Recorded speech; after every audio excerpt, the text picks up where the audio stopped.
Can we start a show without you flipping everyone off, please?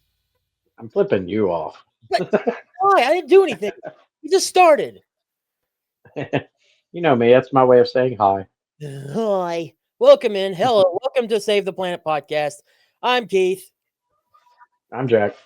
Oh, you mean you're... Oh, yeah, you're right. Hey, welcome in. I'm sorry. Yeah. Funny story. No. That's a can of worms that's just not wanting to open up. No. No. Also, thank you for centering yourself. I see you finally got the sense to put y'all black over the big old banner where there's no pink there. Although I did like... Yeah, I dropped it down a few inches. Well, thank you. That's mad respect. Looks better. It does look better. But it's about time you take quality serious here. We're quality. I'm working on it, man. Baby steps. Baby steps. Baby step. Well, thank you for joining us. Welcome in, everybody. So this is kind of a special episode. We talked about it on SDA. By the way, if you're not a member of our Patreon, the $5 tier, that's how you get access to SDA. I'm not doing that stuff right now anyways. But we talked about it on SDA last week. And we've mentioned it, I think, in the first episode or whatever. And I definitely hinted at it in one of the return videos I made coming back months before. So it is known about. We are actively looking for a third host. Another person to share ideas and expand the podcast out. It's still going to be Jack and I, always. Still going to be us on this show, but we want to expand. Sorry about that. Yeah, I know. Thanks, J-Bomb. But we definitely want to see what other people's opinions are around here. So, for the first time since doing Save the Planet, we have a friend of ours who is still in Mad, I believe. He's Mad, right? He's my regulator. Good. That's what I thought. Hey, I've been gone from Mad a lot. I don't know whose people's role is. I didn't even know you were vice president until you reminded me last week. I'm national vice president. Yeah. National vice president. See, it's even bigger than I thought. Yeah. I'm president of OD. But would you stop? Okay, stop rubbing stuff in. Stop telling stuff. Oh, Mr. Big Shot, president of Nationals. I'm vice president or whatever. Stop it. Hey, you asked. Okay. I did. Okay, whatever. Anyways, bring him in. He goes by Bleeding Dwayne online. Bleeding Dwayne. Bleeding. We'll let him correct that. Dwayne. He also know him as Druid. Welcome in. Ooh, yay. I'm glad to be here. Thanks for having me. Of course. He'll be trying out one of our new guests, or not guests, one of our hosts. Oh, man, I'm already messing Both. Go. Both. Hey, host future. You're my boy, Blue. You're my boy, Blue. So how's it going, man? The last time I saw you was had to be MadFest, because I know you. That was MadFest. Yeah, you were all there, and I had to skedaddle because I was just getting some shots there for work. So how's it been? How you been holding up, man? You took off, but you still gave me a hug, though. I did give you a hug. I was very happy. I was like, "There's good hug." So what's up? Living the dream. All you can do, huh? Yeah, I'm just living the dream. I do my whole 8-hour job during the day, and I'm a single dad in the afternoons, and also stream gameplay and pretty much do content creation at night, almost every night. So it's pretty much like 2 jobs. Otherwise, to get out of that rut, kick it with my boys and Mad, and try to dabble in some music here and there. What kind of content do you make exactly in particular? Well, that's a very good question. I kind of throw a little trash everywhere. I mean, I make memes and videos and stuff for stuff like Facebook and Instagram and But my main squeeze right now is I love gaming, so I am, I guess you would call a semi-pro gamer, mostly on Fortnite and Helldivers 2. And then I'll take clips and pretty much make action videos with really good music if I can, and make little meme videos and stuff like that on TikTok a lot. And I'll pretty much dual stream Twitch and TikTok at the same time. And I just, as I said, just try to get really good clips from each and make some really cool action videos. People on TikTok seem to love it. TikTok doesn't really push me out through the algorithm hard enough, but I have a good little following. So That's cool. What's your follower account? Follow account, if you don't mind me asking. I believe I'm may have a consistent 200 to 300. There's more randoms that come in than anything, but I have like a small little handful, and it makes me a little bit of monies. Nice. And not really enough to sustain, but it's a nice little every now and again, a little extra money here and there. Yeah. And believe me, it's hard. So you got to kind of love it, or yeah, because you're not, it's not sustainable, especially nowadays. yeah, exactly. I see a lot of your Fortnite stuff. You're doing the Fortnite. So I got to ask how you feeling about The Simpsons coming to Fortnite? Here we go. Oh man, I like it. I mean, I like it when they do collaborations and stuff, and they already have it out. Like last night, me and a couple of the boys were playing, and when you first come in, you're on a bus and floating through the air, right? You know what I'm talking about. Yeah. And was it Kronk and Kurt, the aliens from The Simpsons? Kang and Kodos. Yeah. Yes, they fly in right beside of you, and you're just kind of like looking at them, and they're all like, rah, rah, rah, rah, and then they fly off. So that's like the first indication. They haven't dropped it yet, but that's like they'd like to put those little hints in there, saying obviously The Simpsons are coming. Well, I found today, because I only played one round, but I'd heard about it. Bart Simpson's treehouse is already on the map. It is, yes. Yeah, that is awesome. I think it's cool. What I'm sad to say though, I really love the Fort Nightmares for Halloween, and I believe this will be The Simpsons coming in will be the ending of the season. Mm-hmm. So and when they start dropping that end season stuff, it makes me sad because they changed the whole map, looking all Halloween and stuff, and I love it. It's like my favorite, definitely. From what I'm hearing though, the map is supposed to turn into Springfield. Yeah, it is supposed to turn into, as far as I know, most of it is supposed to turn straight into like a whole Springfield. Yeah, I think there'll be some remaining stuff, but for the most part, it's going to be cool.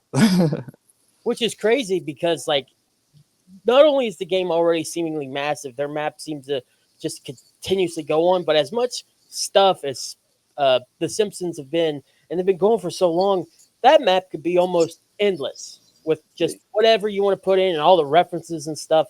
Because I played some of the older, like Simpsons Hit and Run, obviously, is like a huge one. And then there was one about 2008, 2007-ish that I played that had a really good version of Simpsons map. So I could just imagine what Fortnite's going to do, having that much more space and that much more time and resources under their belt, how they're going to do The Simpsons with this.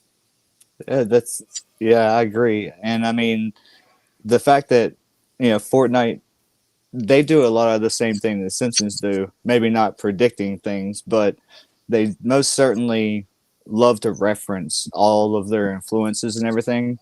And that I guess I think that's where they kind of meet in the middle, because they are both kind of known for, in their art, they reference all the things that they love. So I really dig that, Yeah, absolutely. Yeah, I'm sure like all the gas stations will become Quickie Marts. Quickie Marts. Yeah. All those juice will become squishies, or what are they called? Squishies or squeezies? Yeah. That would be awesome. I was just Yeah, I wondering if grew they're up gonna. being a Simpsons fan.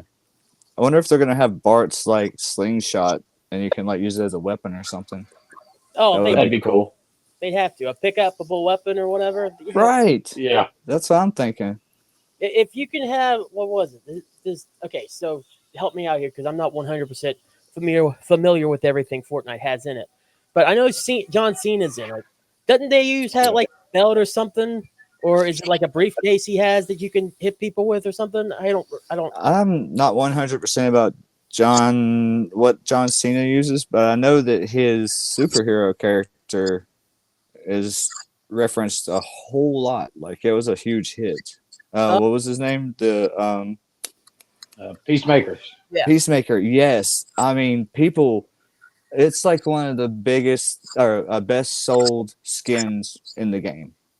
Let's just say that. And now they've got, I mean, got to be over. I mean, they've got to have thousands and thousands and thousands of skins. And out of all of them, even the famous originals, there's videos still on YouTube talking about how it's sold so well. And I'm like, well, I mean, I get it because Peacemaker is awesome. Absolutely. Yeah. I don't recall when John Cena's actual like wrestling skin came in. But for sure, Peacemaker is his character with that has exploded. So I'm sure John Cena is already popular as hell. So I think when they did the John Cena one, they did the Bianca Belair one with it. Oh, okay. okay, So that was like a year. That was like a year or two ago. Year or two ago, yeah. Yeah. Roughly, They just I recently did. They recently did Cody Rhodes and the Undertaker. think. In Fortnite time, like a year or two ago, sounds ancient. Honestly. Yeah. I know they have a whole lot of horror characters right now. I mean, the Grabber, Ghostface, Jason, Huggy Wuggy, Art the Clown. Art the Clown. There was a few others too. It's crazy.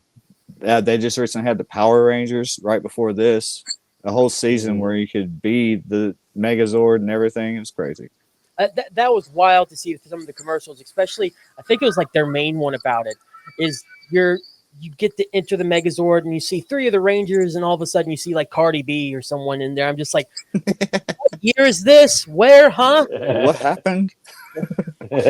My childhood. Timeline. How did this happen? When I play, though, I usually play as when I play as John Wick usually, and I ride around in that Mustang. Nice. There's this character called Raven. I like him a lot. We actually at work we did a story on how with this new Halloween pack they actually added Mothman in there. That is right. That is another one. Yeah. Mothman was awesome too. I think he just left the store yesterday, but they had like this whole. How could I even forget the Scooby-Doo and the whole gang are on the map, and one of the things is that you have to find Daphne's luggage because their mystery machine broke down not too far from this gas station. And you see Shaggy and her there. And she's like, I can't find my luggage, but here's a clue. And you agree to help her find her luggage, and Mothman has stolen it. And he's up on the hill across from the gas station. You got to go over there and talk to him and get it and bring it back to her. And then she hooks you up. And but it's pretty cool. I was like, it's Mothman. He's the one he's going to eat her clothes. I did. I tripped out on that. I was like, I can't believe it's Mothman. We're in the weirdest timeline of video games where we're just talking about being in a Megazord with Power Rangers, and now friggin' Scooby-Doo and Daphne have their stuff stolen by Mothman. I mean, another thing is, things like Xbox exclusive games are going on PlayStation. Oh my god! And vice versa. They're trading off some games here, and I'm like, what? Oh, dude, I just recently talked about that on OMO, my video game podcast that I do. Nice. Been talking about that and how right before I did the show, because there's just going to be more Xbox price raises going up because everything's just raising right Facts. now. And right before I got started, like the day before I was going to record, they announced the Halo Campaign Evolved remake. It's coming to PS5. I'm like, that's it. That's it. The console wars are done. They're over. It's like, what are we in? What's happened here? What's going on? Are they going to bring Wolverine to Xbox? Well, see, that's the thing. PlayStation, the only thing they've been bringing their a lot smaller games. Like they brought Horizon, but Lego version of Horizon. They brought that. And PlayStation, the only thing they've really been reaching out more on is with PC. They've been bringing a lot of their games more to PC. But if the Xbox is just eventually going to become a PC anyways, or they're just going to integrate with the PC architecture, you're basically going to get PlayStation games on Xboxes. On Xbox. Yeah. Because if that's facts. going to, I really want to play Wolverine. You know, I want to play Wolverine, but I don't have a PS5. Boo. Yeah. You need a PS5. You need the PS5. I'm poor. It's true. Oh, I understand that. Thing that I loved about that whole elimination of the console wars is that I am 100% through and through a Helldiver, and we've been anticipating for a little over a year the entrance of ODST, and they straight dropped that in Helldivers, and it is crazy. Like I spend some of my nights, I'll drop in on SOS missions, helping new players, and I mean we haven't really seen new players much. So you'll be in a lobby with full of like, there's 4 of you. I'm level 150 with like a 4, a 38, and a 40, and I'm like, oh my god, we're gonna die. But they are die hard, and they give it hell. And the fact that they put Halo's, Master Chief in there, I was like, oh, I can't believe it.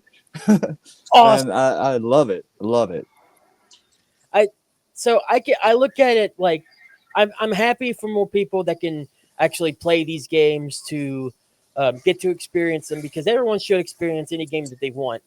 I kind of look at it, and this is where I say I'm controversial in that sense, in the sense that I kind of like there being some sort of war. And I think my mindset goes back to being a wrestling fan, in the sense that whenever it was Nitro and Raw going at it, you saw some of the best stuff you ever seen. Oh, yeah. And whenever like the video game wars were huge, like Nintendo against Sega, or PlayStation against Microsoft, against Nintendo when it came to the Wii and the GameCube and the original Xbox, PS2 era stuff, some of the greatest games you'd ever seen ever. And I just feel like, yeah, it's good that you're getting the experience to play this on an Xbox that was originally a PlayStation thing. But when is it going to come to a point where now they just don't really need to try anymore, or they don't have to try as hard because they don't really competition. Right. There's no competition. So I get it, and it's probably how the video game world needs to go. I'm just kind of like, well, we can go down that way. That's fine. We can see how it goes. I just feel like maybe 5-10 years down the road, if we don't have, I already too think we need some kind of video game crash. Things that are going on with video games nowadays are just egregious. I agree. But when it comes to this, I just feel like we're going to get to a point where everyone, because the companies will get complacent, they'll start putting stuff out that they just think is good, and people are just like, we don't want this. Hell, they're already doing it. Yeah, I was going to say start. Yeah. They already are jacking up prices of games because there's no competition to level that out. I mean, you're exactly right. I've thought about that a lot, actually, and some people tell me I'm stupid, and some people just tell me, oh, you're just or well, some people are still kind of like in the war. They're like, I can't believe Xbox betrayed all of its fans, and I still see some people on PlayStation do the same thing. Yeah. I think that's a little too far, but the fact of, like you're saying, wanting to give them that little bit of an initiative to try. Yeah. Because if you don't, the next company's going to come up and they're going to be like, well, you know what? We don't mind adding that extra money to just outdo you, So, but they also had a problem of that competition got so aggressive that they were putting out some consoles that weren't necessarily up to par because they're trying to hurry up and get that next one out. So it's really regulation, I guess, being able to keep a competition without it damaging, I guess, or not.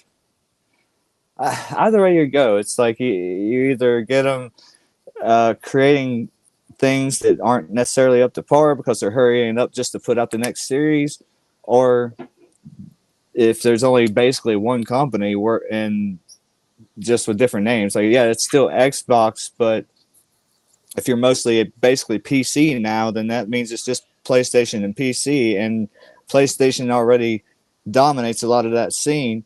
So really, PlayStation isn't really going to have to try anything. They just keep putting out that sucks and charging you more for it.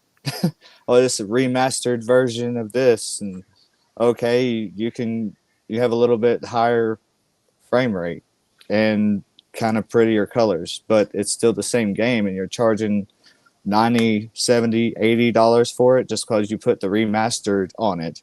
Yeah. I will say the remastered Halo, I saw some of it. Oh, It looks very. I don't think that's one of those that did that. They seem to have really, really outdone themselves with it, and I was like really astonished. I was like, holy crap. It's the same game, but it looks like it came out for PS5 or the latest Xbox. I think they went the same route as the Oblivion remake did, which makes sense. Since we're kind of behind the same people now, or sort of behind the same people. But it looks like they took the ideas that Bethesda and the Elder Scrolls Oblivion did with their remake and just put it into the Halo thing. And yeah, it looks fantastic. It looks phenomenal. And I can't wait to play it. And I will probably I'll get a version if it's got a physical version, because just owning a physical copy of Halo on the PlayStation 5, if it's I digital, hope they put out physical. yeah. I like to always try to get a physical copy of my favorite games, at least. Oh yeah. Just because you have it. Oh, You have it. Yeah. So are you going to be playing more Fortnite on content, or what with your content here, especially as we go into the Simpsons stuff? Oh yeah. Anytime they have dropped something awesome like that, I try to at least make a few videos, even if I'm working a lot or something. And I also kind of am promoted on TikTok by this company called Atomic Gaming, like ATOMIK. They require me to have 2 games that I play, so I picked Helldivers 2 and Fortnite. And like just yesterday, or excuse me, day before yesterday was Helldivers, basically their Independence Day. It's called Liberty Day. Yeah. And that's like a huge ordeal. And all the Helldivers like wild out, and even in game, it's freaking hilarious. So I put out several videos of that. When there was the Power Rangers, I made sure that even if I didn't get to play a lot that season, but I did get on there and get the Megazord and run around killing, like stomping people and with it, and doing the thing. And got a lot of views, so I was like, oh, that's cool. And they had a little fight scene where you fight this worm that comes up and you chill it with a sword. And I got that, and then you can just have the Megazord to go kill people for a while. And then I showed a video of me rampaging around, like stomping people and slashing them with the sword. And they're like, "Eety beady." So you're like, It was It pretty reminded good. me a lot It was of when hilarious. it reminded me a lot of when they brought Godzilla on It was, Fortnite. yes. Yeah, Yeah, because definitely a lot like that. you could be Godzilla and stomp people and blow fire at them and all Hmm. that. I actually killed Godzilla a few different times. Like, if, everybody on the whole map's like trying to kill this Yeah. huge thing, and they're like the size of ants. But it does slowly chip away at damage, and somehow I got good at like seeing when his damage is real low. Like I'm just like kicked back, killing people to come along, watching everybody try their damnedest to kill Godzilla, and I see it get about that death for, and I'm like, and lo and behold, I got his power, and I was the one that like killed him like 3 times in the season. I was like, couldn't believe that. I was like, you're crazy. It's like impossible to kill him or be the one to get the last shot. You know what I mean? Yeah, because And I everybody's did trying to three. take that I did shot. 3 times. I was like, I So, was thinking I would be lucky to get it once. so when did you start wanting to do that, wanting to get on Twitch and TikTok and just wanting to play games and see what people thought? Well, back in the days of like, the ending days of PS3, and when I first got a PS4. Hmm. I actually streamed like Skyrim and stuff like that, and it really this is the first time ever. That was technically the first time I ever really streamed, and I didn't really know what the hell I was doing. But I got some pretty good gameplay clips that I didn't even realize that I had, and some more stuff. But the PlayStation is easy. It like you just push a button and you go live, and it records your gameplay and puts it in basically a little bank for you. And people on PlayStation that I didn't even know was watching my material before I even realized, So I think it was probably roughly around whenever the hell PlayStation 4 came out. But actually putting real effort into it, I would say maybe 2 years now, or going on 2 years. Now, granted, this is saying that I work full-time jobs and be a dad, and for the past 2 years anyway. Yeah. And I've had most custody of him, so I have him most of the time. So it takes up a lot of time. Like every day that I do my thing now, I work my 8-hour job. I still stop and I fix dinner and chill with my kid for a few hours, and then I'll get down on some during the day I'm always on Cape Cut or something, cutting up clips I've made to make videos, and then usually making the video and laying some music over it so it's something cool to listen to while you're doing the damn thing. And then at night I'll actually stream and get that content. Unfortunately, TikTok is like you can't have anybody under the age of 13 in your videos, or my kid would be in those more. But he does stream with me on Twitch sometimes. They even say he can't have his face on there, but you can hear him, and his character can be playing with me. And I sneak and do it on TikTok sometimes. Just don't tell them. It'll be okay. They haven't caught me and killed my monetization yet. So, but he's a ham. He see the camera going. He'll be like trying to. I'm like, you're gonna get me kicked, man. Stop. They're gonna like that's like an hour and a half, and you come in here in 5 seconds, you wave, and they're gonna be like, oh, can't use that video. I know you and Jericho play a lot of Fortnite together. Oh yeah, man, he's good. He's good, and I mean, I didn't even teach him everything. I just taught him basics, and he kicks it, man. For a 10-year-old, me and him be getting crown royals back to back and stuff, and he'll be like, he just loves it. He trips out on it. So That's like I'm my son, all about that. Raylan. Yeah, my son, Ray. He's like that, man. He'd blow me away on Fortnite, dude. My son runs circles around me. I've watched him play, and like he's just too damn fast. Like he'll be in his car and he'll be hauling out, and then he'll jump out the car while it's moving and blast somebody, and then he's running around and jumping off cliffs, and I'm like, He plays with me and Jericho sometimes. Down. Yeah, he does play with y'all sometimes. Yeah. Yeah, he'll randomly pop in, and I'll be like, "What is up, man?" He likes to run around, hit people with cars, and watch them fly up in the air and stuff. Yeah, he's a bit of a jerk. Oh, that is awesome. It's Yeah, he's a bit funny of a though. jerk when it comes to it. Yeah. I mean, he'll hit. I mean, toxic gaming is a thing. yeah, I mean, Ash he. Jericho, man, he's toxic. I'm like, bro, calm down. Yeah, Calm down. I'm a jerk. Come on now. It's like, well, my son, he'll play Fortnite with his sisters, and he'll be like, okay, well, I'm not going to attack you or nothing. We're just going to do this like this, and then that lasts about 2.5 minutes, and I hear my daughter screaming, going, "Raylan shot me," and he said he would, and I'm like, well, that teaches you not to believe him. Shoot him first. Yeah, Yeah, you already know what's gonna happen. Just be like, you know yeah, what? yeah. They'll be in there fighting each other. You shot me! No, you shot me! I have a Sorry. microphone in my face. What do you mean it's going to record me? yeah, What do you mean? Is that what microphones do? Oh, What? That's crazy. but so basically, Let's, doing it for a while, do it for a little while anyway. Yes, to answer your question, I did get off on a rant. But yes, we do for that. probably. Oh, what year did the PS4 come out? Oh Uh, my God, 14. 14. Yeah, 13 going on 14. So probably 14, but I didn't take it seriously till probably the past 3 years. Like actually taking good clips, and I mean, like I'll take like an hour's worth of stuff and get it down to like 5 minutes, 4 minutes to the really good portions. Yeah.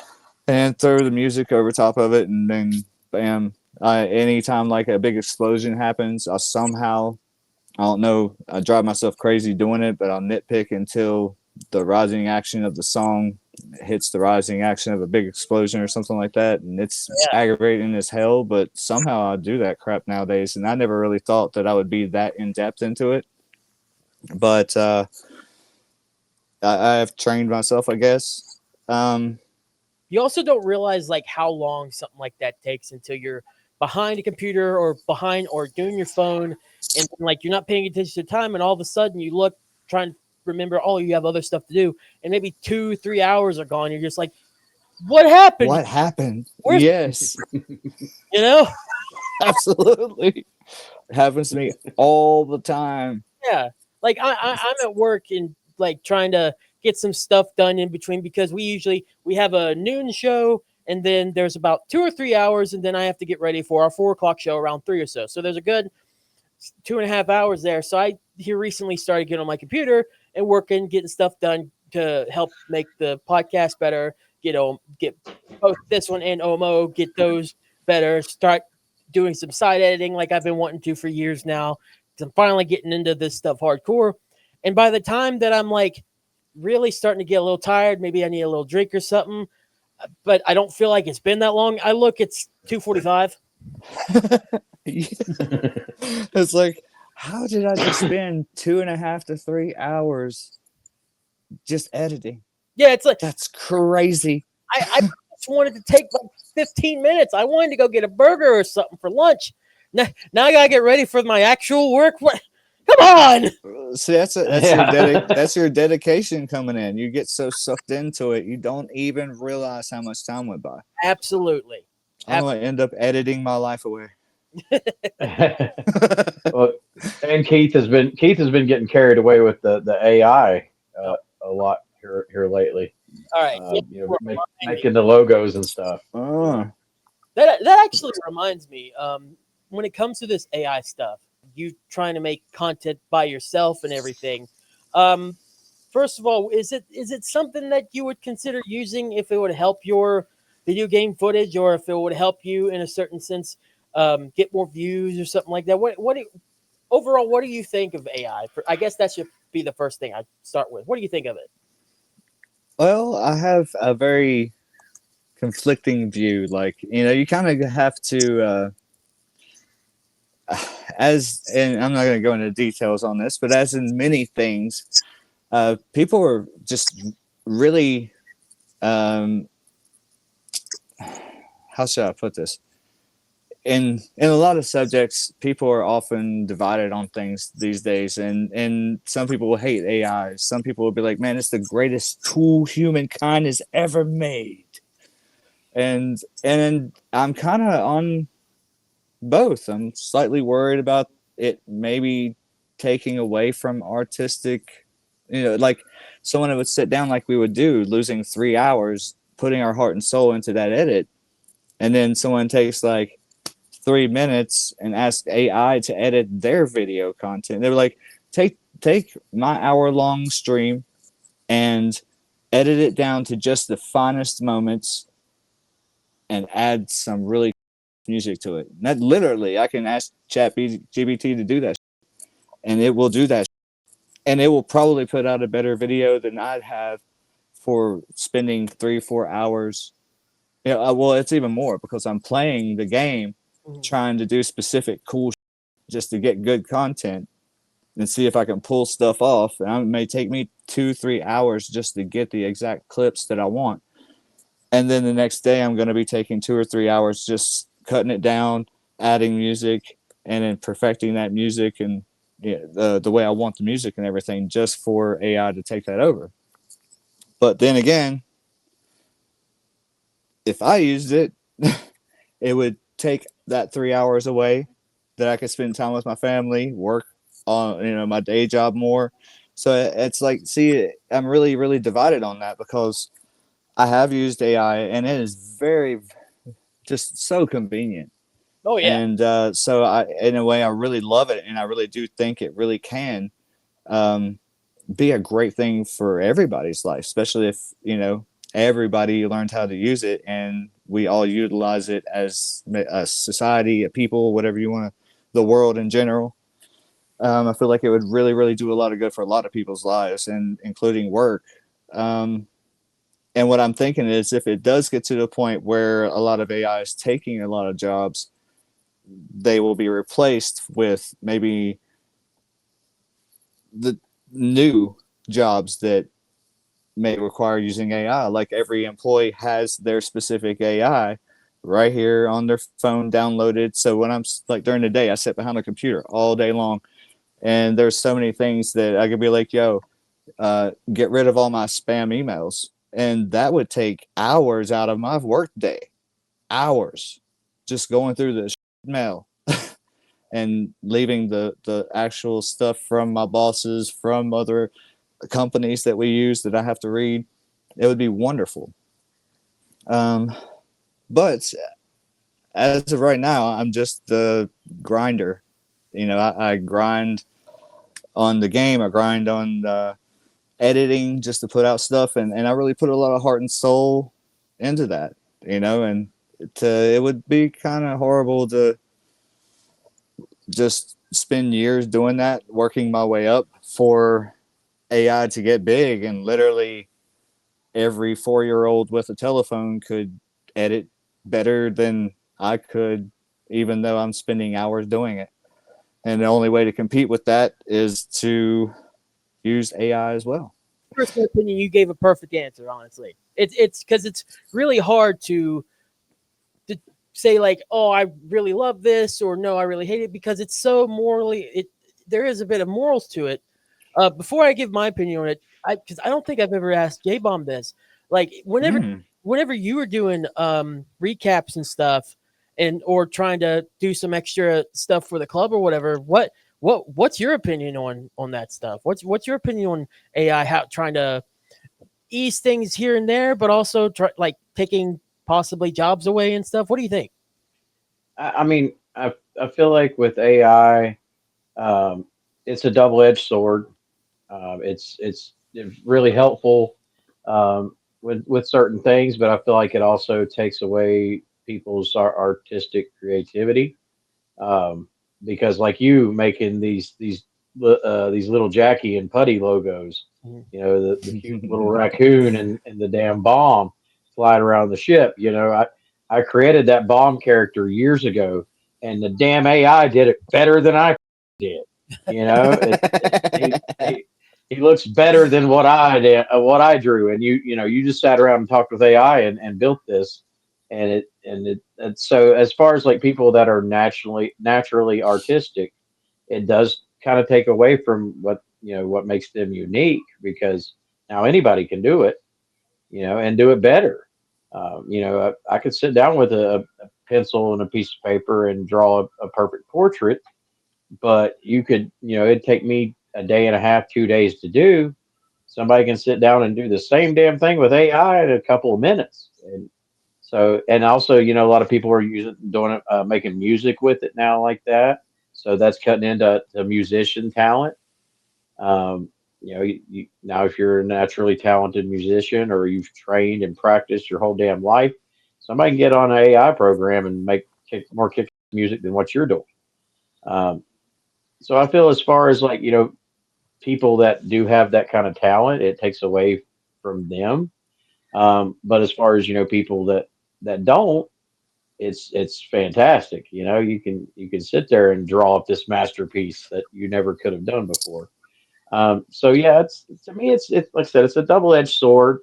But like the joke I always make with you when we talk about AI, since you started doing these, Keith, is I'll always think about Skynet. This is Terminator 2. First it's drawing pictures for you. The next thing you know, it's going to kill you. Oh, So starts. do what? I said that's how it starts. Yep, that's how it started in Terminator, I believe. AI just That's helping roughly, people with their jobs and doing stuff like that. And then it took over and started building its own machines, and then we were all killed. And John Connor and Sarah Connor and all that. So yeah. Machines making machines. That's where it started. Yeah. So here's what I think, real quick. So I do think, in the long run, it could definitely harm individual. Like, if all you do is draw and write and paint and anything, I do think overall, yeah, it's going to be very hard, because then you could just, any nutnik can get online and just print out something, or get on AI and just create whatever their heart's desires, as long as you're descriptive enough with it. But also with that, let me just, and you talked about the little J-Bomb and Putty figures, or the little Jackie and Putty things here. This is made with AI, but I also used some Photoshop tools to kind of get Nice. print or whatnot to do that with. I think if you're creative-minded enough to where you can think it, I think AI should be a useful tool to get you there, but not be the sole tool to be like, that's it. That's work is done. That's what I made. Because I'll tell you one thing, just to get that took me at least 20, 30 minutes, at least to get to where I'm like, all right, I can work with what you give me, and I can fix it up later in post and do whatever you want. Now, there was the first one that had these guys originally come up, that I got first try. I'm like, okay, that's awesome. So yeah, I 100% agree. It can be very dangerous for people that put in hours, just like what Drew would do with his videos and his content creation. It would put in hours and take all that heart and soul and everything. But I think it's a useful tool for people that have that creative mindset, that don't want to take advantage of it, but want to build off it. And as long as it's used more for good and be able to make greater things, I think it could really push people into the future, because there's no way I could make that. And as fast, I couldn't make that by myself anyways. Like I could try, like what I would have to do at this point, I would have to change my entire career. I become an artist. Yeah, I just would draw. just take hours upon hours. And at this stage in my life, I can't do that. So unless you have like someone that you can payroll to do it for you, or someone that's a friend or a family member that wants to do this stuff for you, I would select that option for sure. But Yeah, if definitely. if you're by yourself, but you want to do something like this, but you don't know who you'd want to go to, you don't really have an option, or you feel like you don't have an option, I feel like this is a great option until like maybe you can get someone human, or you can get someone to be like, I'll step up and I'll create that stuff for you, so you don't have to focus on that. So I like we've been saying, the double-edged sword. It's a great tool. It's a great thing to use, But as soon as you become reliant on it and just use that to get one Facts. on people that actually do put in the work and put in the effort to make that only by hand, that's whenever it becomes not only a problem with both AI being a thing in general, but whenever it becomes a problem with just why can't humans just do that themselves? I mean, we can. Mm. Why can't you just do it yourself? And I think, like I said, the best answer to me is, well, timing wise, I can't do that unless I wanted to change careers or change focus. So again, Well, like I said with Druid's answer, that one I think to me is the perfect answer because there's no good or bad. There's what you think is right and wrong, and it's kind of like a perfect way to say I like it, I don't like it. I think it's just all in how you use it, and I dare say it needs to be some kind of regulated. But the problem is being able to trust the people who would regulate it, because it could most certainly be used for nefarious purposes. And if the person that has full, especially if they have most or full control of it, I feel like that could be problematic. But Still, uh, new. as you were saying, I think it just depends on how you would use it. Yeah, and unfortunately, still, I think we're in such a new phase of things like AI getting better as the days and years go on.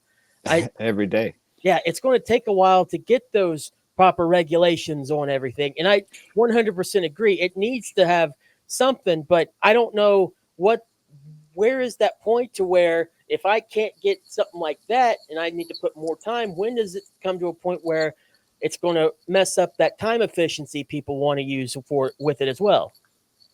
Facts. Yeah. Is there like a whole government that has just they have pretty much voted in an AI to be their president, and the AI has come up with the idea of giving every government official an AI as well as a tool to help them more efficiently run the can't remember basically their states or their provinces or whatever it is that I don't know, y'all look that up or I can't remember which country it is, but one of them is actually everybody anonymously they were like or not anonymously but they all agreed, like everybody, the humans, they were like, yeah, we want an AI to run the government. We think it can run it more efficiently than readers.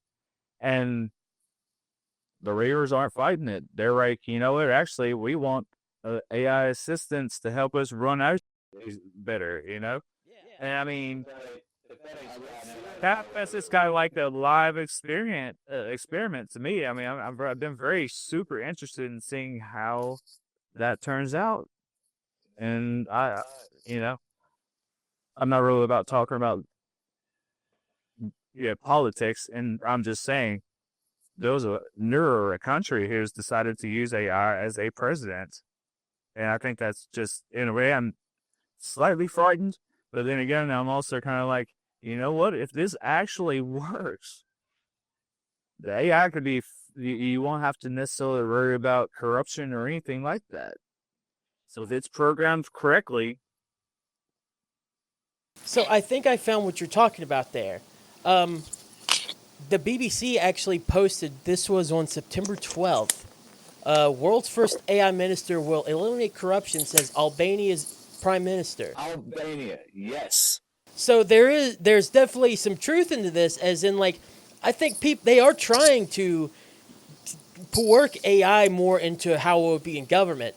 I need to skim through this article more. I don't want to make assumptions, and that's what we're here to do. But Humans lie and they are biased, and I think that AI would just be, you know what, this is actually what's really good for your government. This is what you need to do, and I'm not paid off. You can't pay me. I'm an AI. I don't give a right about your monies. You know, I don't give a about any alternative motive. All I'm programmed to do is to make sure your government runs good, And that's where I hope that's what happens. And I would really be happy if that's actually happening. Albania ended up being the fit as a country because they no longer rely on humans that are obviously biased and, could be corrupt or have some kind of alternate. A lot of government officials are paired off by companies and things like that. But that AI can't be paired off, bro. Or I'm interested to see how that works. I am too, and my only worry with that too is just like with everything else, is just that like AI will find a way and could like be that, but what happens if it starts looking up and try to get the information from the people that aren't doing the best and tries to mix that stuff with it? So you got along with the jobs too. There's another job people could be on there to help that and make sure that doesn't happen. So again, we're still in the new phases, and I'm very interested in this now that you see what happens. Yeah. I've been keeping an eye on it. I heard about it maybe 2 weeks ago, and there might be a thing, or maybe 2 or 3 weeks ago, that they were considering it. And then I think last week I heard that they had actually went through with it. And not only did they go through with it, but other government officials are like, you know what? I could use an AI in my office to help me run more efficiently. Yeah, that's really something. And that's because we were speaking about how humans can use the tool as tools. Now, the president thing is far beyond what I really expected. I expected like their prime minister to be like, I need an AI to help make decisions and, cut off the workload so I have more time to pay attention to the real, like less paperwork, I can concentrate on actually making changes that are going to better my country. And so I was like, hey, that's perfect. But hell, they done was like, hell, he was to make one of the president, and then we'll give some of the other ones an AI. Yeah, more of an assistant type deal, not the actual prime minister. Yeah. Yeah, that's expected. He did that. I was just like, this is Skynet. they went one Skynet real quick. Yeah. Yeah. That's crazy.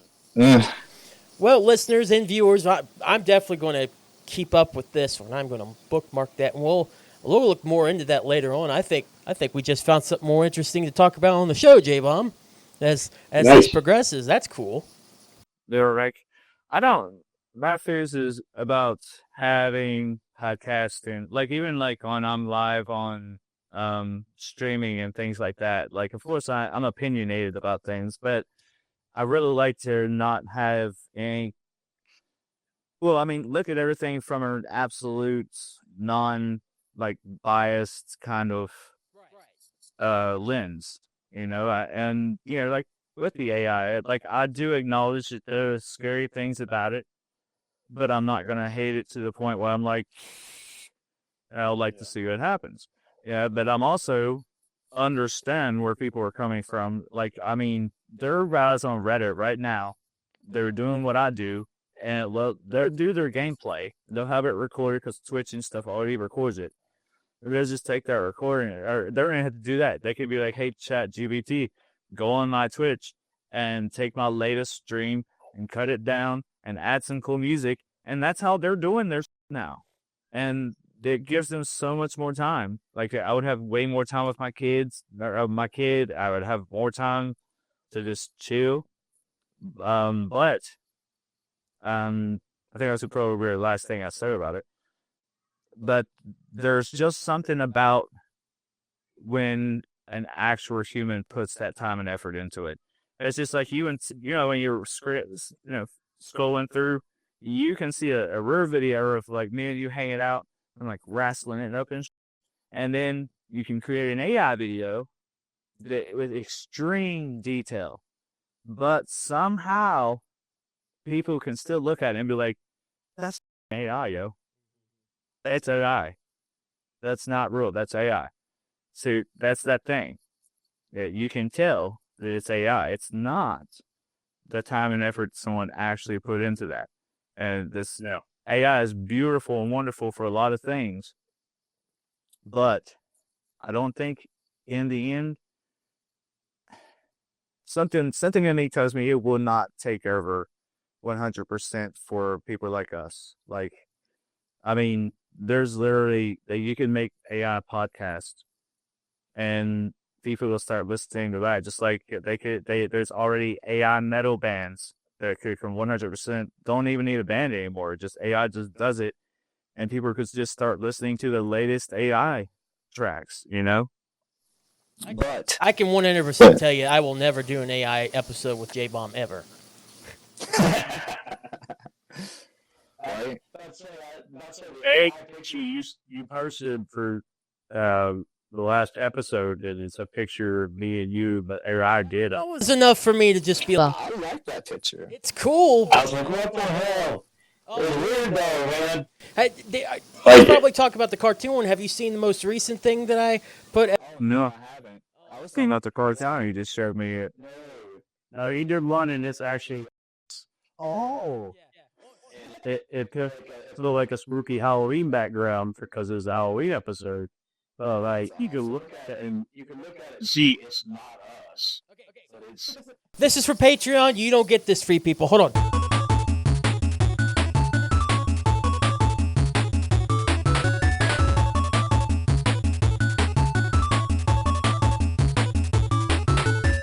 That's good AI.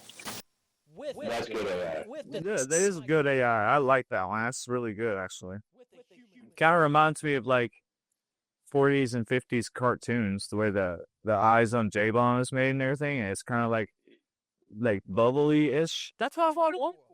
Yeah, and it did. It looks good. Looks good. Yeah, I like that. A little me on the background. It looks like Dolph Casper, like falling from the sky like a meteor, though.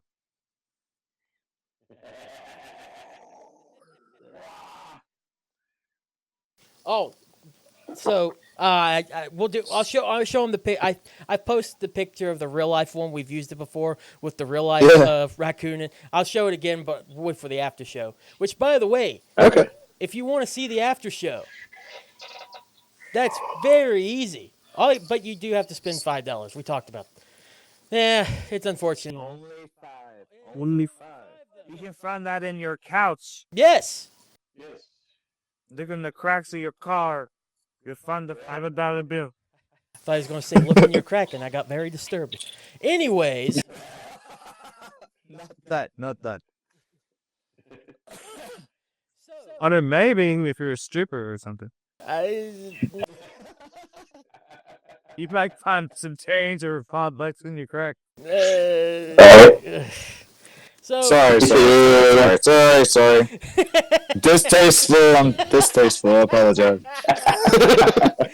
Bad joke. Damn. No, that's our normal kind of. oh yeah, that's nothing new here. No. Like, damn, Jer, or Dwayne, or Bleeding, or whatever you call it. Well, SDA is finally back, and I'm disturbed more than ever. For just $5 a month, you can get full access to all STA episodes from when we started in 2022 to now, and it's just about 15, 30 minutes more of us talking. I don't know if you want to hear Jack talk. It's mostly just been myself and Dwayne, which is all I want anyways. I don't want you to talk anyways. You. Keith's all about like Keith Just out of his own voice. I do. But if you don't want to spend $5, you can do 1 month or 1 month. You can do $1 a month, and you get access to the uncensored version, which is out actually a little longer than the full one. So go there, go to patreon.com/STPP with Jack and Keith. That is STPPWJACKNKEITH. Patreon.com/STPPW Jack and Keith. Go there. And also with the $1 a month, you get your name shouted out on the show. So, got a lot of stuff for you, and more tiers will be coming soon. Yes. Yeah. Do it. Yeah. Just $1. $1. You know, we've only been back for a couple of weeks, You'll but I buy. will say this has probably been definitely the most informative and definitely more discussion-worthy episodes, even whenever we were doing it a few years ago, that we've done. I very much enjoyed it. And AI is definitely more of an issue now than it was even just a few years ago. It's gotten even more big and everything then. So I like it. Honestly, you're definitely the front runner right now for a new host. I did like your episode. I think it played really good, and the back and forth and everything was nice. And we kind of played with everything as far as talking about games and moving into AI and everything. So I think it's probably one of our mirrors. The natural flow is what we're looking for, and honestly, there was a good natural flow there. So I really enjoyed it. I did too. Actually, I had a good time. I was like, talk about. I drank an energy drink though, so I think it might help. Shut up. It's all right. I'm on my boosted Adderall. I completely understand. Druid's over here like Beavis. Just, I'm a content creator. So as we wrap up this episode, any kind of socials you want to share or anything? Because I'm going to share some more of our stuff, but I want you to have the floor with anything you want to share of yours.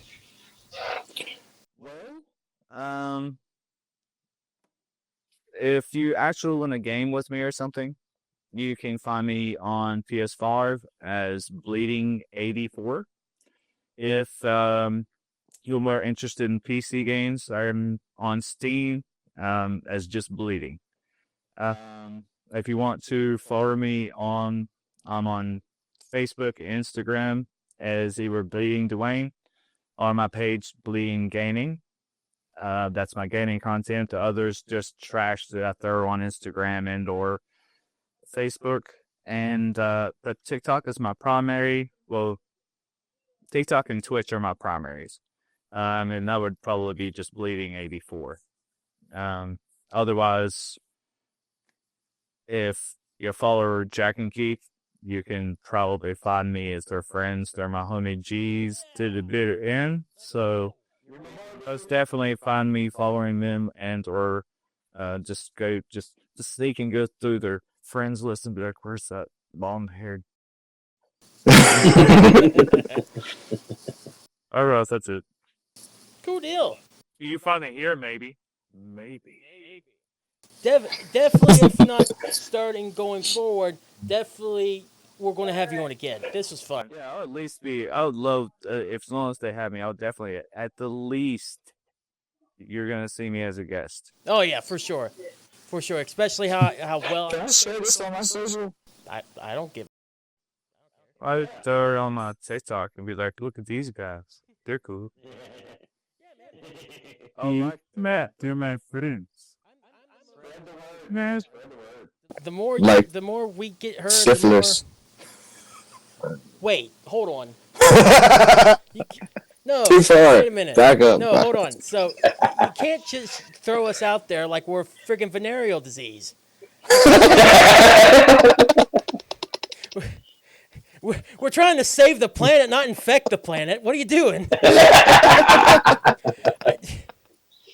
We were running the asylum at one point, not the CDC office. Come on, stop it. Right? My bad. I retract that. It's cool. They're like peanut butter or frosting or something, or maybe like drip candles on a good night. Ooh. Going back to the venereal disease again, I see. That leads to the venereal disease, so we gotta be careful. Wrap it up. That's important, folks. Wrap it before you tap it. Wrap it before you tap it. Let's go! Right there, you put that. Wrap it before you die. Well, hey, let's talk about my video game podcast real quick. We had a lot of gaming talk, but if you want even more with current gaming news and culture, whatnot, go to OMO on my own with Keith on Spreaker at Spreaker.com. Look me up on there. I do about an hour and a half. Hey, here's the part where I mentioned this.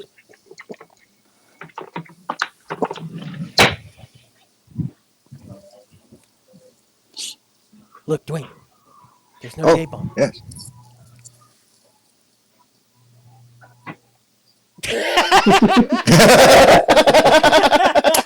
The one time I heard you. the one time that I cut away and just want to have a picture of you on there, you're not there. I had to say something about it.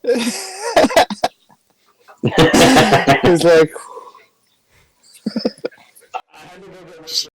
Also, thanks for taking down the skeleton to break the illusion that this isn't after Halloween or anything. Or that this was recorded. Hey, honestly, I may leave him all year round. I don't know. It's like you're a professor or something. Is there? I got my skeleton here. The whole thing. This is from top. This is the rib cage. This is the rib cage, the skull, the vertebrae. Here's where the junk would be, but there's no flesh. So Put the can up of Dr. Jackie right now. Put that can up. See, it's funny to me and Jack, Drew and Dwayne. You're gonna have to look it up later. I'll show it to you later too. It's another AI thing, but yeah. I know, AI take over. City Net, say White Sports Line. I don't know. Anyway, thank you all so much for listening. Go check out Omo and Spreaker. It's also on anything you want to listen to, like Spotify, Apple Podcasts, all that stuff. My video game podcast. Anyways, for the advice, which I did almost forget about just then. Thank you for reminding me, Google. I think for the most important thing is this is a quote from Babe Ruth. Never let the fear of striking out stop you from playing the game. I'm going to add my own 2 cents. That makes sense because, like, if you have that fear in not wanting to, or just because you might make that mistake, you're not going into it right in the first place. Don't let the fear of doing something wrong stop you from ultimately doing it. Because guess what? You could be doing something great. You could be great at it. You could not be great at it. How would you know until you just do it? So there you go. I thought you were giving me dating advice there for a minute. Don't be afraid to strike out. Listen. I was like, damn, you inspire me. I'm gonna call them 5 bitches right now. If I'm giving anyone dating advice, I need to take them for myself. So I do that a lot, actually. I give better advice than I take. It happens with me more than I want to admit. So hey, maybe I was given dating advice. And it depends on who's taking the advice. Exactly. It's all about perception. Yeah. It's all Facts. about how I edit Yeah. this. So I could have just been like, hey, there's your dating advice. You're welcome. So anyway. You can call me daddy. I won't. Daddy dating advice. Daddy Dwayne. No, it's you, man. That's your next You just said podcast. call me daddy. Daddy dating advice. Call me daddy. That's a clip. Using the RD chat, they changed my name to Daddy. Because Lana calls me Daddy all the time, and her friend Marika calls me Daddy all the time. So they called me Daddy in the club chat one day, and somebody changed it, and it stuck. Yeah, Daddy J Bomb. Who else calls you daddy other than Nana? Nana's best friend Marika. I've known her too since she was in my 2nd grade, and it's just they're a little jerk. They always call me Daddy Jack. Cool. So on the after show, I'm going to have him elaborate more on this. So thank you all so much. I'm definitely interested now.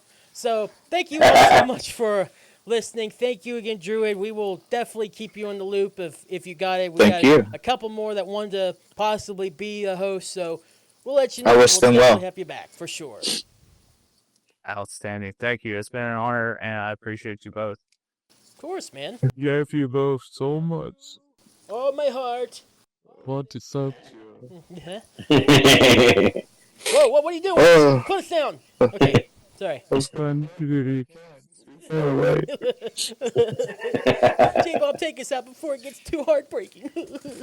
All right. Well, Thanks everybody for listening. Drew, it was a pleasure talking with you about the episode. It was a blast. It was a great episode. hope everybody else enjoyed it. Check us out next time. See if we have somebody else with us, or maybe even Drew. I don't know. But everybody be safe. As always, don't drink and drive. And my favorite thing to tell everybody, stay metal. Love your faces.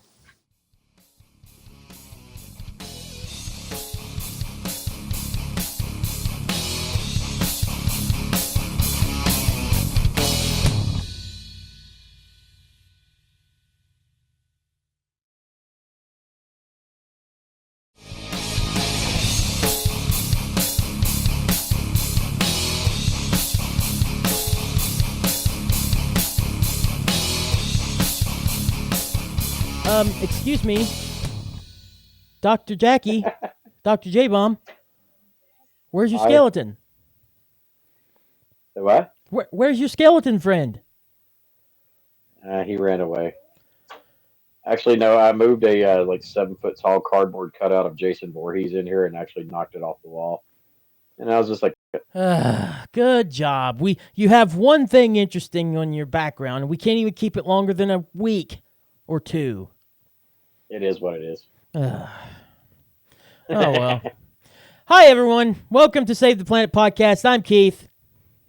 I'm Jack. Welcome in. Thank you so much for joining us here on another fine edition of Save the Planet Podcast, like I just said. How's it been going? It's going, brother. It's going. Trying to survive the snowstorm. Dude. Well, it's not really a storm, but it's cold, man. Oh, dude, I hate it. It's one of those times where I want to do stuff. I want to do other things today, but I can't do it because I look outside and I'm like, I'm just going to not. No, it ain't worth it. No way. I was out there working in it today for a little bit, and I was like, no, this sucks. No. Luckily, you got off early, so. Oh yeah, that's the beautiful part about my job during the cold months. Mm-hmm. I hardly work. Yeah, we're home by noon. You're like, all right, I'm good to go to do the podcast now. It's like, no, give it a little bit. I got to do. I was pumped, man. I was ready to get it going. You know? Let's go. Come on. Yeah, it's 12 o'clock. Let's podcast. Well, speaking of getting on, let's go. I mean, let's go. Let's bring in. So we have our second person trying out to be our co-host. What would you call it? Cohort? No. There's a word I'm thinking. It's right there. I can't think of it. Nothing. I'll just say potential co-host. All right. Thanks. Hey, so let's bring him in right now. It is Corey Chopper, or as we know him, Chopper. What's up, fellas? Glad to be here. Hey, man. What's up? Oh, same old, just getting by. Oh, as you do, man, as you do. Well, listen, it's been a hot minute since we had, well, not hot since it's freaking cold, as we talked about. It's been a cold minute. A cold minute. So Very what's cold. been going on, man? Last time we had you on here, it was actually during the, 3 years ago? With Push the Attack, our first interview with a band. That was a really cool experience for all of us. How have you been since then? Man, I've been busy just trying to further my career at work and, trying to figure out this whole music scene thing and keep that going as much as I could. Unfortunately, we did split up. It was a mutual thing. Mm-hmm. But, we can get into that if you like. I mean, if we want to. First, real quick before we do, future Keith, put a clip real quick of the past episode of Push the Attack with Chop in it. Just show that for a couple seconds. So is there any chance we're going to get an EP coming out from y'all soon again? I know y'all had one last year, but y'all trying to work on another one or just trying to focus on getting the band back to where you think, like, it's fine where it is, but, like, after everything that's going on, since y'all getting used to this. Yeah, we've definitely been talking about recording again. I think it's a stretch goal for now. Right now, we're mainly focusing on getting everything tight again. I think at one point we mentioned the possibility of maybe looking towards a music video or a single. Nice. Nice.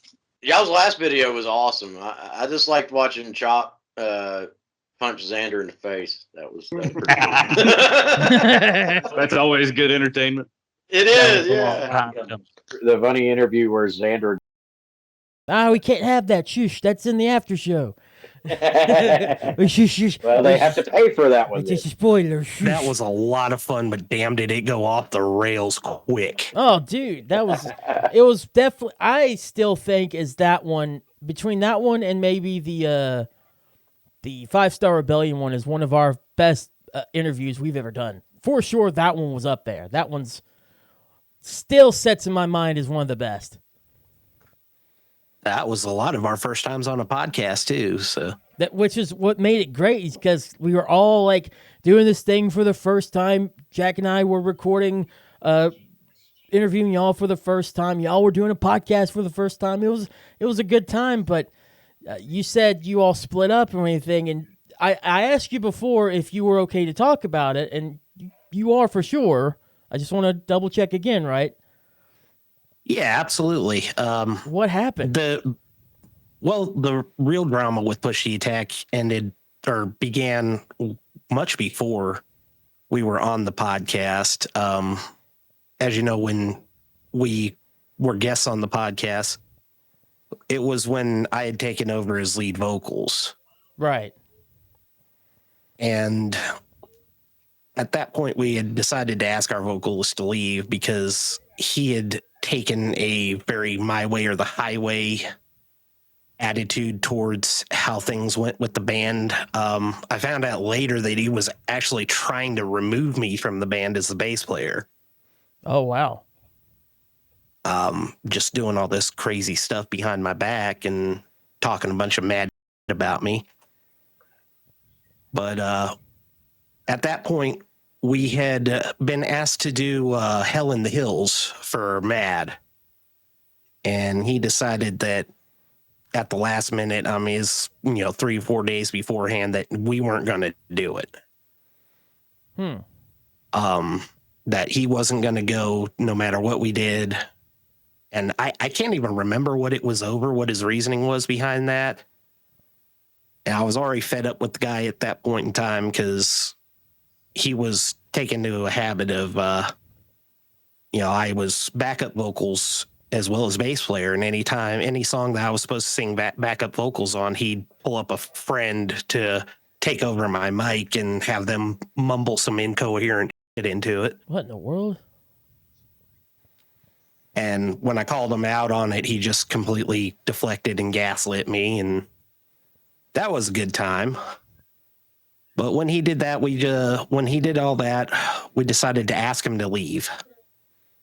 And he did not go willingly, but he went. Mm-hmm. And we ended up playing Hell in the Hills anyway. We just did a real quick acoustic set that I think went really well. It was a good acoustic set. You were there for that. Yeah, you were there for that one, Jackie. It was good. Yeah, it was great. Yeah, I remember when all that stuff went down with you guys and that vocalist, and it was a little hectic, a little crazy there. And the drama kicked up a little bit, but it was honestly though, y'all made the right decisions. It was something that just had to happen. Yeah, at that point, it was best for the band if we just went our separate ways. And we kept it going for a good 2, maybe 3 years after that. We only split up at the Toys for Tots show about a year ago, I think it was. Does that sound about right? Yeah, it was actually, I got the flyer back here. It was December 14th last year. Was y'all's last show, which is nutty. Oh, it was the year before that actually. Oh, 2023. It was 2023. Yeah, I don't have that flyer, so I can't tell you what that was. It's that's just really nuts to think, because I just remember listening to y'all and he was there and it sounded like a really good set. Y'all were really. I was firmly impressed at the time whenever I first you all going. I'm just like, y'all got something going here. And just hearing about that, then by the time the next year came and y'all doing the acoustic says, like, yeah, that's cool, but man, that was a little upsetting. I can imagine behind the scenes it was even more so for you, for sure. And not to take anything away from the guy as a musician, he's hellaciously talented.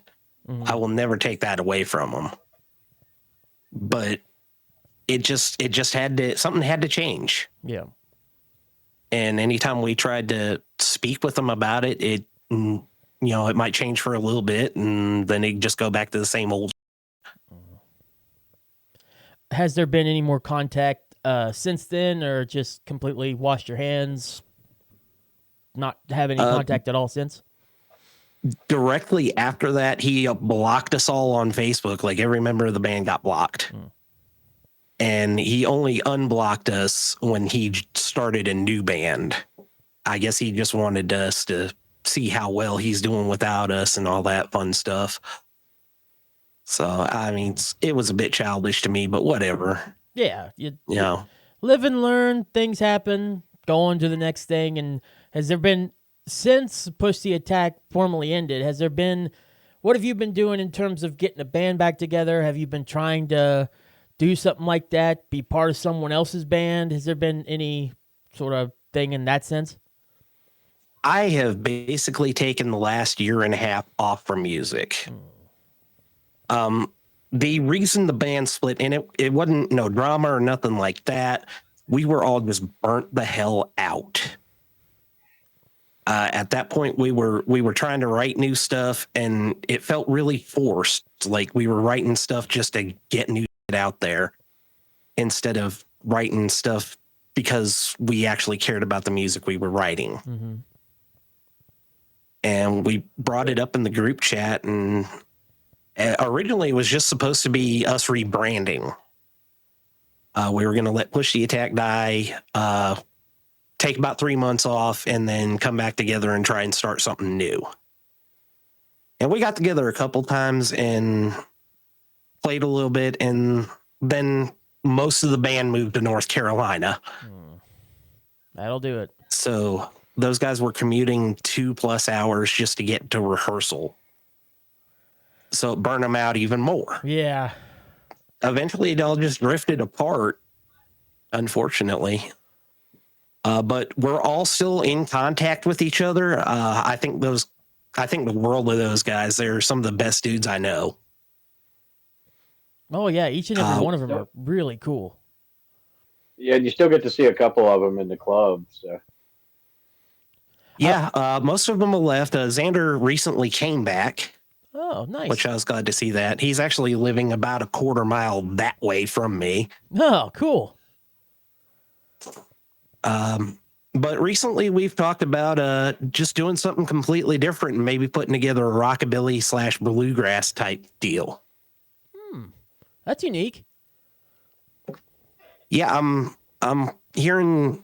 I listen to the radio and I hear some modern, rock / pop songs, and it's like this could work as a country song. Why doesn't somebody try and move it in that direction?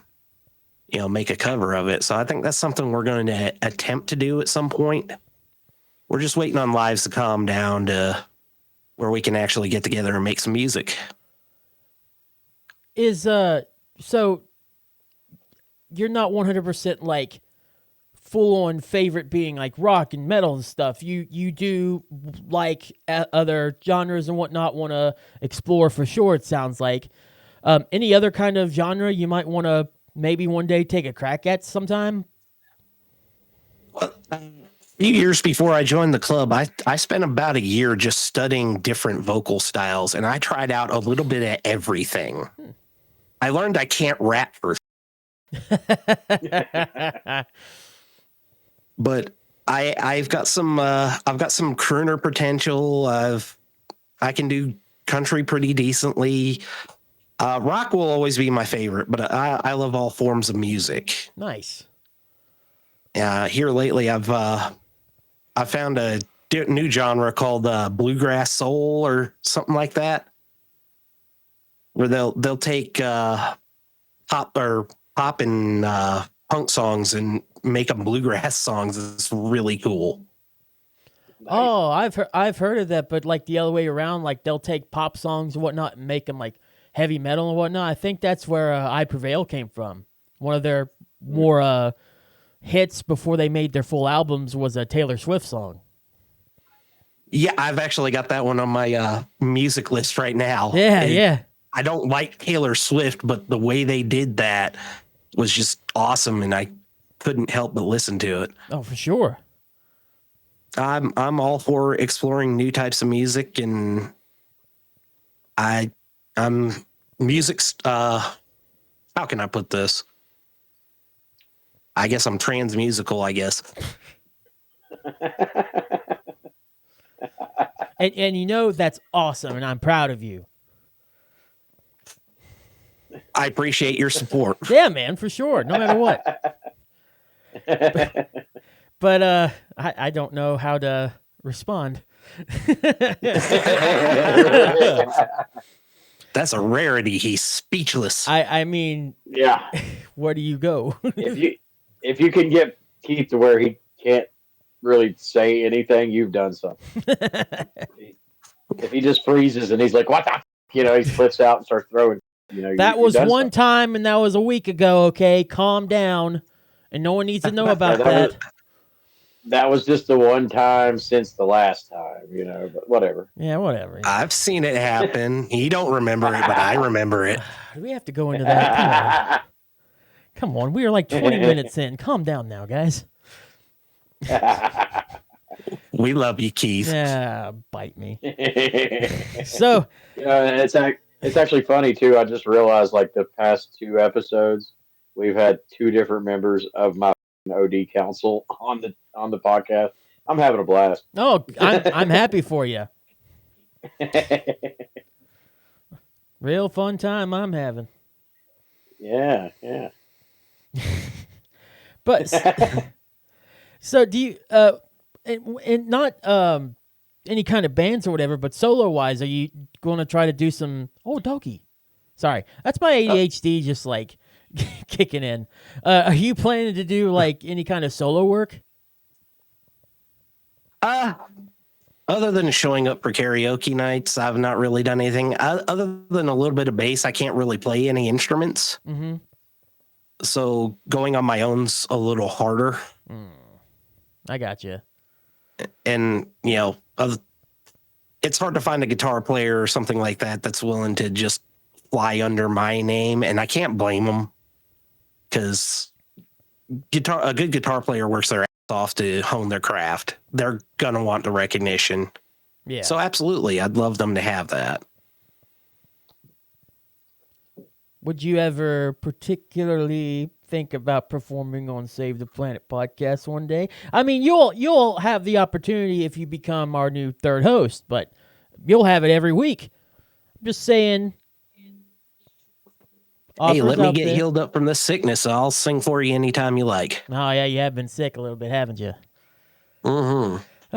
Happens to the best of us. Indeed. Yeah, once I get rid of this head cold, I'm down. Let's do it. I still have to get things set up. It's not particularly ready yet, but that is something that's going to happen later on down the line, maybe in 2026, that we're going to have actual performances, particularly exclusively for us, that we're going to play probably at the end of the shows or whatnot. We'd love to have you show off your stuff, especially if you get Xander and them put in the bluegrass band that you want to do. That sounds awesome. That sounds like an awesome showcase. Hell yeah, let's do it. Hell yeah. Anything Already making plans for the future. I like it. Oh, dude, you know what I've been doing here the last Excellent. month or so. I've been planning so much for what I want to do with this show, with OMO, with anything behind the scenes and whatnot. And let me tell you, Jack, once you hear some stuff that's also happening besides just podcasting stuff, you're going to be like, oh, you're doing that now with that person? Nice. With them? Oh, yeah? Oh, yeah. There's something I haven't told you even either, that it'll come in time once we get some more things. But that, you'll know because it involves you as well. Oh, Very intrigued. Now, one of the new things that I like that you've worked on is that awesome little Jackie you got there on your microphone. Oh, him? Yeah, I'm jealous of the little Jackie. No, right there on the microphone, right there by your face. Not that one. We on the talked about microphone. AI stuff last week. Okay, we have talked about The it. hell before. with the AI stuff. I think that looks like my little Jackie patch. I've right messed there. it up. Look what you made me do.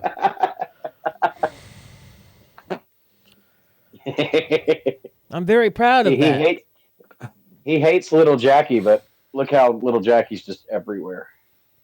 To be fair, that's our caricatures, by the way. He sounds like a closeted fan there. He is. Of Little Jackie? Who's a closeted fan of Little Jackie? All his little violence on little Jackie is it's flirting. Do we not remember the time I hid that little? Like I said, it's flirting. I get it. No.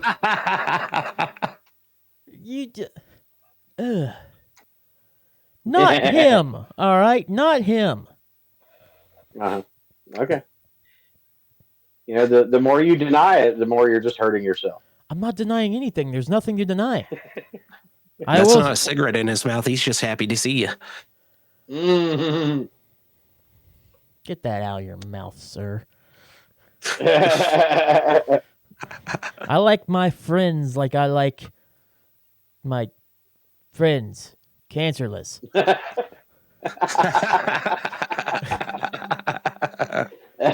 That is the preferred friends list. Yeah. I didn't know where to go with that. I'm sorry. But yeah, you're right. I like little Jackie. He looks good right there. No, he's like right here. It's right there by your face. That's your cigarette, sir. I'll be careful. He's right here. He's right here. He's right here. No, those are my fingers. Okay. Free version. Free version. Now everyone's going to be like, "Well, why did it just get black on Jack's screen all of a sudden?" Cool. Chuck, this is what we have to deal with all the time. All right, this putting the line. Oh well. See, now you got me worked yourself on that one. You worked me up. So, what the hell is that? What was that? Must be on your end. All right, well, I mean, we'll move on. So, do you have any questions for him, Jack? In terms of career, what? Oh, I'm curious. Actually, go ahead. If you have something, go ahead. Only the question I have is, dude, are you coming to the Thanksgiving potluck? No. What is that again? I think it's going to be the 22nd. I know you'll have Leo, but you can still come over and bring him. Yeah, for that I could. I could probably show up for that at least for a little bit. Cool. So, I'm now curious. So I know you've had a little bit of history in bands and stuff, J-Bomb. Not as much. What's your history with that stuff? I mean, not really. I mean, the closest I've come is being in the club with setting up shows and working with bands. I've sang on stage a couple of times. Actually, I sang on stage with Mr. Chop. Hey. Yes, he did. That was at what? That was in Whitwell at the Pit at Ampfest, I believe. It was Ampfest or one of the other shows down there. I can't remember which off the top of my head. Yeah, because that one song by Push the Attack, Bottom of the Bottle, is actually my kids was at the time my kids' favorite song. Like we couldn't go riding down the road without them wanting to hear that song. It is a very good song. Mm-hmm. Actually, there's an old school picture. I'd love to. I'll send it to you, Keith. Maybe you can put it on the edit. But there's when Push the Attack played Madfest, my youngest daughter was headbanging so hard to one of their songs. Somebody got a picture of it, and it became like a meme that flew around Facebook for years. And her it's perfect angle. Her hair's waving back. She's got the horns in the sky, and Squeeve is right behind her playing guitar. It's just a great picture. But anyway, my kids love that song so much that I talked with Chop and I talked with the rest of the band, and they were cool enough to let me get up on stage in Whittle and sing it with them. And my kids just they lit up with that. Daddy went up a whole new level getting on stage singing that with them. That's awesome. Yeah. So aside from that, I've sang with when Sever the Wicked was around, I sang with them at a couple shows here at the bomb shelter, and I think even one somewhere else. I don't remember where, but it's I've always loved music. I'm a decent singer, I guess. So I tried to slide in there and sing when I could, and I got a drum kit here that I play on, but I'm not that good at it. Had a guitar, really hated that thing. So yeah, if I was to get involved in music, it would definitely be as a vocalist. At one point, I did try out when Dying Oath was looking for a vocalist, and from what I was told, I was like runner up. They picked a different guy over me, but like if it would have been for that guy, it might have been me. So yeah, I guess vocalist would be my thing. But I mean, anytime I could get on stage and sing with somebody, it's a little nerve wracking, but it's fun as hell. It's an adrenaline rush. Dude, I can imagine. I could, like, behind a camera and doing stuff like this, I can do it any day of the week. But like, you put more than like maybe 2 or 3 people watching me, and especially if I'm singing, I get so embarrassed watching some people sing, let alone me. I'd be like nuts with it. Now, I do have a question. Chop, how modest is he being? Was he actually really good? Yeah, he did a damn decent job, actually. Stop underselling yourself. No, but in little moments like that, because, being in a local band like that, unless you're playing covers, you don't make money. And 9 times out of 10, you're doing shows for free just to get your name out there. But being a part of those little moments, like that picture of your daughter headbanging with Squee behind her wailing on that guitar, and seeing you kids light up when you got on the mic at the pit, it makes all that blood, sweat, and tears worth it, knowing that you helped facilitate that moment in your own small part. And that's what I love about music. Yeah, the funny part is still years after all that song can come up on my Spotify playlist while we're going down the road, and they will all still start singing that song. I still sing that song when it comes up on my playlist. Right. Maybe that's a song you can redo as a bluegrass song somehow. It potentially. I mean, do a new edit. That'd be cool. Yeah, dude, that'd be sick. Yeah. This kind of dating yourself to doing a cover of your own song. I mean, yes and no, but if it's a cool song like Bottom of the Bottle, I mean, who cares? Go for it. Yeah. It's funny though, is when I did sing that song with him at Antfest, or whatever it was at the pit. Chop talking about the previous vocalist and how he was when he was removed from the band. That was one of the times he actually did have comments, apparently, because that video went around on Facebook, and he had a lot of smack to talk about it. And I always tell Chop, I'm guessing it's because me and Chop did better than he did at it. Got him. I'd forgotten about that. So we must have done something right for us to get attacked about it. We must have done something right. Also, doing shows for free, that doesn't sound familiar at all. Well, you do it because you love it. That's true. Yeah. I'm making lame jokes. I apologize. You're good at that. Hey! Leave me alone!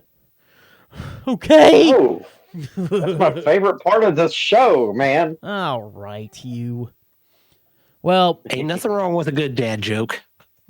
Yeah, that's right. Oh, God, I am old enough to be a dad. I'm old enough to have like a 10-year-old at this point.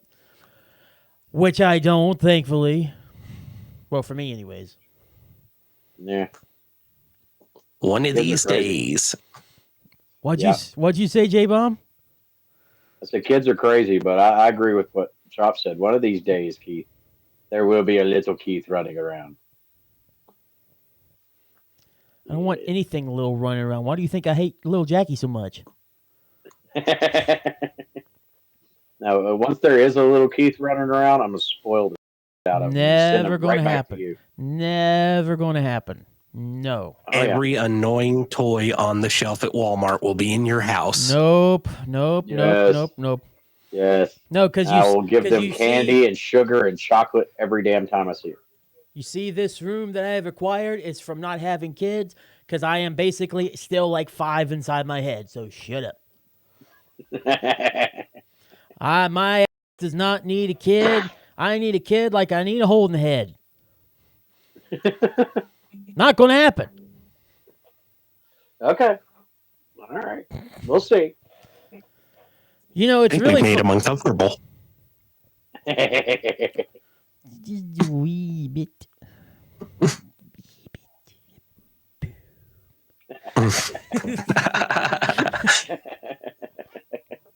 Hey, can I tell a story?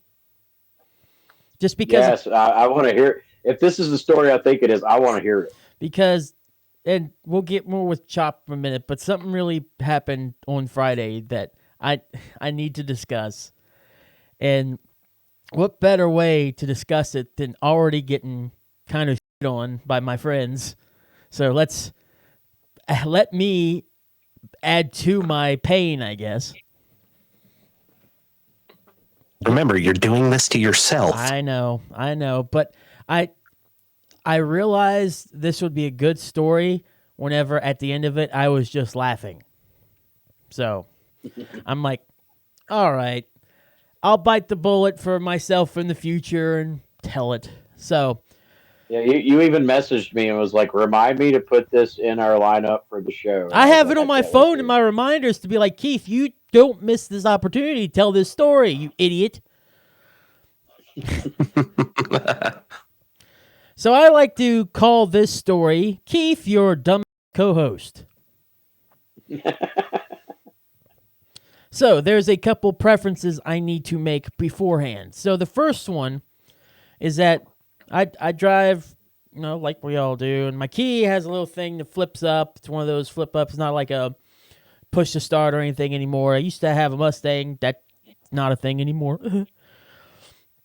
So I have this key that has to push the button, flips up, whatever, but it's older now. And one day last week, I can't remember, it broke off. And I'm like, oh, crap, what am I going to do now? Luckily, I was here and I noticed it, and I had some super glue, or I had some stuff to really should put it on there tight, and it worked for a few days. It was actually working really well. So I fixed my key whenever Dad came down to, and I fixed the headlights, so I felt pretty accomplished. I'm like, yeah, I fixed some stuff for my car. Cool deal. So we get to Friday. Friday was a really decent day. I had a pretty kick-butt day. At work, I got Employee of the Month, so it was the first day I actually used my thing after taking a day off beforehand to park in the front of the thing and go inside and be like, yeah, I'm the man, I worked hard for it. I earned it. And just going throughout work, I was killing it here and there. I felt like editing, doing shows. It was a great day. And then the best part about working a Friday is that I, for now, record high school football locally. And I was going really close. It was just like 20 minutes away to this high school, Riverside. So I'm like, cool. I'm going to go there, get some highlights, get home. Yeah, it's supposed to rain, but should be okay. Rain was an understatement.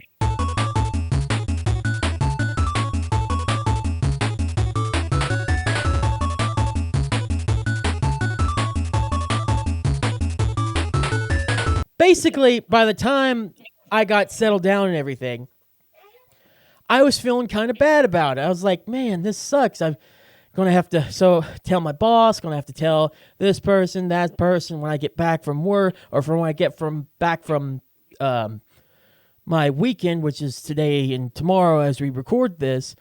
I'm just going to feel like crap probably. I'm already feeling bad. So it's time for me to go home. I put the key up to the van. I get signed out, get my stuff, heading out. And here's where the story actually begins. Yes, this is the beginning of the story. All that was a hell of an intro. I know. So, well, get ready because you're about to make fun of me when I'm done. So, I go outside my spot, employee of the month spot. I'm happy as can be, at least for that point, but I'm down a little bit. Go in, I unlock it because my key thing is broke.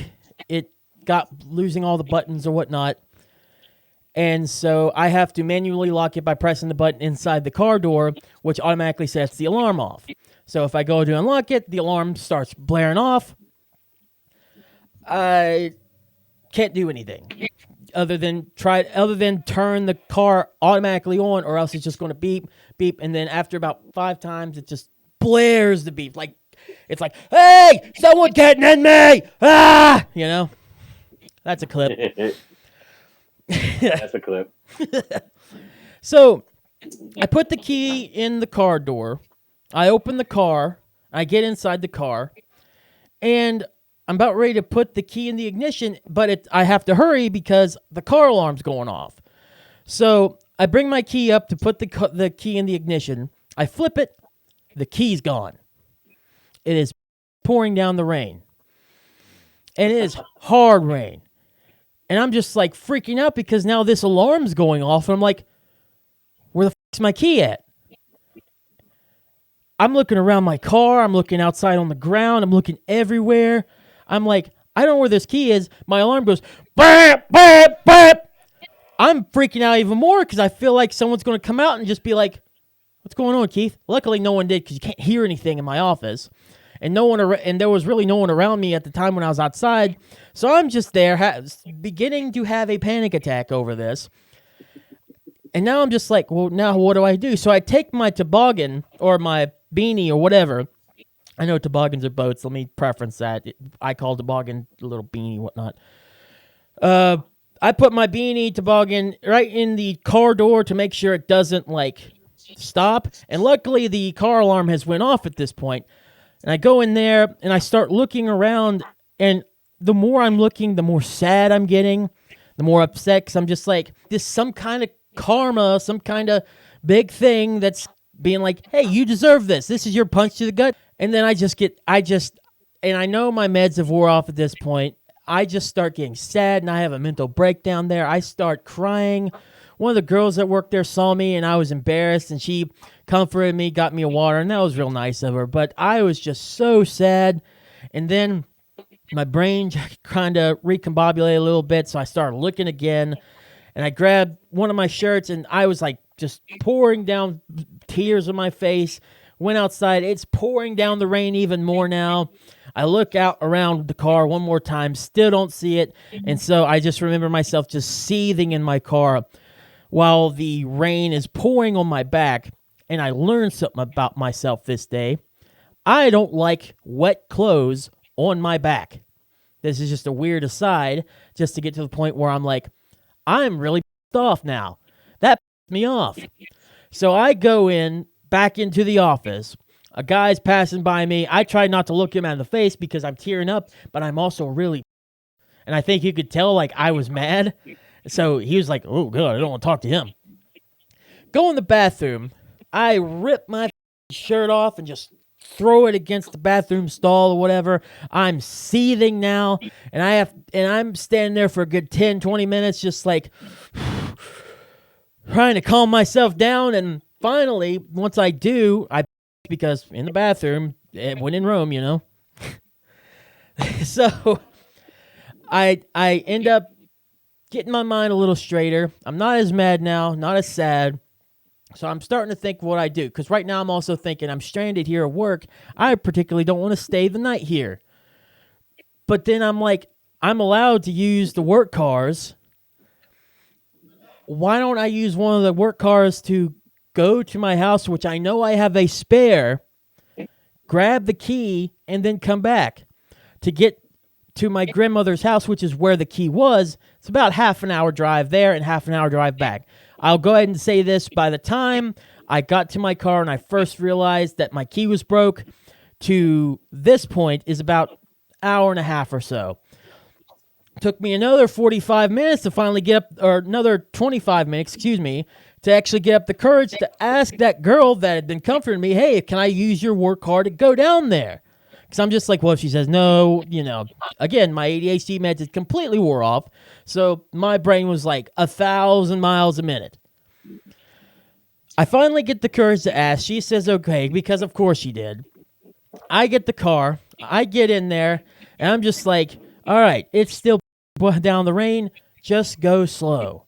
So I make it there, half hour, see my grandma, give her a hug. I'm just like, I'll be home eventually. I'll be here eventually, I promise, because I have to take care of her a little more now. Come back. I'm like, okay, I got the spare key. I'm ready to go. I just got to put the work vehicle back in there. So I got a little hope going on now. Get in there, put the key down. I'm seeing everyone getting ready. I say goodbye to whatnot, and I tell my friend what's been going on. I'm just tired, and this whole past 3 hours or so has just been a pain in my... It was a really good day. I was ready to go home. So I get to my spot. I go to my spot, my employee of the month spot. I go in there to unlock the door, because I think I tried to lock it again after I shut the door. So I go and unlock the door. I would like to pause the story for just a moment. Remember how I said at the beginning that I got into the car? Mm-hmm. Yep. You remember that? Yeah. So if I would have thought for just a second after I got into the door, well, that's funny. How'd I get in the door, but I couldn't turn the key on? Where'd my key go? See, visually, I know you all know where this is going, but... I've known for a few minutes now. I know. I'm just like, how... I look down at that key door knob, the handle, that little piece of key is stuck in the key door. Yeah. Is there all that went exactly where I thought it was going to. Yeah. But the part of the story I was hoping for, though, is when you said you walked past that employee and you just tried not to look at him. I was hoping that like the employee had been like, "Hey Keith, how are you doing?" You'd be like, "Oh, yeah." Oh, if he would have, I probably would have snapped. But we're gonna rename that story though. That time that Keith wore out and broke his.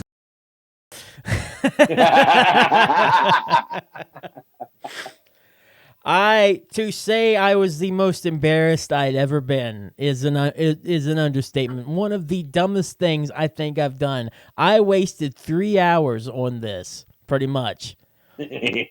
Just maybe more like 2.5 or so, because I'm also counting in the fact of the football game. Still, I wasted all that time. I used the work vehicle to go to my house just to find out that broken piece of key was right in my door.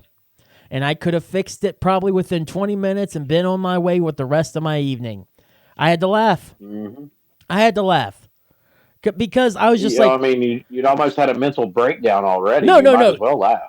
Almost. Dude, I did. I had one. I had a mental breakdown just right there, just crying, bawling my eyes out.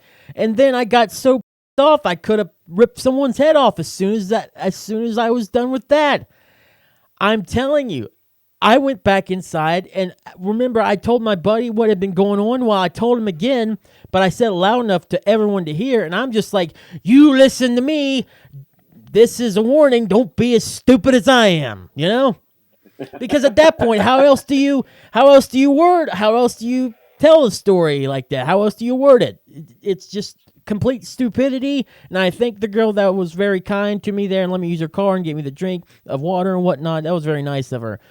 But If I would have just thought for just a minute, how in the hell did I get in my car? All that would have been avoided. To this, that I've done stupid before. Obviously, we've talked about the stupid that I've done on this show before. A lot of it drunk. So it gets a pass because the reasoning is you're drunk, right? Or not a pass, but you understand. You have an excuse. You have an excuse. There, thank you. You have an excuse. I don't have an excuse for this one. I don't have a good one. This is just, Keith, you're really stupid. And yeah, I don't. What do I do? What do I say after that? I'm just really stupid. And we all have brain fart.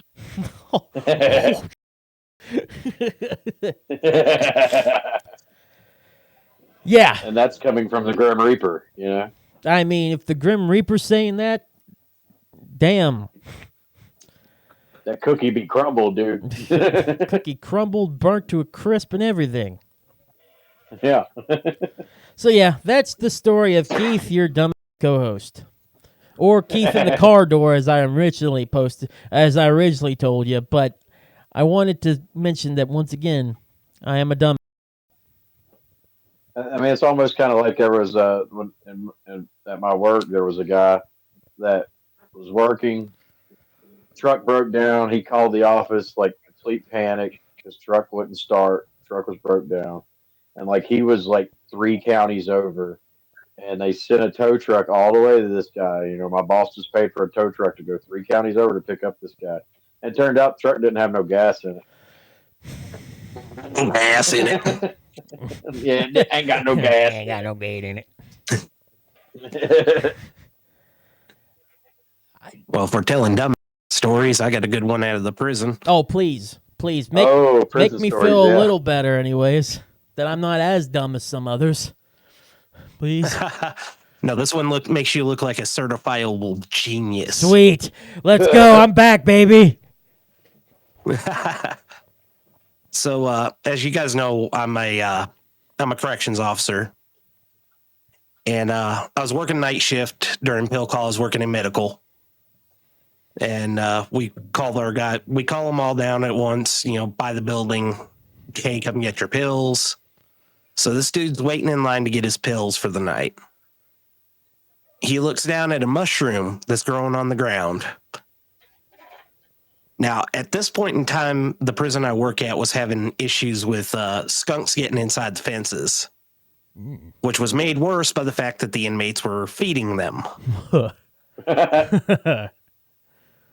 So he looks at this mushroom. His buddy looks at him, says, I dare you to eat it.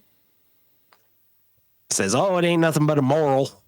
It wasn't no damn moral. He picks it up, shoves it in his mouth, chews and swallows. He gets up to the pill window. I said, what in the hell were you thinking? Oh, no. It's just a mushroom. It was good. It's like, you realize that thing was probably growing off a skunk turd, right? Oh, I'll be okay. It ain't nothing wrong with it. I said, I'll see you in a couple hours. Yeah. I'm working medical all night. He's going to end up down there with his belly all screwed up. Yeah. So about 3 hours later, counted just cleared. I get a call on the radio. 101 to 52. I got a guy up here who needs to come to medical. Yep.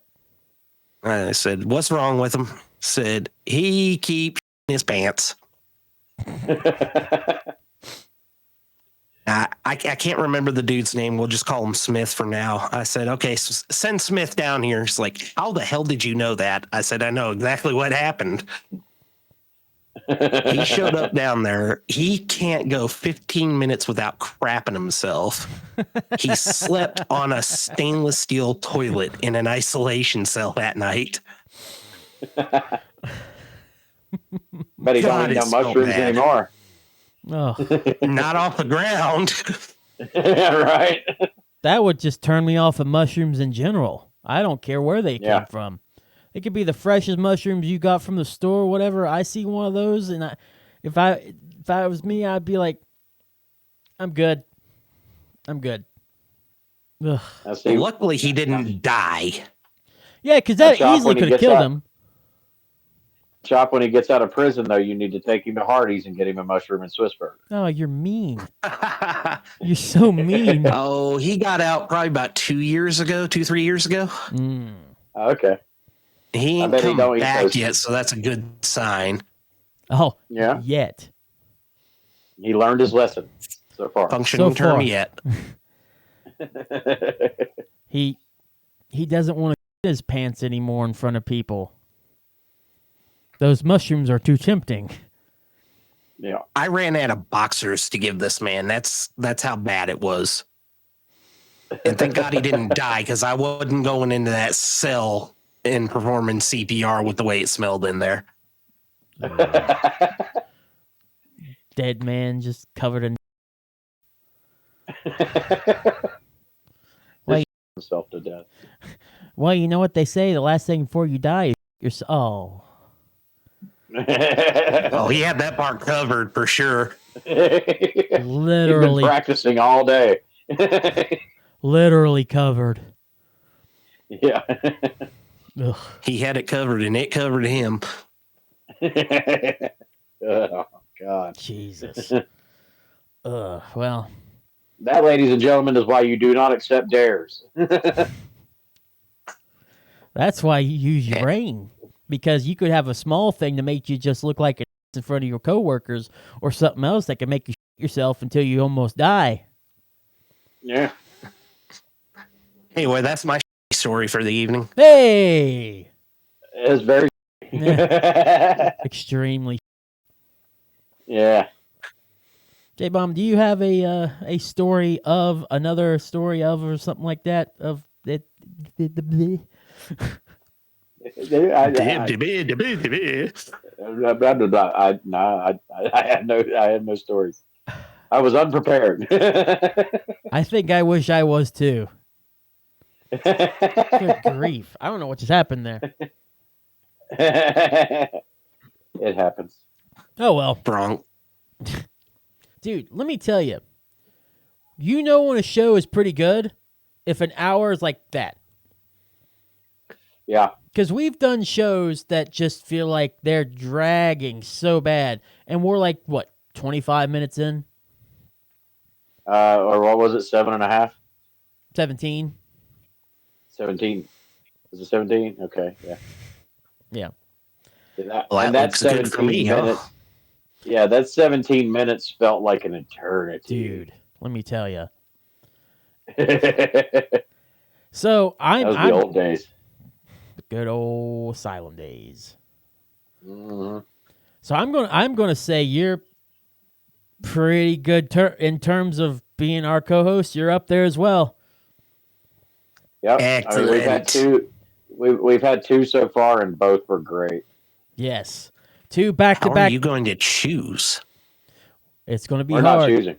Well, sorta. Yeah. We're gonna take input from the listeners. Yeah. We're going to hear what they have to say and then determine that. And by the end of the year, we'll let everyone know who the new third co-host is. That sounds pretty good. But even if you don't end up being co-host, just like with Druid last week, I want you back on, man. This was fun. Oh, yeah. Absolutely. I'm down anytime. I had a good time with this. I loved hearing about your story. It made my story feel not as bad. I've been ripping on you all night, so I had to make you feel good for a minute. To be fair, it's not your fault whenever you're egged on to do it by someone else. I could start ripping into him too. Can we do that? Okay. You go first. I'm surprised he had time to record with us tonight. I figured he'd be on his way to Isengard with the ring. Oh! It'd be in November. I thought it was at least going to be a North Pole joke. Come on now. I'm saving that one for December. I gotcha. All right. What is your That and I marathoned all 3 movies the other night, so it's fresh in my head. Still got Lord of the Rings on the brain. Yeah. what is your phone or whatever sitting on right now? What are you using to keep that up? You don't want to know. Yeah, I do want to know. No, actually, it's this little phone holder thing that your uncle gave me years ago. Man, I'm surprised they make them that short. Fuck, I could 3D print you one of these contraptions. What the hell is that? Here's, show that again. I'll put it. Phone. Oh, Nice. Yeah. Cost me all of Very 15 cents to make. I have that. Oh yeah. I have one. Oh. Mine's actually kind of nice because it was my friend's from work. And in fact, I know he won't mind me showing it, but I will have to censor it. But I am officially property of Will's. So Will's Yeah. made you there. But now I have a phone stand. Was it Fair worth enough. the price? I don't want to talk about that. Was it worth becoming? I was about to say, was it worth becoming their? What did I just say? I don't want to talk about it. Are you sitting on a donut? Anyways, I think we're just about done. No, I'm not sitting on a donut. Oh my God. You know what? I sort of am. Uh-oh. Show and tell time.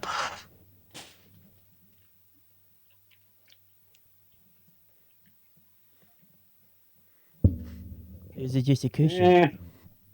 Yeah. Donuts have holes in the middle of them. Yeah. I don't think that qualifies.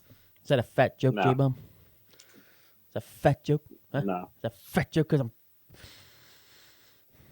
I'm not exactly skinny. Yeah, you're I right. don't think anyone here is. No. Yeah, you're right.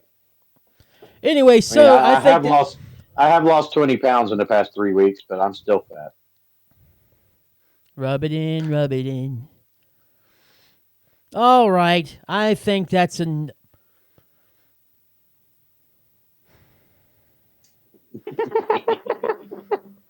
Just making it so much harder for me to do stuff. You know this goes up tomorrow, right? Let's see. I love it that every time I do this, Chop does this. Ugh. It's all right.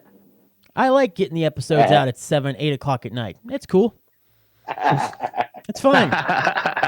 Totally fine. If you were worried about editing this podcast, you should have never had me on it. You can edit this yourself then. Nah, you know me. I'll put everything in. Yeah. Yeah. So is there anywhere you'd like Nice to... and raw. Oh. Oh. Oh my.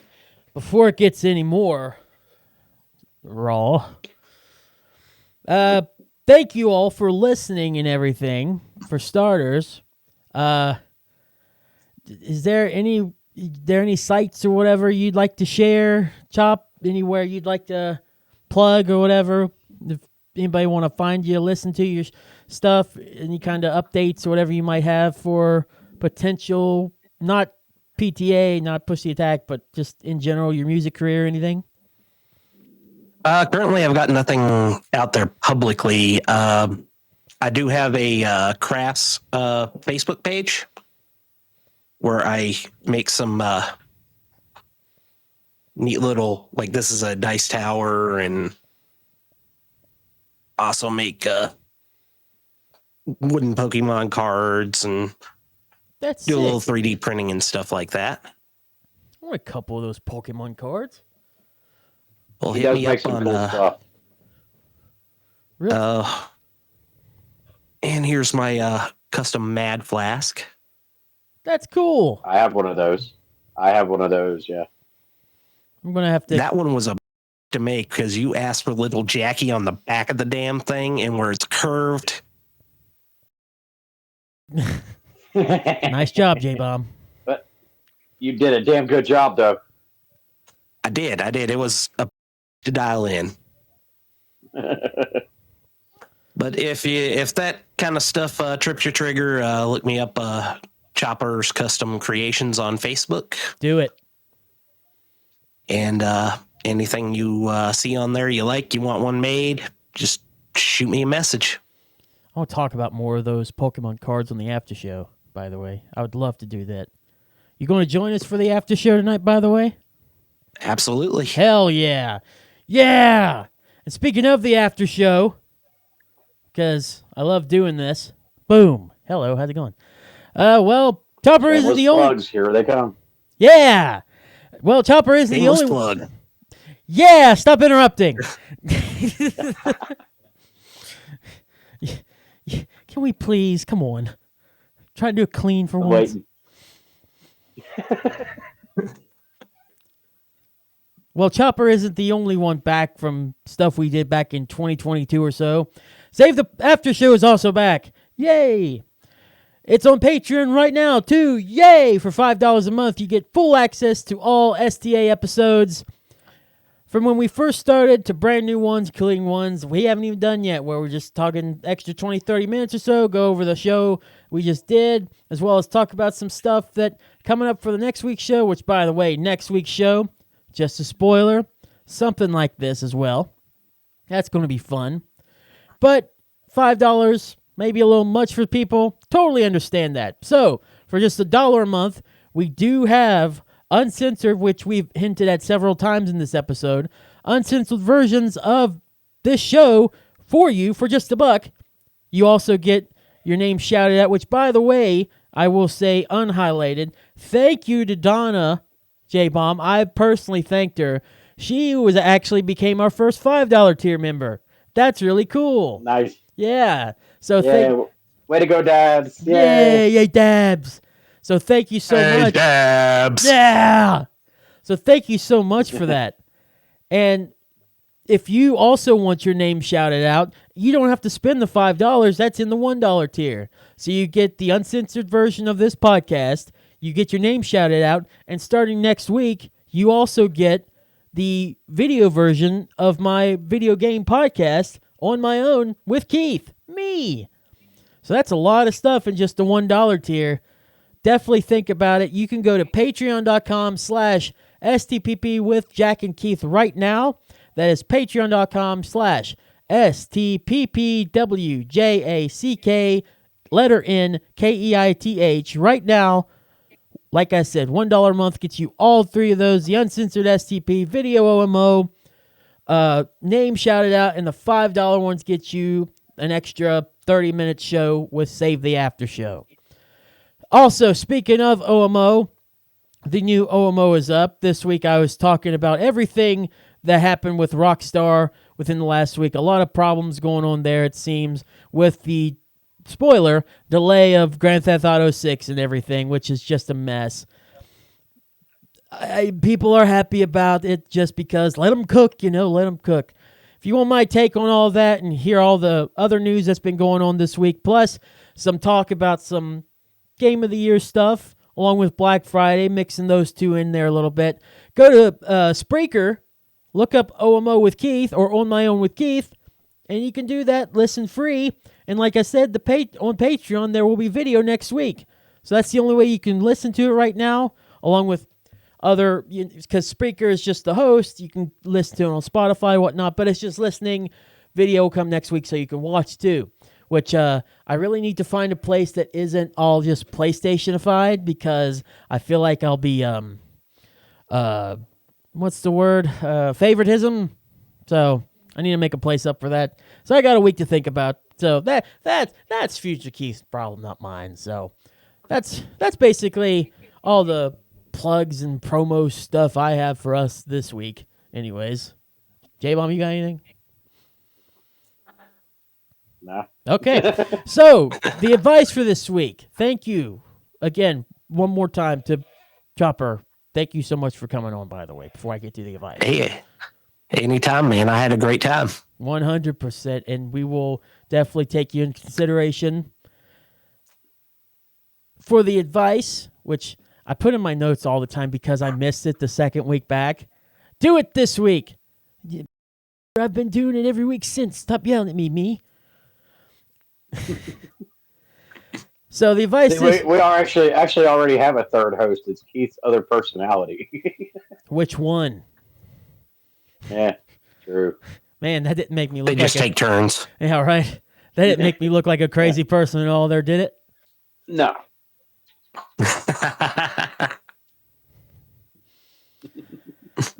Anyway, sorry.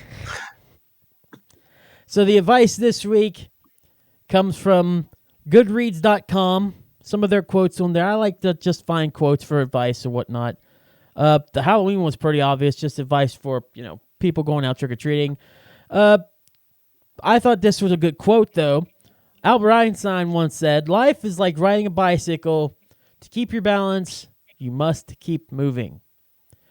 Obviously, that's just, if you're going to maybe lose your balance here and there, just like the bike, as he said.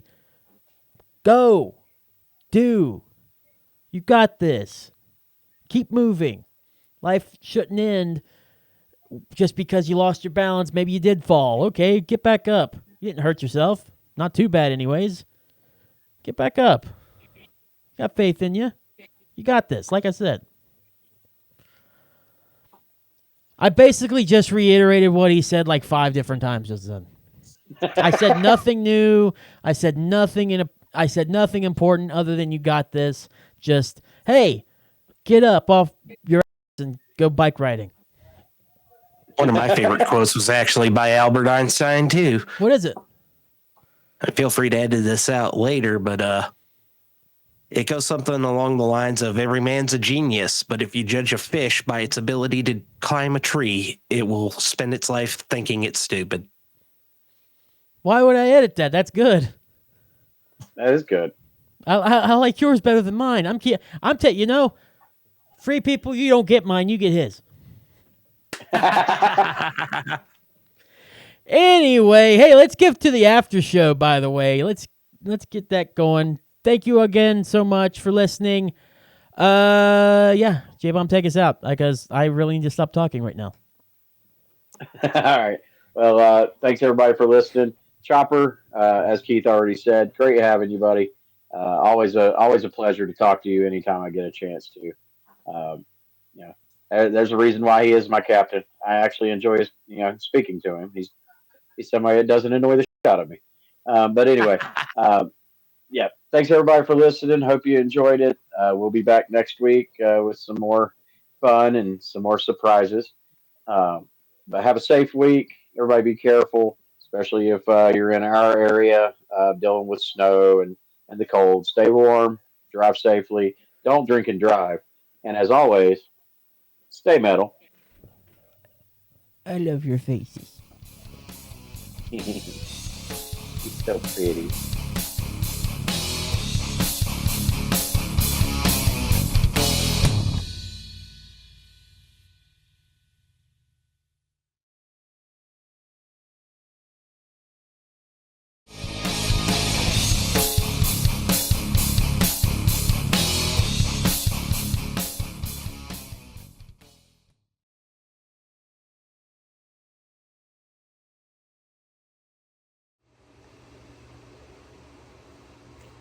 Hi, everyone.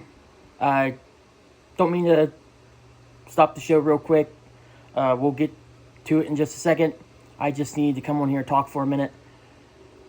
So this episode was actually recorded last week. We record Monday and Tuesday every 2 weeks so that the next week Jack can have his kids and he don't have to worry about anything with the show or whatever. So it makes it easier for everyone to do that just to get 2 episodes done in 1 week. Due to recent events in my life, as well as the lives of others that I know, I found it important to start this episode in particular both to dedicate this to a friend of mine and to let you all know that there is someone out there. Don't be afraid to keep whatever's bothering you in. Speak up. Say something. There are people that want to listen and want to help when they can. I know that's hard to do because I've dealt with it and it doesn't feel like anybody's really there half the time. But there are. Even if it's just to talk. There are people there. I'm going to leave the National Suicide Hotline number at the very beginning of this episode.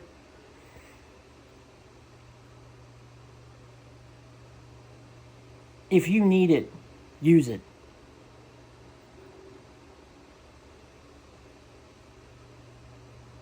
It's better than the alternative.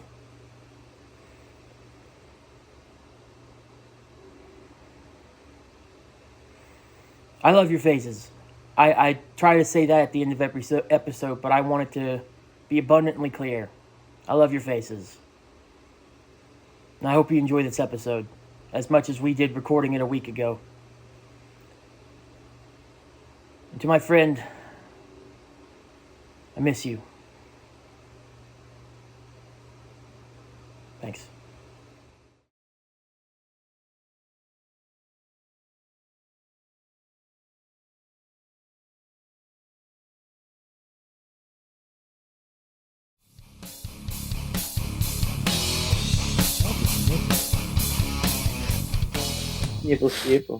Can't stop sniffing. After this, I promise I'll try to mute for whenever it gets pretty bad. But good grief, it's just been too cold recently. It's probably nice now, but like when we're doing this, it's just been cold and not great looking. And what sucks is by the end of the week, pretty decent. Yeah, it's supposed to be back up in the 60s. It's gonna make everyone sick. Yep. Oh well.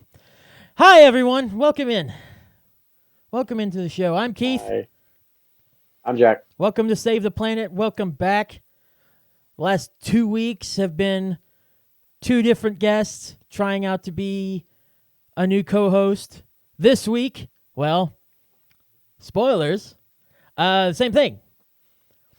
We got another person trying to be our next co-host. I'm pretty excited for this one. Yeah. Always a pleasure having him. Oh, 100%. He's literally he can hear me. We're not pulling him up just yet, but he's like literally one of the nicest guys I know. 100%. Like not a bad thing to say about him. He's a saint. He is a saint. If anyone tries to say anything bad, even if you're trolling, we got problems. We got problems. Yeah. You see that face? That little Jackie face? That's my face. Coming for you. Yo. Yes. So without further ado. You don't want none. Huh? Oh, you said you want none. You don't want none. Don't want none unless you got. But that's clip. Sorry. Interesting start, I know. Oh, we always have those. Especially for that coming from who we're about to bring up. Yeah. I'm curious of what his reaction is going to be because I can look at him. I'm seeing him right now in preview. He's just like smiling. He doesn't know what to make of that. All right, enough bullshit around, ladies and gentlemen. For like maybe the 4th time on Save the Planet since we've been doing this since 2019, our friend, our good buddy Zach Grady, or Jedi. Howdy. It's a Jedi. It's a Jedi. I love when you say it. I love when you say it's a Jedi. But yes, I was genuinely smiling over that intro. Oh yeah. I always love the shenanigans. Did you like whenever I tried to smack the airbutt? Yes. Yay! Woo! Woo! Woo! Woo! Oh, okay. I'm sorry. Way too much energy for the beginning of the show. I'm sorry. Well, right. Hi. Well, hi. You are wired for sound, sir. Which is really weird because just like maybe an hour ago, I was I feel like I was dying. Mhm. But yes, this is Jedi. He's been on the show several times. Future Keith, just like last week when it came to Chopper, and I feel bad because I didn't do this with Dwayne for any of his stuff either. I did for Chopper. For Jedi, show off some of his past stuff here on the show right now. Thank you. Cool. Now. Cool. Not now. Now. Now. Now. Now. Okay, now. I think for all Star Wars fans, the whole summary of that day was like, was that Vader? Was that Palpatine? What the hell was that? Yeah. You got Ray with the dark cloak on, and then the double-bladed lightsaber. I'm just like, I saw that, and I was like, wow, this is going to be epic. Mm-hmm. And I mean, also, I'm a huge fan of the original Star Wars because I'm old. Ha ha ha. And so seeing Lando Calrissian back, Lando's back. That's great. Mm-hmm. I like Lando. When will then be now? Eventually. Soon. Yes. Spaceballs reference. Yeah, he got it. Yeah. He got it. Yeah, this guy. And Yeah. I'm just saying, if they don't call Spaceballs 2 the search for more money, it'll be a missed opportunity. They f***ed up if they don't do it. Yeah, I mean, don't get me wrong, I'm still going to see Spaceballs 2, but if they don't call it that, I'm going to be a little bit upset, but yeah. I'm still excited regardless. Oh yeah. That's going to be cool. And Rick I'm just curious if Dark Helmet is just going to have his regular lightsaber ring thing, or if he's going to have a crossguard one like Kylo Ren in the sequel trilogy. He's going to have to find a new Schwartz ring. His got taken. Yeah, that is very true. I actually do recall that, but I'm still curious if it's going to be like a regular stable blade, or if it's going to be unstable, or if it's going to be like a cross guard. I'm very curious of what they're going to do when they reintroduce Dark Helmet. And Rick Moranis is coming back as Lord Helmet. That's what I was going to mention. Yep. That's awesome. Yeah, not only that, but not only they're going to have Bill Pullman come back as Lone Star, but they're also going to have Lewis Pullman in the movie too. So they're going to have both father and son in the movie. So I think that's really cool. I actually did cosplay as Sentry at SubasCon that Saturday, and it was pretty cool. It was cool having people be like, "Hi, Bob," whenever I walk past. I would just smile and wave back. It was really cool. Now hold on. Yeah. Before you go any further, you mentioned a little too local thing. What's SubasCon for anybody that might not be listening directly from where we're from? What is SubasCon? Well, SubasCon, it's basically an anime convention, and like all the cosplays that are there, they're not exclusively anime, but like it's superheroes, video games, movie characters, TV characters. Like it's just a big variety of different cosplay categories. But not only they have like anime stuff, but like they have a bunch of different Japanese arcade games set up. They got some PS5s set up this year, and they had a few different games set up at this little area with the PS5s. Like there was Dragon Ball Z Sparking Zero, which I played. I was very rusty at it, but I still had fun. I think they had the new Tekken game in there too, and they had a few others, but I can't really remember the other ones. But I know they had Tekken and Dragon Ball Z for the PS5 booth, and then they had a bunch of different console setup. Like they had the N64, Nintendo Switch, Xbox One, Xbox Series S, X. Like they just had a lot of different console setup, and I was so excited to see this one. But they actually had a Japanese arcade cabinet of Virtual On, and the first time I've ever played that game was on the Xbox 360. They had it on their Xbox Live arcade thing. Whenever Yeah, that Xbox thing Live was still Arcade. going. Yeah. Yeah, they actually had that, and to be able to experience it the first time as an actual arcade cabinet, it was really cool, but the controls were weird. Like, just to turn and try to navigate with the twin sticks. Like, it was weird, but it didn't take me too long to adapt to the controls, but it was still really fun. I was very happy to be able to experience that for the first time. It was very, very cool. Now, is there like the other cons? Is there like celebrity guests there and stuff too?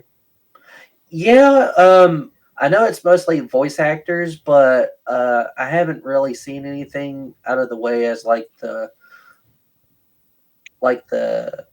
A-list actors, but like it's a fun little convention though. Like they have different like voice actors, comic book artists, local artists. Like they just have a lot of different people come there, and all sorts of different vendors from all over the place come to SpasCon. But it's really cool. There's this one vendor I have to bring up. It's called Wild Bill's, and they have some really good sodas. Like I ended up having a root beer flavor soda, vanilla, and black cherry.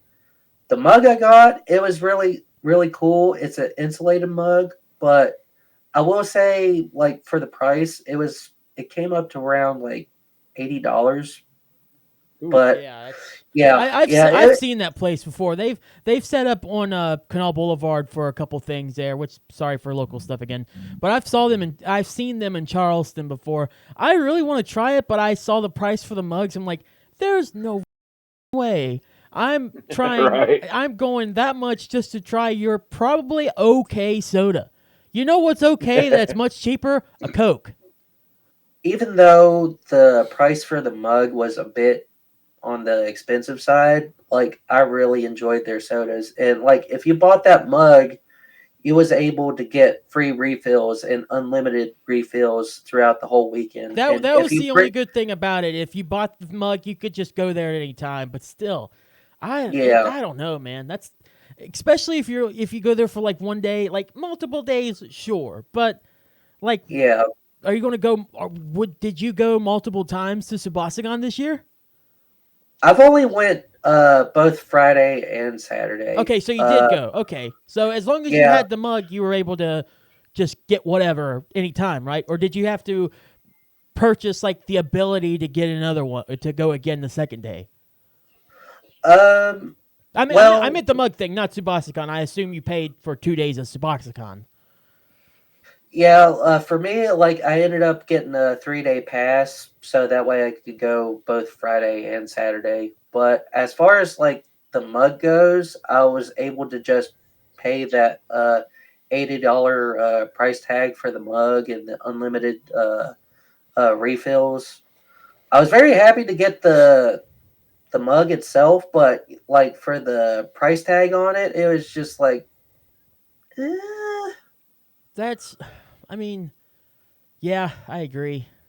It's like I've always wanted to go to one of those cons because I'm a big geek myself. But like every time they come around, or like they have one in Richmond or Roanoke or down in North Carolina or whatever, I start looking at the package prices and stuff, and I'm like, yeah, I'm too poor to go to these cons.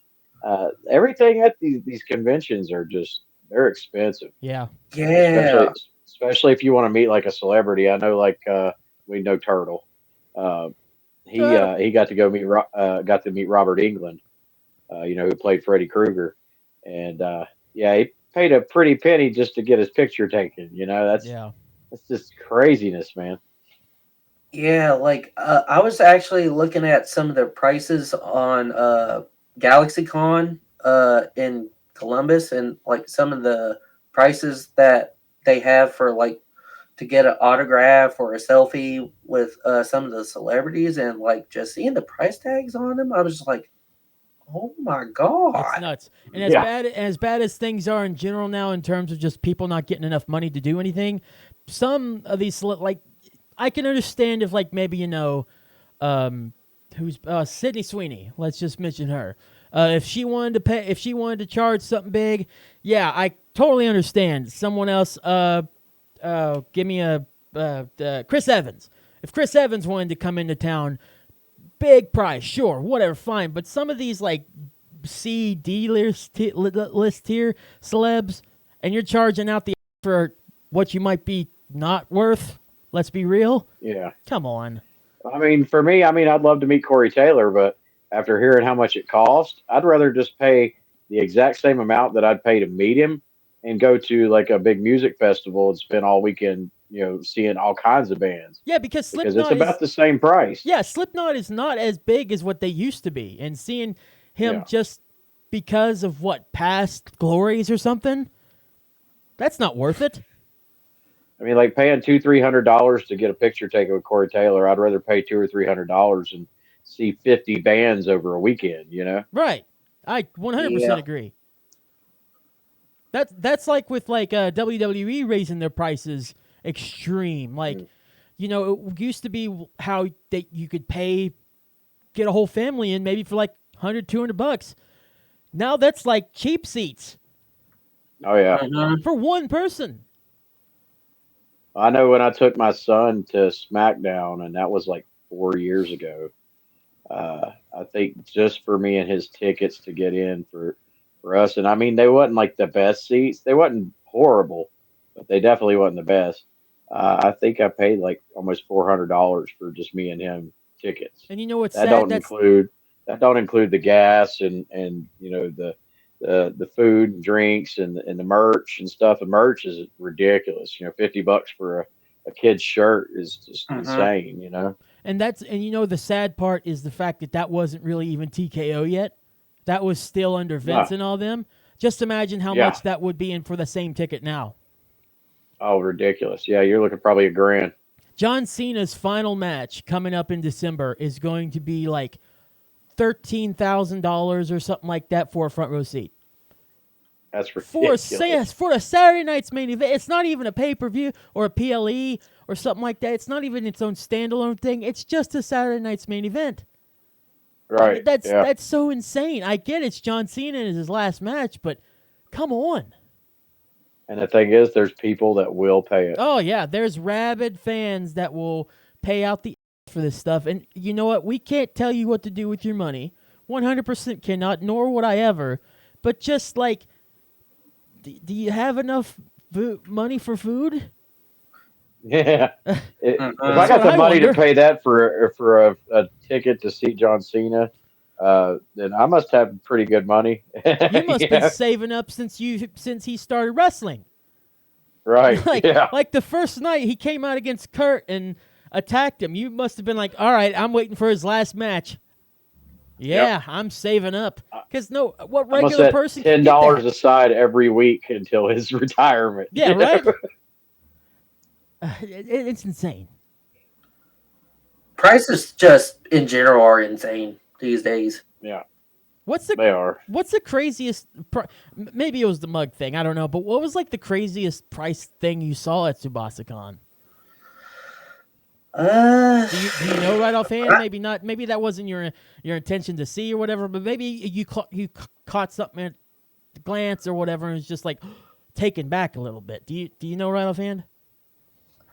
I don't know. Like some of the swords that I seen, they were kind of on the expensive side. Like, there was a specific sword that one of my old work buddies, he wanted it. It's a Sasuke sword from Naruto, and I seen it. It was for like $80, but it turns out I had a little bit of a clarification. That was for the wooden version. The actual metal version of Sasuke's sword, it was like $200. I was like, yep, never mind. Yeah. No way. Just some of them prices for the swords and stuff like that. It's like, nope. But I did see something pretty cool. at one of the vendors that I was taking a gander at. They actually had some Japanese modded Nintendo 64s, and they actually had a original Super Famicom there, and some of the old Japanese ports of some of the well-known video games. Like I know I've seen Street Fighter there. I think I've seen one of the Super Mario games for the Super Famicom, and I think if I remember correctly, the guy was selling the original Super Famicom for like $120. That's not bad. Yeah, that's not bad at all. And like, I was just thinking to myself, I was like, do I want to walk out with a original Super Famicom, or do I want to save my money? So I ended up just saving my money, even though it would be cool to have an original Super Famicom. It just, I was just like, yeah, I'm just gonna save my money just in case if I need some food or just get gas for my car whenever I leave from the convention and go back home. But I will say it was still very fun, minus all the stuff being like on the expensive side. Just seeing some of the people that I knew up there, and also meeting and talking to other cosplayers and just people in general was worth it, and it was pretty cool. Yeah, something like that. It's definitely more worth just being around the people than it is, like buying. Obviously. Yeah, like I got a buddy down this way in the Bluefield area, and he owns a collectibles store called Spookables, and he travels. He packs up every time I go in there. He'll be packing up to travel to some con that's in local area just to sell some of his collectibles. But this guy though, he goes there not just to sell the stuff he's got, but he's like a kid in a candy store. He gets there and he's looking for new stuff to buy. So yeah, I like going to his store a lot. Yeah. He's got some cool stuff. What was the name of this place again? Spookables. Yeah, he mostly sells like horror memorabilia. I was going to say, like, I hope movies. It's horror. Yeah, yeah. He does. Like I go there and get a lot of, where I'm a Predator fan of the Predator franchise. There you go again. I got a couple of those action figures from his store, but also like he's a big wrestling fan. And with my son being a wrestling fan, we go to his store quite often to see what he's got in the bargain bin, because he's got a lot of the wrestlers still in packaging, and they're $30 to $50, some of them more. But then he's just got like little plastic totes by the door that's just loose wrestlers that have no packaging for like $5 each. So I can take my son there and get him all kinds of cool old school wrestlers and stuff for like $5. It's awesome because I find wrestlers that he's looking for. You go to Walmart, they're just selling whatever's going on the shelves at that time. But go to his store, man, I've found my son all kinds of crazy. He's even got an Andre the Giant that's to scale with the other wrestling action figures he has. So he's lucked out at that store quite a bit.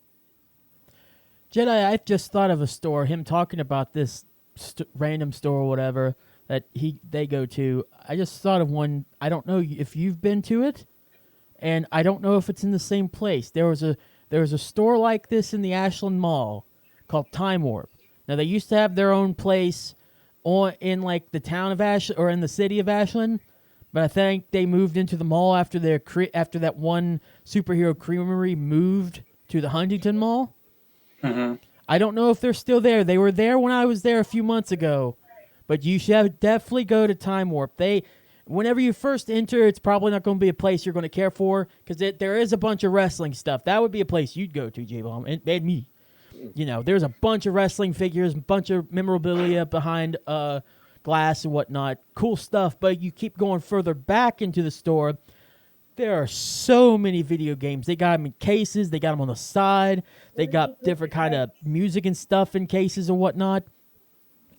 It's definitely a place that you should definitely go check out sometime, Jedi. That actually does sound like a pretty interesting thing. It sort of kind of reminds me of the inner geek a little bit. Like whenever you brought up all the wrestling stuff, like it just made me think of whenever we went in there and we seen all the wrestling figures in the very back on the back left corner. So that's sort of kind of what it made me think of, and like it made me think of the last time I was there. It was around, I think it was around June, July, somewhere around there. And whenever I went in there, they had like 4 lightsabers for sale, right? And so, like, they had Darth Revan's Black Series lightsaber, and it switched from red to purple. They had Rey's yellow lightsaber. They had Kylo Ren's lightsaber, which I already had, so I didn't really bother with that one. And he also had the dark saber. And like I was just thinking, if only I had a few extra $100, I would be able to get.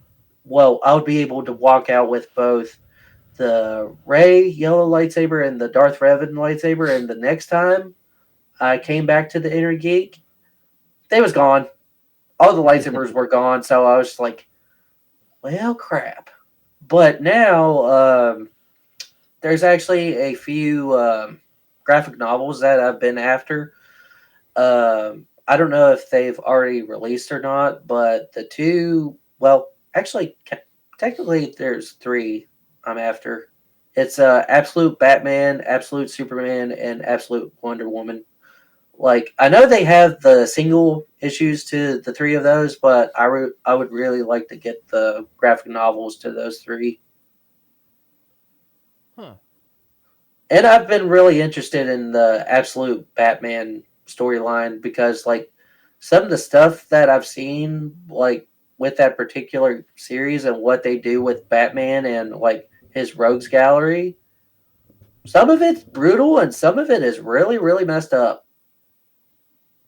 Like, whenever, like, compared to, like, the regular Batman to Absolute Batman, like, it's like, oh my god.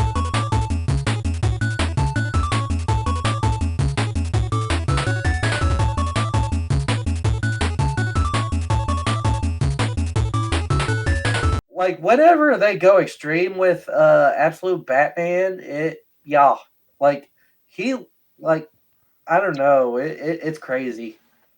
Is this most of your time on Twitch? Like, because I'm very curious because you know a lot about this kind of stuff, like magazine, this nerd type culture and stuff. Do you go a lot into this on Twitch whenever? Because, by the way, this guy, very good Twitch channel, by the way. Just saying. I appreciate the kind words. Of course. Is this stuff you talk about on Twitch, or do you just focus on, playing games and stuff? I bounce back and forth between like commentary of what I'm doing in the game and where I'm going and all the stuff that I see in the game and who I interact with in the game. Sometimes I go back and forth between that and also talk about that something that's on my mind, something I seen or something I heard, and just sometimes I talk about it every now and then on my Twitch channel. Nice. Yeah, like if there's a particular movie I want to watch or a particular game that I want to play, which there's a lot that's going to be coming out in 2026 that I want to play. And also just some stuff that, like if I go to the Inner Geek, if I get something from there, I like to talk about it. Just briefly bring it up every now and then, but it bounces back and forth between just my interests and gameplay and what I'm doing and what I'm going to do next. By the way, anybody that doesn't know, whenever he mentions Inner Geek, the Inner Geek is a place in Huntington, West Virginia, that's basically all geek stuff and whatnot. And by the way, it has a full-blown TARDIS. It does. If they didn't have a sign that said "Do not touch," I'd live in it. I'm just saying. Yeah, it's got a full-blown TARDIS, a life-size Kenner Darth Vader action figure, and a life-size R2-D2 in there. It's really sick. Now, Now, are those items for sale or are they just for display? Unfortunately, it's for display, but if they were for sale, I'd definitely be walking out with the R2D2 and Darth Vader, and I would put it somewhere in my house. You willing to spend $10,000 for an R2D2, literal life size replica? Because they'll probably sell it for that much, if not more. I mean, if I had that much money, probably. I was referring to J-Bomb, honestly, though. I was referring to him. Oh, if I had that kind of money, I would totally have a R2D2 chilling in my house. All right, fair. Yeah, I would in a heartbeat, man, because that would be cool. It would be. I wouldn't just have R2. I'd have a 3PO to go with it. Yeah, they every also time somebody walked past them, I'd be like, "Those are the droids you're looking for." Hey, nice. Yeah, not only they have those, but they also got like a life size Velociraptor in there and a standee of a Power Ranger. Mm-hmm. And the specific Power Ranger is it's a Ninja Storm Power Ranger. I'd take the Raptor. I'd have the Raptor like standing in my yard, just freaking people out when they drive by. You know, like it's been a minute since I've been inside Intergeek, but I'm pretty sure they also have an alien in there too, somewhere. I see. Like if Just it, thought of a joke. Keith's been to my house. I don't know if I had the sign up when you was here, Keith, but you know how I got the fencing all the way around my house. Yeah. Like right by the driveway. Actually, I think Donna gave me the sign, but it's a sign that says "Danger, High Voltage," and I mean it's an actual real one. It's metal with the rubber rings and stuff. Yeah. And I hung it up out there. So yeah, if I had a Raptor, I'd put it like right by that sign. Good reference. And nobody would come into my property then, you know. But so we're talking about your Twitch now. That's something that you've begun and grown since the last time you were on here, and we're this far into the show and we haven't even asked you like what you've been doing since. I know with other than the Twitch thing, what have you been doing since the last time you were here? Well, since the last time I was on here, I think the last time I was on here was like 2021. Yeah, it was a hot minute.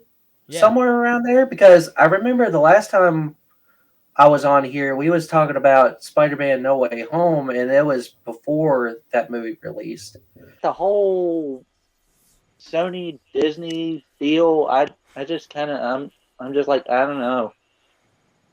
Now, did they say whether or not they're going to stick with Tom Holland? Oh yeah, Tom Holland's very dedicated to being Spider-Man. He said he will play Spider-Man for as long as possible. I love him as Spider-Man. He's a great Spider-Man. I like Tom Holland too. I think he's my second favorite to Tobey Maguire. I love all three of them. I love Tobey Maguire. I love Andrew Garfield. I love Tom Holland. Heck, I even like the Into the Spider-Verse movie. That's one of my favorite. That movie was Spider-Man great. movies. That was a good one. That was so good. Honestly, as far as it goes, and don't hate me for it, but Tobey Maguire is actually like my least favorite of the three. I like Tom Holland the best, and then Garfield. I really liked Garfield when he did it. He had that cocky teenager vibe about him, which just made him hilarious. And then of course Tobey Maguire. But I like Tom Holland best. I've still been doing my cosplay gig, which of course I mentioned. I went to SubbosCon both Friday and Saturday. I've been posting some of my cosplay stuff on my TikTok as well. Like at first I wasn't using TikTok all that much, but then I just kind of decided to post something one day, and all of a sudden I just got all these likes and views and stuff, and I was just like, okay, I might be getting somewhere with this. Not bad. So I've just been posting stuff on my TikTok, but outside of like content creation and stuff, I've just been mostly focusing on work because I've like this month actually makes 5 months since I've been with my new job, and it's been. Hey, congrats! Oh, thank you. It's been really, really good, and it's been super beneficial. Like it's been beneficial in more ways than one. I'm able to knock out a few more bills than what I originally could at my last job. I got a lot more benefits with this new job, and like I didn't even know this, but my new job it actually has pet insurance, and like it was funny. I seen it because very recently I had to take my dog to the vet because he was having some issues, and it was like after I did my first appointment with the vet, I ended up looking under my benefits page on my app, and I seen it had pet insurance. So I was just like, I did not hesitate, and I got insurance with both my cat and my dog. Oh yeah. And but it's been very, very beneficial, and I've also been focused on my physical health because like almost every day after work I go to the gym and I work out. Like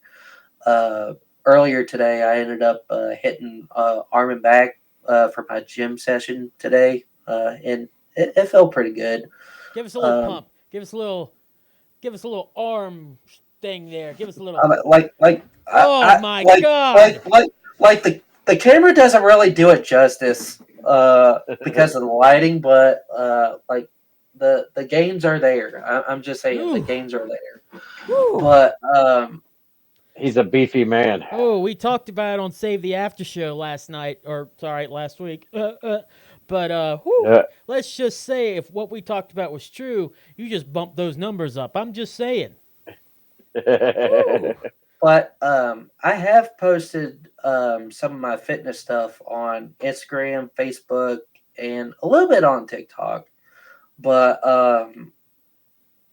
as far as like my gym structure goes, like whenever I work out after work, I just mainly go off of what me and my older brother established whenever me and him were going to the gym. Like on Monday, we would do chest and shoulders. Tuesday would be arm and back. Wednesday would be leg day. Then Thursday, the cycle will restart and go chest and shoulders, arm and back. And then Saturdays, we usually just wing it. And then on Sunday, it's our rest day. But I just been going off that cycle that me and him established. Oh, you were voguing. Straight pose. No, I was doing head, shoulders, knees, and toes. Yeah. And then when he put it on me, and I'm like, you're the one that got caught. Yeah, J-Ball you was, got the vogue. Well, that's good, man. Yeah, all of us were striking a pose and voguing. You're actually being serious, and moreover, you're being jacked. I both apologize and not really. That's just the way we are. You was just like, sorry, not sorry. Yeah. But yeah, Jedi, you're talking about your cosplay and stuff. From what I've seen, because I don't get on TikTok a lot, but like, Donna, my fiance, is just TikTok insane. She's a TikTok addict. And from what I see a lot of cosplayers doing very well on TikTok. So, as I've seen your posts, a lot of all your different cosplays, and I figured TikTok would be a world that'd be right up your alley. Yeah, I've been wanting to post more cosplay stuff on my TikTok, but not only I've posted like cosplay stuff, but I've also done like some lightsaber spinning stuff on my TikTok as well. And I've also posted a few of my Twitch clips on there too. So it's just been a little bit of a variety here and there, but I feel like my cosplay stuff does a little bit more compared to like lightsaber stuff and my Twitch stuff, but I feel like the cosplay stuff would be like the main thing, but I'll still post lightsaber stuff and Twitch stuff on there too. Speaking of TikTok stuff, I kind of want to avert your attention here. This is pretty interesting. I have his TikTok. Oh, snap, that's me. I actually got your TikTok pulled up. So for visual only, obviously, you get to see it, but you can probably hear it too, coming from the computer itself here. Let's watch a few of his TikTok clips here. I'm going to go down to the bottom, and then we'll just pick out some ones here and there that I think are cool. And that's whenever I played Spider-Man. Definitely doing the best I can not to fall in there. It happened. It's because you got like I was so bummed out whenever that happened. Like I was literally doing so good, and I think I was facing one of the lizard creatures, and that was in the sewer level. I just got knocked right in there. I wasn't trying to fall in, but it just got knocked right in. And it's just like, and yeah, pretty much. Yeah, that is true. I actually had an edited version that one of my Twitch friends did. His name is Birdo. He doesn't really do the editing stuff anymore, but he did a little bit of extra stuff, and he actually added a little scream whenever Spider-Man was falling down into that green abyss. I thought it was really cool. I wish I still had it on my phone, but I don't know where it is. Like I have so many pictures and videos on my phone. It's probably buried somewhere in there. J-Bomb, you want to watch another one? Yeah. I think that's a good idea. Let's watch another one, shall we? I got a perfect one. Oh, yeah. Oh, can I get a hole in one? Can he? Let's go! Hey! Let's go, baby! Yeah. Like, I'm not even going to lie. Like, I literally thought I was going to miss that shot. And that was actually, keep in mind, this was actually during my birthday stream. I was playing that for my birthday, and I had a few of my Twitch friends get on there and play with me. And I literally thought I was going to miss that shot. And then all of a sudden, I just seen it ricochet and go right back onto the course into the hole. I was just like, whoa. I might have found a secret shot that I didn't even know about. That's an impressive shot. I'm not going to lie. So I feel like that was a little bit of birthday luck, I would say. But that was really fun. It's been a little bit since I played golf with your friends with people. So it's a fun game if I'm not playing any like action heavy game or like a horror game like Resident Evil. So it's a pretty fun and chill game. Sometimes it gets a little bit competitive, but it's pretty chill. Let's look at a few at your cosplays now. And then I want to show at least one more TikTok Twitch clip. Because these, I'm not going to lie, these are as impressive, if not more impressive than those. Because some of your suits that you have there are impressive. Look at this. Yeah. Yeah, that's my Tom Holland Spider-Man suit. And like I just had this idea of doing the battle damage look from like the first Spider-Man movie. And so I ended up tearing it up and tearing it up and just making myself all bloody and bruised and stuff. So I wanted to get a little bit creative. And that's whenever I was sporting my Batman Forever. That's when I had the Darksaber. Yeah. Oh. And, yep, the Wolverine. And not gonna lie, when it came to the Wolverine, I was really in between on sporting that at SubbosCon or Sentry. But since I already seen a couple Wolverines there at the convention, I just went ahead with Sentry.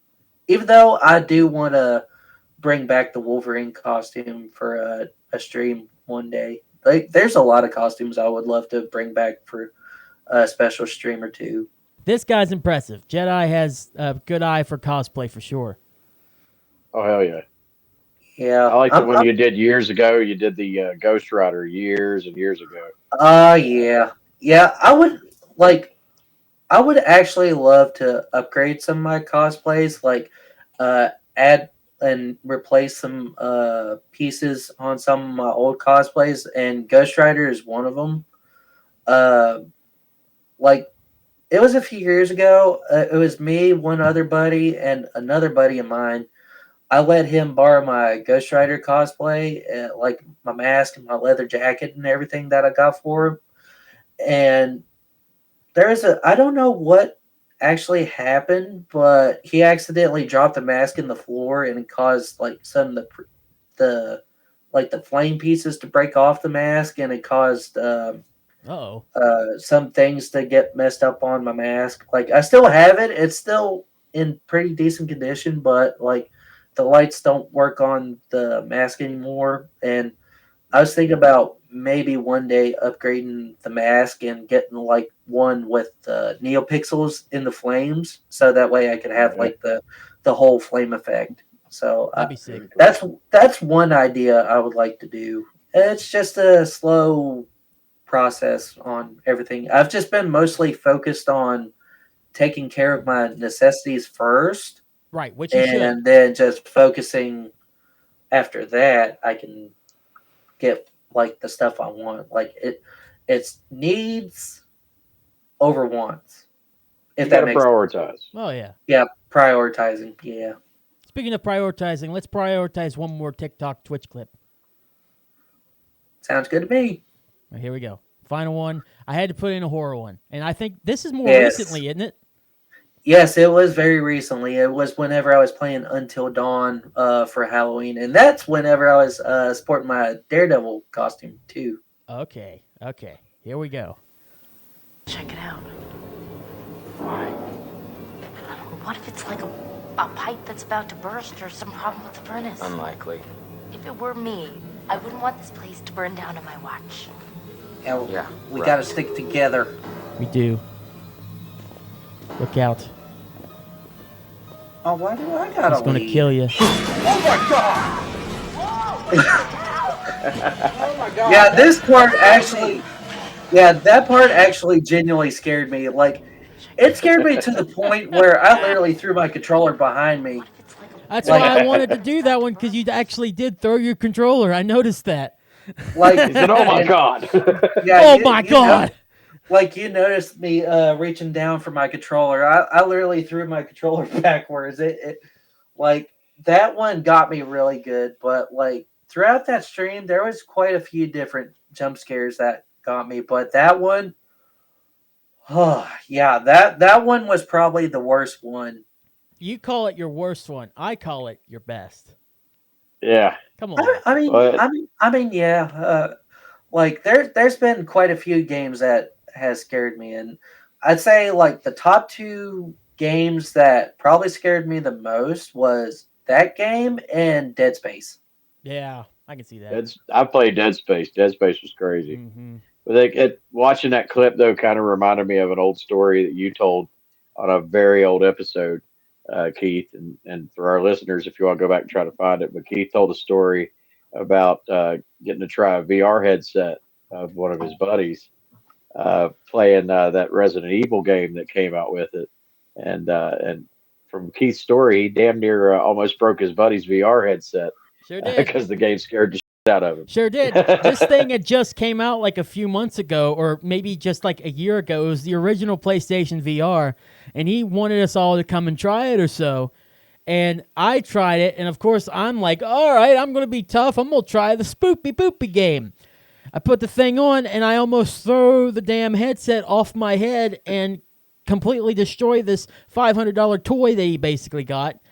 And I didn't hear the end of it for a long time. So, thanks, J-Mom. That memory is still trapped, man. I remember. I don't know what you're talking about. I don't. Yeah, not gonna lie, I still kind of want to try Resident Evil VR, whether it be Resident Evil 2 or Resident Evil 4. Heck, even Resident Evil 7. 7. In my opinion, 7. Yeah, 7. It's definitely probably the scariest one out of all the Resident Evil games. Resident Evil 8 was definitely not that scary. It had its unsettling moments, but I don't feel like it was genuinely scary. I just feel like 7 is probably the scariest one. And that just leaves me curious on how scary Resident Evil Requiem's going to be.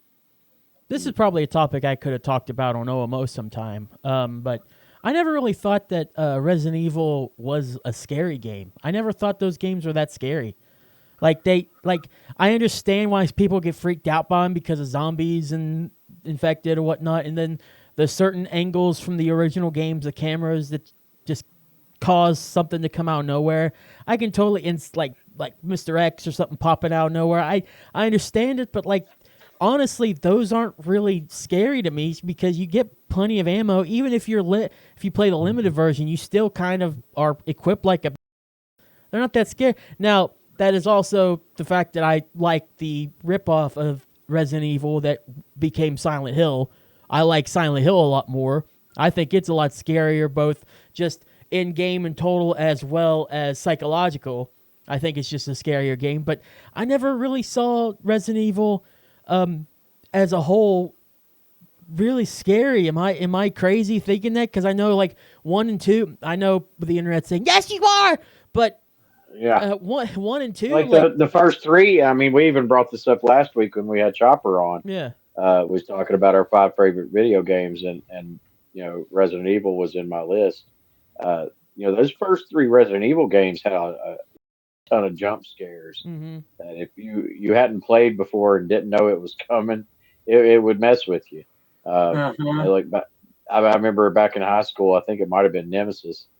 Me and a buddy was playing Nemesis, and he'd never played it before. And getting to hear that dude scream like a girl was enough proof that the games can get a little scary. Well, that's the thing. Jump scares don't freak me out. They're not scary to me. They make you. No, that's why you want damn near throw VR headsets and stuff. Because jump scares don't bother you. I didn't say they didn't bother me. I say they didn't scare me. No, they bother me because it's a sudden, Yeah, they freak me out for a second, but when I'm done, I'm like, oh, there's no substance to it.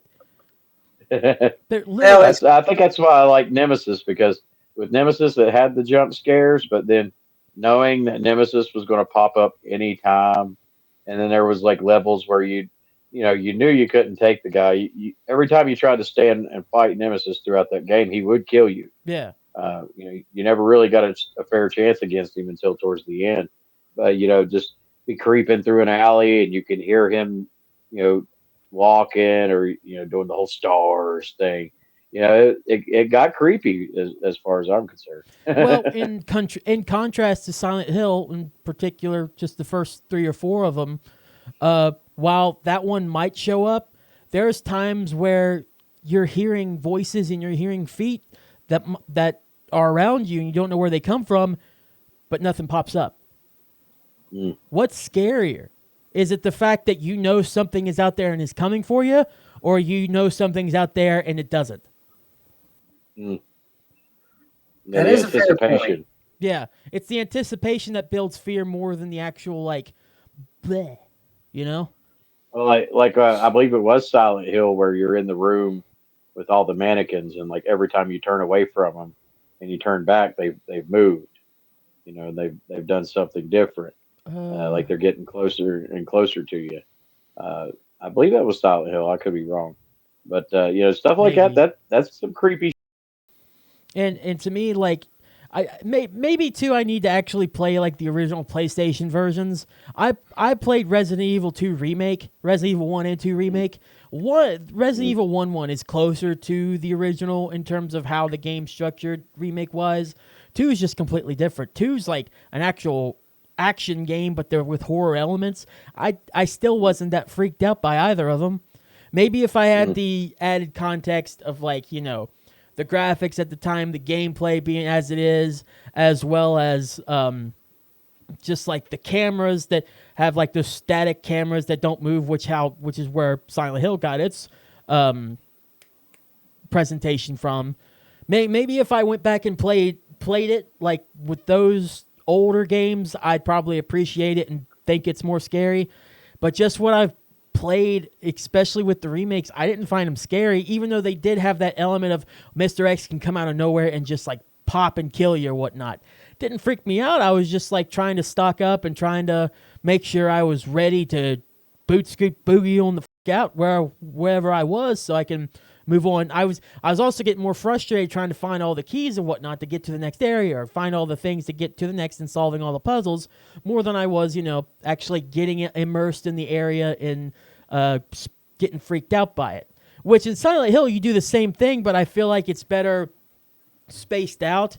The puzzles, I'm not saying the puzzles are better. That's arguable to me. What game has the better puzzle solving and whatnot. But in my opinion, I was able to feel the area and the intensity of just being freaked out and scared more by Silent Hill than I was of the Resident Evil remakes. But again, that's the remakes. I need to go back and play the originals. That's what I'm saying. As far as if you sit and think about it, like what I'm referring to is, first playing it, 20, 30 years ago. Right. Yeah. Back when there wasn't many games that were like that. So it was 20, 30 years ago, that was something new that, never really was being done. So it did give it a more creepy vibe.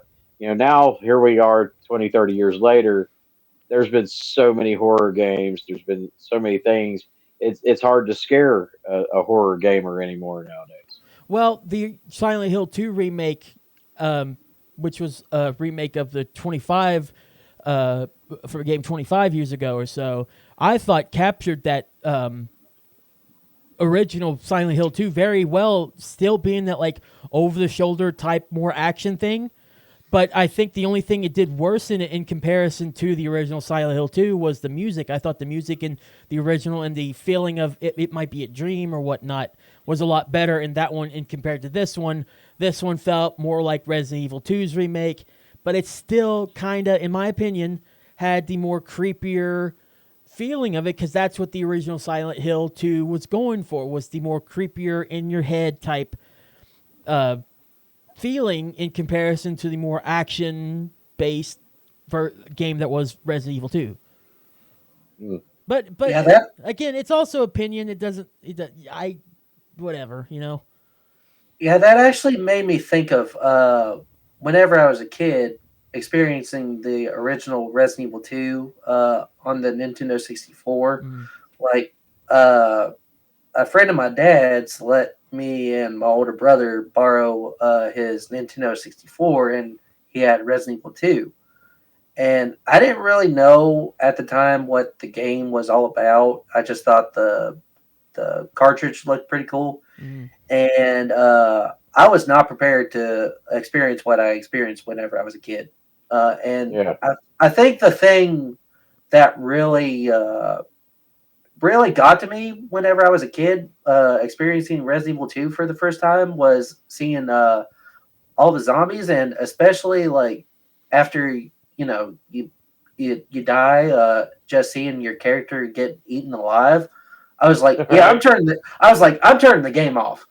And that's probably so. That's definitely something I missed. I miss being a kid playing those types of games and stuff because I really both A, wasn't interested, and B, wasn't really allowed at all to play those. So I definitely missed how much scarier those first experience would have been if I would have had that. And when I finally played Silent Hill 2 for the PS2, finally, I was in a very different, vulnerable state in mentally wise, to where it freaked me out more. So that's where my brain comes from whenever I say that's scarier than that. Now again, I will say I still need to go back and play those originals. I'm 32 now, and I can't say I've played the original Resident Evil 1 and 2 as they were. I mean, it's also like being a horror movie fan, which we know I am. When you're a kid, that stuff is more impactful. It scares you more. It's something you've never been used to.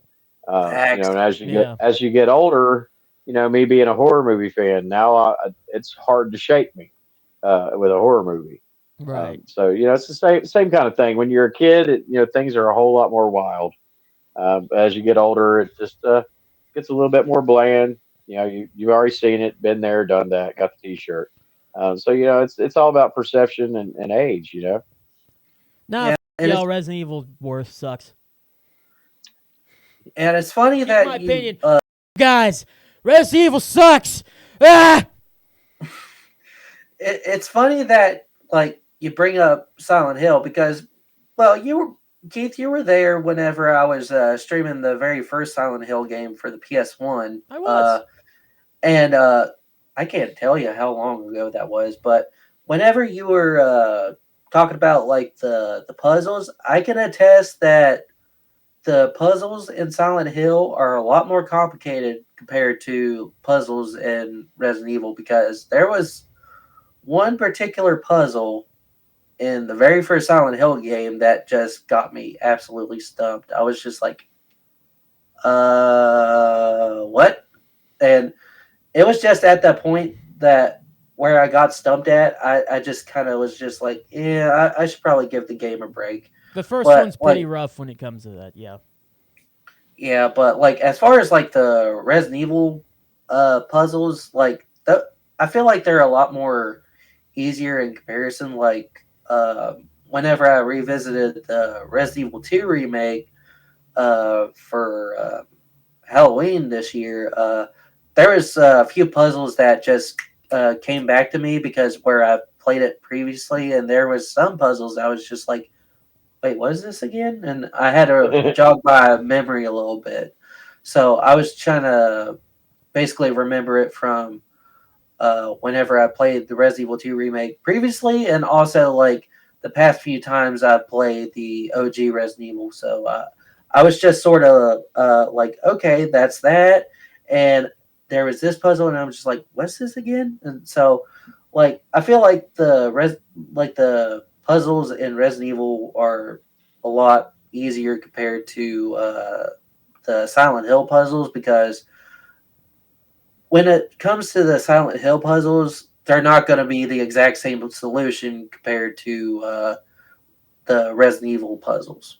Like, anytime you start a new game in Silent Hill, the puzzle solutions, it's going to be randomized. Now you've played Silent Hill on Twitch. You've played these games on your Twitch channel a lot. Yeah, you've even had a month where you're playing nothing but Resident Evil. I remember that a few years back. Have you tried to do like multi streams, like go on different sites too and stream, or have you just particularly stayed Twitch? Now, I actually have thought about doing multi-streaming. Like, recently I just got the ability to go live on my TikTok, and I have had thoughts about maybe streaming on YouTube as well, but I just kind of got to figure out how I can integrate all that stuff onto my OBS and like just see if it all like works out. Because when it comes to my PC, I've had this PC for a good long while. I've actually had it since like the pandemic actually started, and like since some of the PC parts inside of it are kind of getting a little bit outdated, that it kind of has me a little bit concerned if my PC will be able to handle streaming on Twitch, YouTube, and TikTok. But if it's able to handle all that stuff, it'll take me a little bit of time to integrate all my alerts and stuff onto my YouTube channel and get all the alerts associated with whatever it's going towards, and also getting the camera and the gameplay orientation for TikTok all settled out and stuff. But I have thought about it, but it's just all in a matter of getting everything set up and just make sure it's working properly and stuff.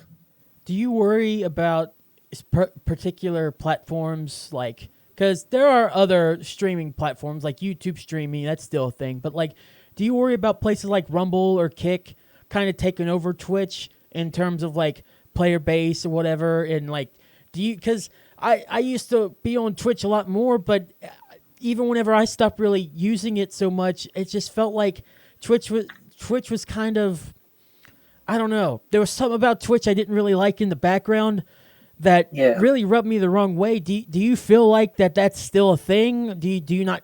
Is there a part of you that just doesn't mind because there's still so many good things in terms of actual streamers that they do well that you can look over and continue your own streams? Or do you think that, or will you yourself have to start looking at other platforms, like I mentioned, maybe to switch over and see the community on there and see what you can build up on somewhere else? Like when it comes to Twitch, I haven't really had much like negative stuff happen to me. I've had like one incident happen to me in the past, but like as far as like just in general, I've mostly had positive interactions with some of the different communities I've joined in and been a part of. But as far as like moving from one platform to another, that kind of makes me wonder, will I have the same impact I've had on Twitch? Maybe, maybe not. But like as far as like Rumble and Kick, I haven't really seen all that much from either platforms. Like Rumble, I've never really heard of, but Kick, I've seen like maybe once or twice every once in a blue moon. But I feel like the two of the biggest platforms right now are probably Twitch and YouTube, and I've seen more interaction between Twitch and YouTube compared to Rumble and Kick. But like as far as like, so you don't really worry about like any kind of like competition or whatever that you might be looking on at the side and go, maybe I want on there instead of doing Twitch, you know? Like honestly, whenever you say competition, like the only thing I say I'm really in competition with is myself. Like as far as like other like streamers and people that's on Twitch, like I don't see them as like competition or anything like that. I just mostly see myself. No, not in particular like people. I'm talking about like using Twitch like you do now, but instead maybe switching to Kick or something. The competition in between the different platforms or whatnot. Do you see that like maybe Kick would try to entice you one day if you get more followers or whatever, one day go there instead and use their platform, or are you just 100% fine with Twitch? You'd never think about switching or anything? Like as of right now, it's mostly just been Twitch, but like going back to like YouTube and stuff, like maybe there's a possibility of like me trying out the YouTube streaming, see how that goes. And maybe one day I'll see how that goes. And like going back to like the whole multi-streaming thing, I could probably stream on both Twitch and YouTube. But right now it's just been mostly Twitch stuff because I don't really remember how all the YouTube live streaming works. I've just mostly upload stuff on YouTube, but I've never really tried the live streaming stuff on YouTube. Do you use the shorts? I actually have used the shorts. I've posted a few of my Twitch clips on there, and I've posted a couple of lightsaber clips on my YouTube shorts too. So I've like it's been a little bit since I've used it, but I have used Twitch shorts before. or not Twitch Shorts, but YouTube Shorts before. Interesting, because I know we do pretty decent in terms of short YouTube Shorts. I was wondering if maybe you also too, if you like get a bigger following on the shorts there, get more people to look at you, or I'm assuming TikTok's just fine too. Like I've had some interaction on the YouTube Shorts, but I've definitely had a lot more interactions on TikTok. I got you. Yeah. J-Bomb, how much do you usually use any of these? Like YouTube, do you use YouTube a lot? I know you said Donna's addicted to a TikTok. Not really. I may watch some Facebook Reels from time to time. But no, I'm still more of a, if I got the spare time, I might play a game on my phone or play a video game or watch a movie or a TV show. So yeah, still not taking me over. I started a TikTok and have yet to make the first damn video. So yeah, it's just going back to Jedi talking about prioritizing. I just haven't really made time to get into anything like that. Yeah, and stuff like that, you really have to take time and effort to put into things for sure. Oh yeah, and I mean like just watching Donna with TikTok. It's about like watching a drug addict. She'll start on some TikTok stuff, and she calls it going down the rabbit hole. Next thing you know, 45 minutes has went by. She hasn't spoke a word, and she'll look at me and she'll be like, "Okay, I'm done," and I'll just look at her and be like, "No, you're not." No, that's called brain rot. Yeah, and then like 30 minutes later, she's like, "Okay, I am done this time," and I'm like, "No, you're not." And another 30 minutes passes by, and she'll finally put the phone down. So I've watched her slip into these rabbit holes and just be completely silent for like 2 hours, and I'm like, I'm just sitting here, I'll play my video game or whatever, but yeah, she's just lost. Yeah. You could probably set the house on fire around her, and she would never even know it. What's the longest you've been on TikTok there, Jedi? As far as like TikTok goes, I just mostly use it to post content onto my profile. I haven't really used it in terms of like scrolling through and just watching all the different TikTok videos on there. But I feel like the thing I use about 99% of the time is YouTube. And it's mostly whenever I get home from work and I'm just resting and taking it easy. I usually pull YouTube up on my TV and I'm relaxing and just trying to find a video to watch on YouTube. And what I mostly watch on YouTube is either movie reactions or like a video game retrospective or like a music reaction, like something in the in long form. You know what I mean? Like something that's like an hour or two, maybe a little bit longer. But I usually have something from YouTube pulled up on my TV, like if I'm resting with my dog, or if I'm doing my dishes, or if I'm cooking dinner or whatever. I usually have something from YouTube pulled up on my TV. With like YouTube, where it does have certain shows, like if I'm on YouTube, I'm either watching movie trailers or I'm a big fan of the Hot Ones.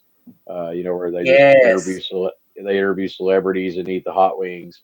I actually even got one of the Hot Ones hot sauce sets a couple of years ago, and we did the Hot Ones challenge here at the house. I love spicy food, and then them interviewing celebrities that I think is cool. I'll always watch those kind of episodes. So yeah, honestly, I probably do watch more YouTube than I think about, just because of the Hot Ones. Yeah, J-Bomb, it's funny that you bring that up because very recently there's a YouTuber that I watch. Her name is Alien Senpai. She actually did like a Hot Ones challenge. She did it simultaneously on both her Twitch channel and her YouTube. And what you was talking about just made me think of that. And I honestly wouldn't mind trying the Hot Ones challenge. Like it seemed like it would be really fun, but I feel like at the end I would probably regret my decision, and I'll be like, whenever Ryan Reynolds and Hugh Jackman was on there, I have a feeling I'll probably got to be like Hugh Jackman biting into a napkin, be like, like it's like I need a cup of water or like a big old bucket of milk to dip my head in or something. But like I think it would be really fun. But I feel like in the end, I'm probably gonna regret my decision. Yeah.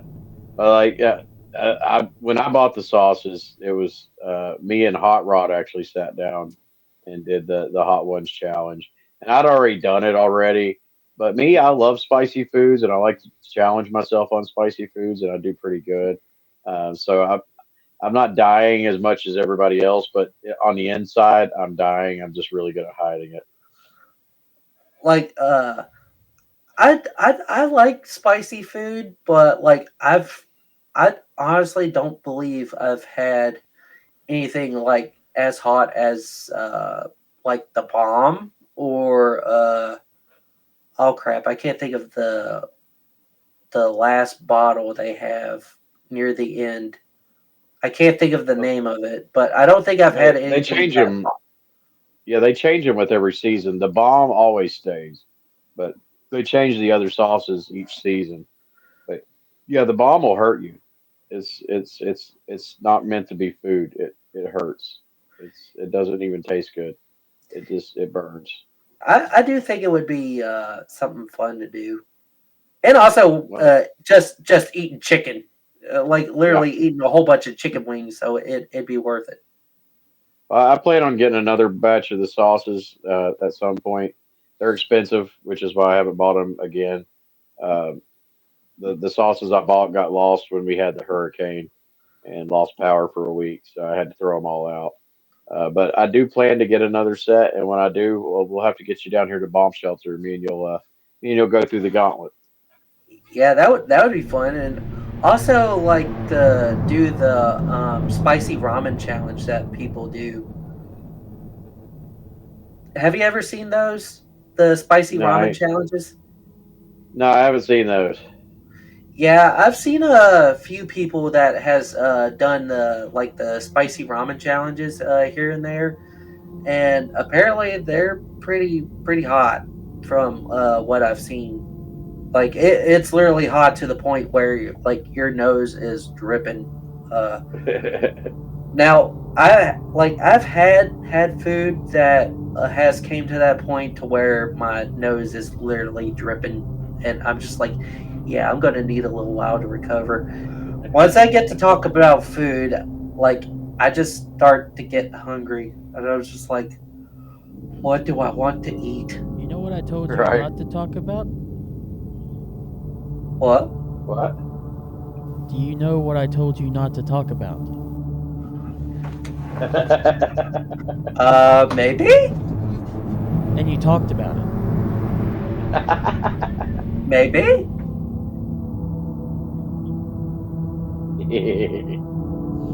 I love that little giggle. It's my evil laugh. Yeah, once I go down that food rabbit hole, sometimes No, I just can't it's stop. It's not the I food. can't. It's not. I can't help it. I love food. It's not the food. It's not the food. At the very beginning of the show, I told you, even before we started, not to talk about one thing. Sometimes I just can't help myself. I know.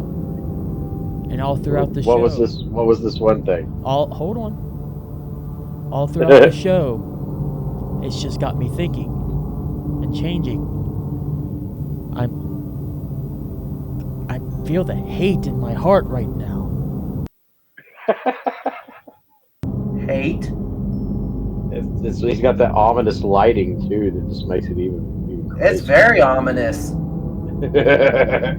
Like, not even gonna lie, it's very ominous. Yeah. And now, I'm gonna make you suffer for what you've done by bringing up lightsabers. Oh, really? Oh, really? Oh, yeah. J-Bomb, I'm sorry, but we must do this. I'll referee it. Oh, really? We got a lightsaber duel for the first time on here, I told you at the beginning not to bring it up because it would bring out this hate in me. Well, to quote Obi-Wan Kenobi, I will do what I must. Then you must do it.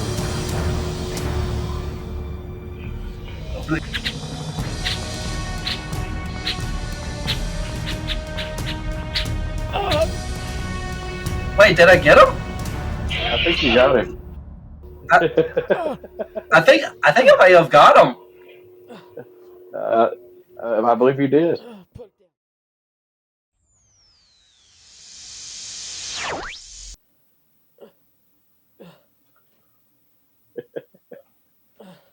Yeah, I'm not gonna lie, that was actually kind of cool.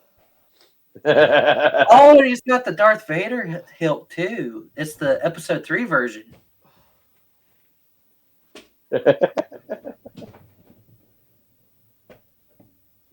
You killed my co-host.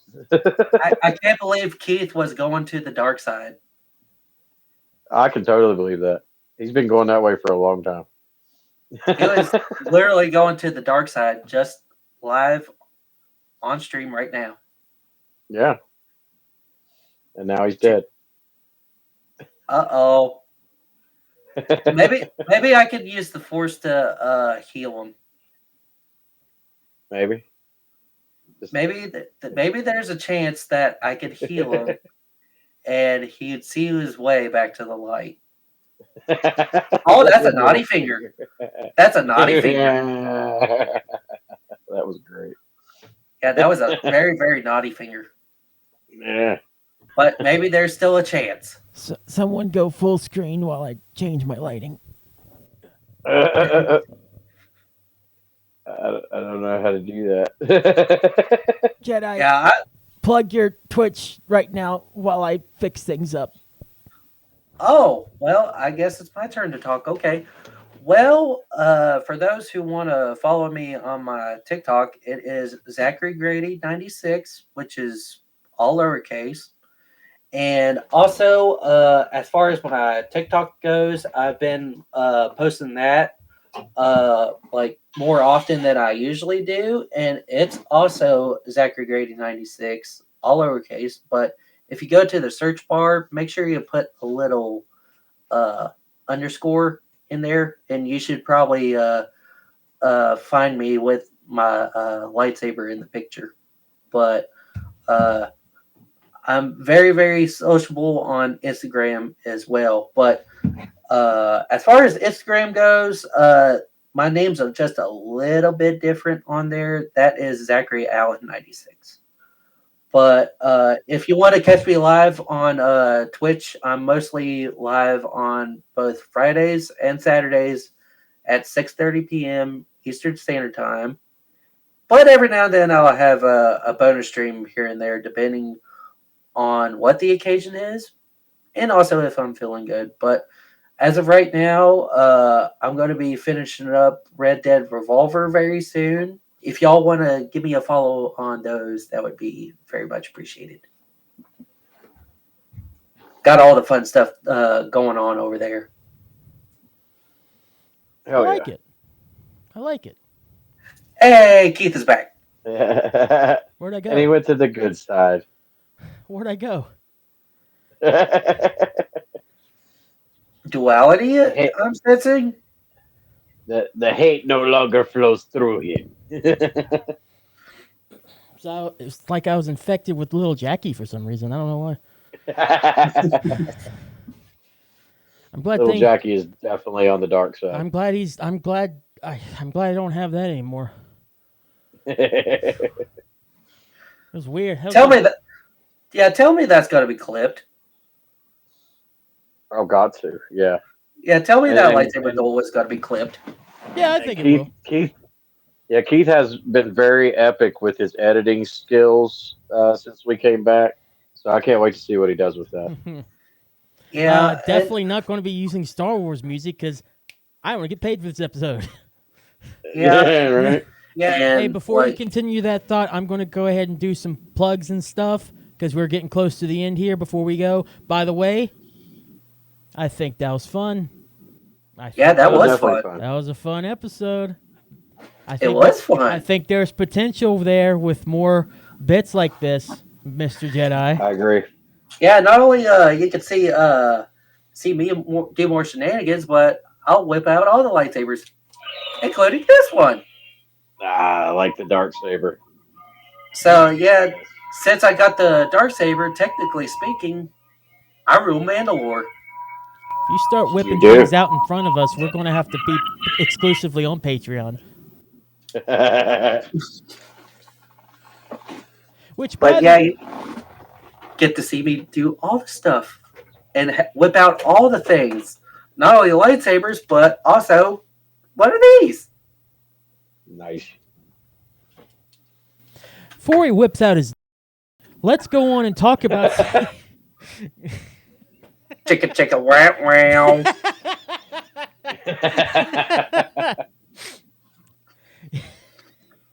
Bless you, Jedi. You're the best.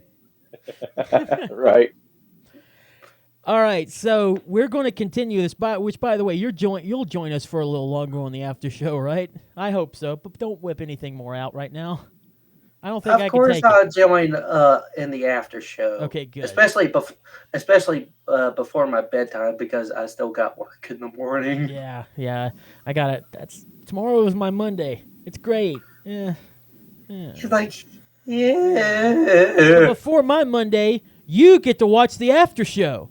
Save the after show. Live streams may be a thing for us in the future, just like Jedi. But for now, you can see more of us on Save the After Show because it's finally back on Patreon. For $5 a month, you get full access to all STM episodes from years ago, from galaxies far, far away to present day, here and now, where we just do an extra 20, 30 minutes, just off the cuff talking, can pertain to what we talked about here, which we're probably going to have a lot to talk about here. Oh, trust me, we got a lot. As to what's going on next week, which we'll see, just a lot of stuff to talk about and just a lot of stuff that I'm going to probably say again because I like reiterating myself multiple times in a promo. But if you don't want that because it's $5, that's totally fine. For just $1 a month, you can listen to STPP uncensored, uncut, complete from the beginning to end. So all the side stuff, all the setting up you might have missed, or maybe you didn't see here and there, maybe you didn't catch something, you can watch it all completely uncensored for just $1 a month. You also get the video version of OMO on my own podcast with me, talking about more video game news and culture. And you get your name shouted out on the podcast. By the way, Donna, once again, thank you so much for being our first and right now only $5 tier member. J-Bomb, thank her again. Yeah. She's representing. Indeed. So once again, if you want your name shouted out on here, plus STPP Uncensored and Uncut, and OMO with video, just go to patreon.com/STPP with Jack and Keith. That's patreon.com/STPPWJACK, letter N, KEITH now. More tiers will be added into the future. Again, $5 tiers also get you access to all that stuff, as well as access to STA. Speaking of OMO, real quick, this week's episode is up right now. Episode 7, I believe. I think I could count right. Hopefully you enjoy. Let me know. That's kind of in the future. That's kind of in the future. I'm in the past. So hopefully it kicks ass. That is also a Angry Video Game Nerd reference, by the way. So I hope you catch that. So go check out OMO on my own podcast. That's my video game podcast. Sound only for right now on Spreaker. And on Patreon, you get the video version. So, pretty cool. If you want it free, you just have to deal with the audio. If you want to see my luscious face. What are you giggling at? Nothing. I'm just happy to be here. I'm just a happy camper. We're not judging at all. I hate it here. Go to Spreaker and look up On My Own with Keith. That's my video game podcast. Go listen to there. And yeah, now I gotta finish up this show with these two. I mean, these great people. Don't look at me like that. You know what you just giggled at. Stop making me at it.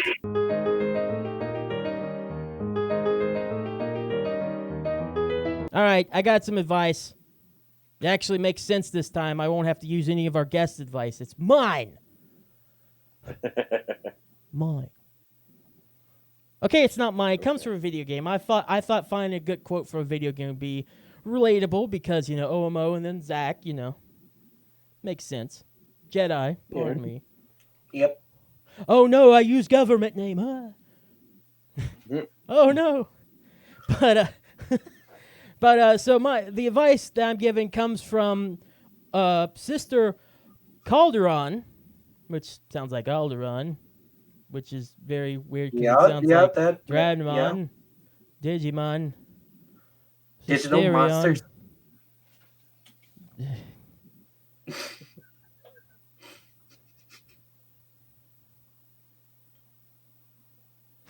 I'm gonna have to wake him up. What? Huh? Sorry. Okay, so I don't know what that was.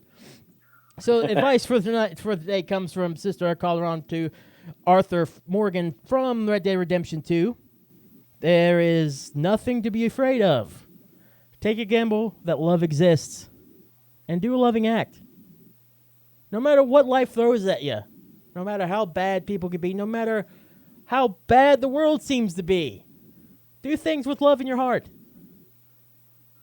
I do. And it's funny that you pulled a quote from Red Dead Redemption 2 because I'm literally halfway through Red Dead Revolver. And I'm planning on playing both Red Dead Redemption 1 and 2 possibly next year.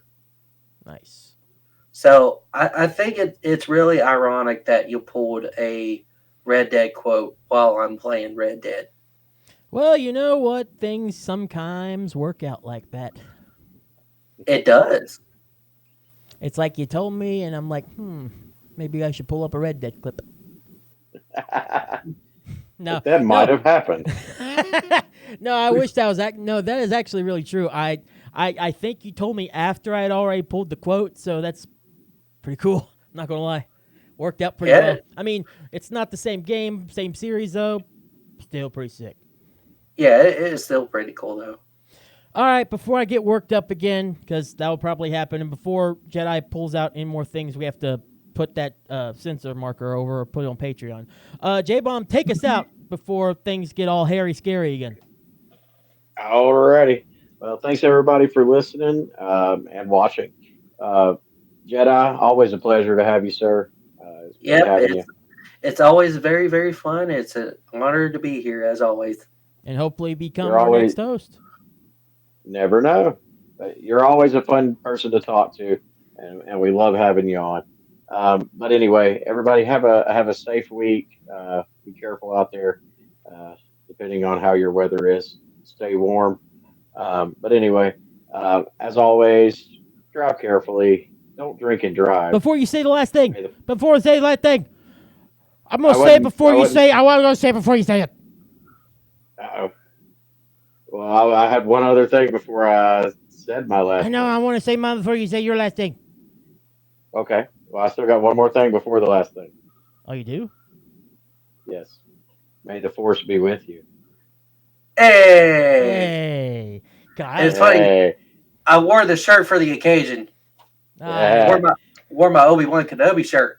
I love your faces. All right. What's your last thing, Keith? I just did it, you moron. Oh. I didn't hear you. But anyway. Stay metal. Fine. Stay metal. I like it.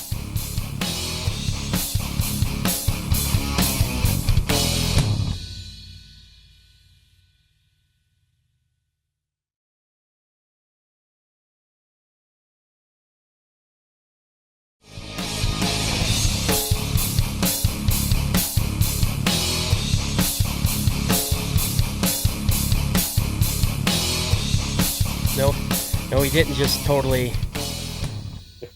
do this once before. Right. It's adding on, like you said.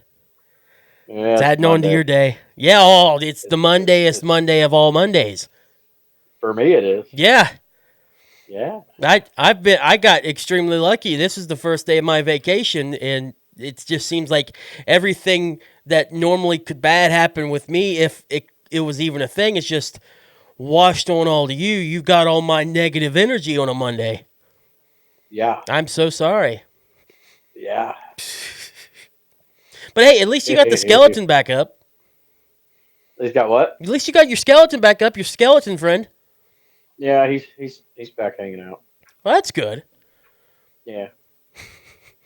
Doesn't help today, does it? No. Okay. Welcome into STPP, Save the Planet podcast. For the second time, I'm Keith. Yeah, I'm Jack. Oh no. It's gonna be one of those episodes, isn't it? I hope not. I hope not too. Well, hey, at least it's the Thanksgiving episode. So even if this Monday is very Monday, we have some good eating coming up later on this week. Right. If we can survive at that point. Yeah. Oh my gosh. If I don't completely snap. So you're about to snap. Why don't you explain again why you're about to snap? Yeah. So for those that are joining us, I already started this story once. He sure did. And everything went haywire, so we had to start over. And I didn't record the video anyway, so it's kind of a blessing that it did. Yeah, my headset up, and then turned out Keith wasn't even recording video, and so yeah. I had audio going. We could have been good on our new host, Spreaker. Yeah. Which, by the way, that happened this week. Hopefully, that'll help us in the long run. Since we're basically completely restarting the show. Right. So, but again, anyway, I didn't mean to interrupt. Go ahead. Go ahead and continue your story. You're good. But anyway, so yeah, as I was saying, this week, my plans have been today being Monday, tomorrow being Tuesday. I'm doing like 5 days worth of work, actually 4 days worth of work because we already did Thursday's work last week. But trying to cram 4 days worth of work into 2 days. Not too bad during this time of year for me, so it's doable. Trying to get ready for Thanksgiving. Yeah, so I can take me a good 5-day weekend for Thanksgiving. Right. Yeah. Well, before I even leave my house, one of my coworkers sends me a text message. He's like, "Hey, where you at?" I'm like, "About to leave the house, go get my work done. Where you at?" He's like, "Well, I'm at my dad's. I need a jump." I'm like, "Okay, well, I got the jumper cables. I'll come give you a jump." So we get out there, hook up the jumper cables, finally get the battery to where it's at least turning, but it won't turn over and start. So we're like, well, it's not the battery. I mean, the battery was the original problem, but there's something else entirely going on. We can't, and I'm not a mechanic, not at all. Don't pretend to be one. But, we're throwing out guesses like fuel pump, alternator, whatever. So we call the boss, tell him what's up. And he's like, well, I'm not even in town. I can't even sit a tow truck right now. He's like, so, you and him ride together and work together today. And I'm like, okay, well, already cutting into, my plans of working my off and doing 2 days worth of work of my own. But now we got this guy who I had to take to the office to pick up his stuff so we can run his too. So yeah, we do that. Well, we get to the office and he sends us back to the guy's truck. He's like, I sent somebody out there to try to work on it. Y'all go out there and see if he gets it fixed. I'm like, okay. We get out there, still can't get it fixed. So this guy rides with me, and I've worked with this guy. I've been with this company like 11 years, and he was there before me. So I've worked with him before. He's an all right dude. So we're running around working together, and I finally tell him, I'm like, look, stuff I got left, I helped you do your stuff, and you helped me with a few of mine, but stuff I got left, I just don't need you. I'll take you back to your dad's, drop you off. I'm done with you. I work better alone anyway.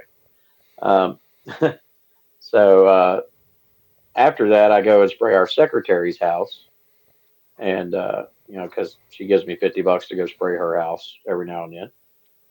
Well, I spray her house. I run all my other stuff, and I actually got all of the stuff today that I had planned. I got it all done. I was like, yes. Heck yeah.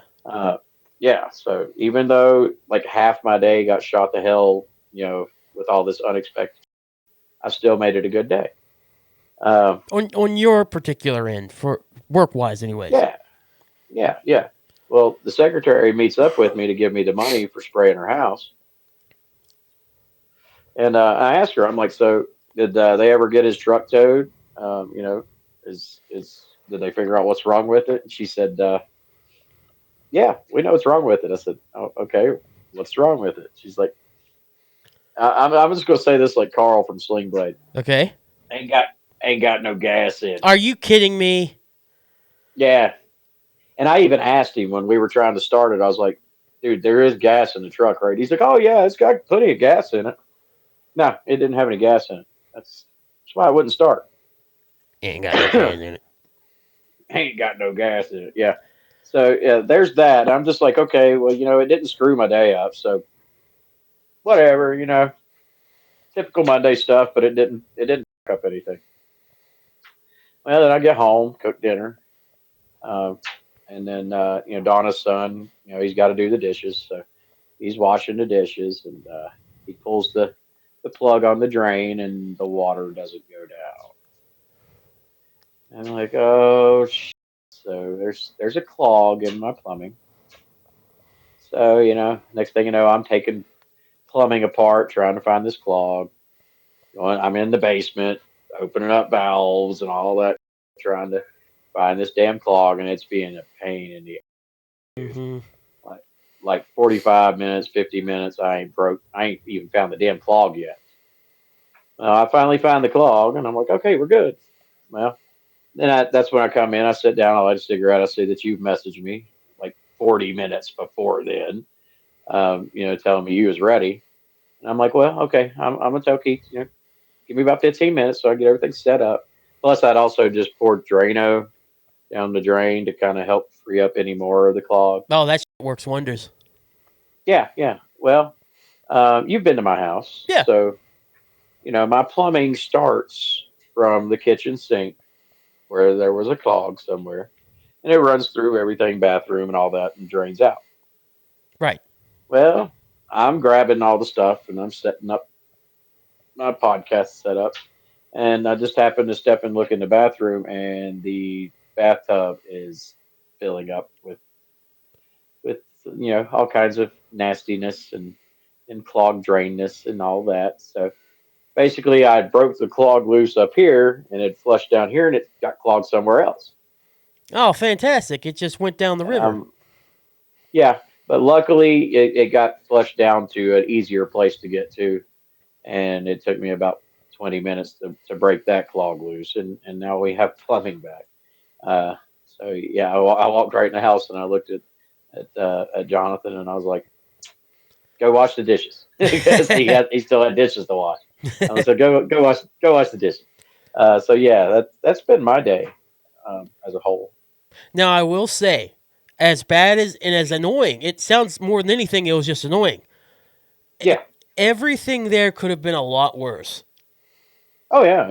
Like I expected that plumbing story to just go completely off the rails. Like maybe like 2 or 3 other things completely blew up, and you just like, oh, I've had it. That's why it took forever. Like a clog's pretty bad. Don't get me wrong. Absolutely.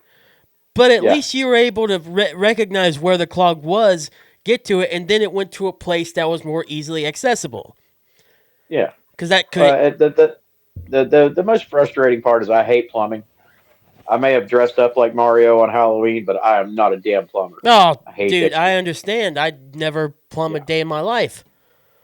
Well, like the first clean out valve, when I took it off, just my whole arm got covered in like nastiness of grease and food chunks and just all that stuff that had built up in that drain. Mm-mm. So yeah, that's why before we started recording, I told you I'm ready to get this thing recorded and get a shower. Oh yeah, you need one. Yeah, I do. But yeah, I mean, it could have been a lot worse. Like it could be like right now I'm still talking to you and I still got a clog, and I'm not going to be able to take a shower. But luckily, I believe it's all completely fixed. I just want you to be sure that if there is something going on, you keep that camera running. Right. Because even if it's bad and even if it's good, you always tell me, I'll keep shit in. You keep shit in. Yeah. Yeah. Yeah, I'll keep it in. And then Right. I'll just have to apologize profusely to you afterwards. Like, J-Bomb, I know you said don't. I thought about it, but it was kind of funny how you're reacting. So just Right. Yeah. I mean, hell, I get rid of most cuss words anymore. Might as well just keep something funny that happens to you on the side. Right. Yeah. Even if it's not particularly funny. Before we started this, before I got on here and we started, I ran water through the kitchen sink and the bathtub and the bathroom sink all at the same time, and nothing came back up. It all drained. Good. That's a good sign. Yeah. Very good sign. Yeah. It's definitely been a Monday. Dude, you're lucky that all that stuff happened Monday, like today, and not later on in the week, especially with Thanksgiving coming up. That was one thing I thought about. What if it's Thanksgiving and we're trying to pour something down the drain and it clogs, Yeah. And you have OD members go to your house. It's not going to be fun having Thanksgiving dinner with a sink full of nastiness. No way. No. I'd be like, can we go somewhere else for Thanksgiving next year? Right? Yeah. So that is a plus. I was thinking about that in the basement as I was trying to break that clog loose. I was sitting there going, well, at least it's not Thursday. Right. Yeah. Yeah. Lucked out on that one. Whew. Mm-hmm. And tomorrow is just going to be busy because tomorrow I have 26 stops to do. Holy cow, dude. And judging by how long it usually takes me to do a stop, I'm going to be doing this for about 10 hours tomorrow. Well. But, to add on to it today, because I believe I've talked about, I have a customer, it's like a big game hunter, and, he just gives me whole deer during deer season. Well, he messaged me today, and he's like, hey, just a heads up, I got a really big deer for you. And I'm like, cool. Dude, sick. And well, he's like, he said, well, I killed it up in Charleston. I'm in Charleston for the night. He said, I'll bring it down tomorrow sometime around afternoon. He said, I'll be back in town sometime afternoon. Mm-hmm. I was like, well, look, dude, I got 26 stops to do. I was like, you're welcome to bring it to the house. I won't be there. I was like, or just go to your house, and when I'm done working, I'll come get it. Yeah, right. So he's supposed to call me. So tomorrow I'm going to bust out like 26 stops at work, go pick up a deer, come home, skin a deer, cut up a deer, grind up in the burger. So tomorrow's just going to be one of those nonstop, crazy long days too. Let's also not forget at the end we have another podcast to record. Yeah. Yeah. But luckily I pull it all off. I get a 5-day weekend. Hell yeah. There you go. Listen, if you can get that was my thing on Sunday whenever I had to work, was if I can just get through, because usually on Sundays here recently we've only had one show, which is really nice. But this Sunday we had two, and I was just like, as long as there's no kind of like bad, crazy news or whatnot that comes on, and as long as everything just goes normal and we get back on air whenever we need to, then basically like 10 days. I think it's actually 8 or 9, but I'm saying 10 because I like number 10 more in this situation. Basically, over a week off. I'm just like, all right, let's just get through it. And honestly, by the time I was done with that late show, getting home around midnight, 12:30, whatever, I was just like, oh, it feels so good. It was so nice. So you doing all that stuff, plus being able to reward yourself sort of with having the deer meat in hand to have some great deer burger, deer steaks, whatever you want with deer. And then you're in the day with me. Yeah. Yay. Yeah. So it's gonna be like I said, it's gonna be a nonstop busy day tomorrow, Mm-hmm. but it should be good. It You know, should be. it should be. It should roll pretty smoothly. I've already talked to all my customers that I had to talk to, and I've already got it all routed out. It's all planned, so just gonna roll through it. You know. That's all you gotta do. Roll with it. Just keep Yeah, on rolling, baby.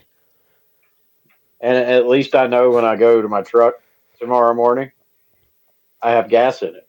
Hey! Yeah. Hey! You know, When I got done today, I had a quarter of tank. I was like, you know what? I'm filling this damn thing up right now. you really make me want to go get some gas after this, because the gas station around here is open 24 hours, just like 5 minutes, less than 5 minutes away. I just go get gas, fill up, be good for tomorrow. Yeah. Well, I can't wait. I can't wait till I see my coworker because I am gonna give him so much. As you should. I'm just gonna be like, hey, Bubba, you know that trucks run better with gas in them, right? Yeah. They tried to they don't let people know about the ones that run on water, and yours definitely is not one of them. So you might want to put some gasoline in it next time, you boob. Yeah, and last I checked, my boss is never going to get us cyber trucks. So we're No. going to need gas. Yeah, we're going to need gas. No, Tesla is a little expensive for people, especially businesses or whatever. So I don't think an all-electric car is going to be good enough in this situation. No, especially since my boss won't even get us newer trucks. Like, I think my truck is one of our newer trucks, and it's a 2001. Wow. Okay. You all need at least something from 2010. Right? Yeah. But even our secretary has told the boss, like, you could afford to get 2 new trucks a year until you've replaced the whole fleet. Yeah. He won't do it. He won't do it. There has to be some kind of safety violation thing that can come up here or whatnot. Nothing? No, Really? I don't think so. I mean, I guess I get that because where the trucks are still running or whatnot, but like, yeah, dude, like, obviously, 10-year difference in between a truck being made to even 2010 is enough for pretty big safety things to happen there. Yeah. Well, I mean, mine will not probably make it another year just because of all the rust. Ugh. It's falling apart, and I've told him, I'm like, dude, if you just sit back and think about how much money you're putting into all these trucks, just fixing them when they're messing up, Mm-hmm. it would be a lot cheaper to just get, a couple of new trucks, and that way you're not putting a lot of maintenance into them. Right. I mean, I could think of at least 3 trucks that's had problems in the past 2 weeks. Just invest. That's at that point you need to invest in the future somewhat. If you Right. want to like still get a used one, fine, get a used one, but get one from like 2015. Yeah. I mean, my freaking car now is a 2015. There's nothing wrong with it. The only thing is just like the system there doesn't have like CarPlay and stuff, the stuff that newer cars have and whatnot. But everything is still pretty decent car, and I love that car. I don't love it as much as the Mustang. Don't get me wrong, but at the same time, it's a nice car for when I need it. What I need it for right now in my life. I am sure you missed that Mustang. Oh, dude, every day, every Well, single I only day. got to drive it once, and I miss it. Oh, dude, let me tell you, it was like it was a year ago, either last week or something. Whenever I had that wreck and killed it, and I still remember telling, my cousin Noah and a couple of our other friends or whatnot about it, and just us making fun of it and calling it, them calling it a can opener or whatnot. Turning it into something that was open like can opener, and then I turned it into just a can opener because I didn't realize what they said. That sucks. Yeah. Way to turn my happiness into sadness. Just because you're having a crummy day doesn't mean you get to do it to me. I gotta ask though, when that happened, was it on a Monday? What? No. Oh, okay. No, I I think it was a Wednesday or a Thursday. Just checking. Which is actually ironic now because my Mondays are Wednesdays. But not at the time. Not at the time. It was my Monday was still definitely a Monday. It was just early Monday. Yeah. Right. See, I know it happened a year ago, but if you tell me like, well, what day was it? If I know. Right. I try to repress stuff that bad happens to me now, please. So I'm not that's not staying in my brain longer than what it needs to. I agree. I'm just happy that at least remember it was last year. Yeah. I miss it. Yeah, I'm thing sure was you do. bad, dude. Ugh. Oh well, and I went from a Mustang to basically a friggin' mom vehicle or something. Not a van, but it's like I mean, it's a GMC Terrain, but it's nice. It's a good car. It's a good car, but a Mustang. Yeah. Hey, we got a Honda Odyssey now, and I love that thing. Honda's a good car. It's an awesome little van, man. I trust Honda as much as I trust just about any other car dealer out there, honestly. Yeah. I was told when I got it by a guy that worked for Honda. He's like, dude, they're great vans. He's like, you got a good one. Yeah. And he looked it over. He looked it over for me. He's like, yeah, you got a steal on that one. I was like, good to know. Hell, I got a steal on the Terrain, honestly. Yeah. Like the only thing bad with it is it just had a lot, like over 160,000 miles on it, which is impressive to say the least. But hey, everything else was fine. The car still runs relatively well. I mean, really getting a used vehicle, you want to get one that's got over 100,000 miles on it. Oh yeah, because once they hit 100,000, that's when it needs to get replaced. Yeah, I just wish it got it closer to 100,000 and not closer to 200,000. Right. You know. Oh well, that's the way the cookie crumbles, I guess. Indeed. But hey, I mentioned this is the Thanksgiving episode, and we've been talking about it throughout the thing, hoping and good golly wishing that nothing bad happened before, like your plumbing and stuff, which luckily it happened today, like we mentioned again.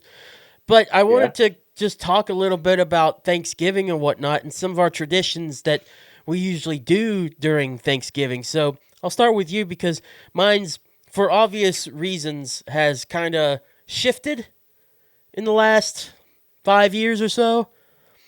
So I'd like to see what you do for your Thanksgiving traditions usually. Okay. I mean, I get to have two Thanksgivings. We just had one.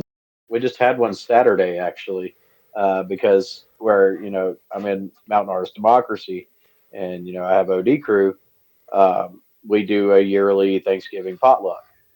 So I always make a turkey, and I made a 20-pound bird, and everybody else brought food. So we hung out here at the house and had a really nice Thanksgiving potluck dinner, and had some drinks and ended up pretty tipsy by the end of it.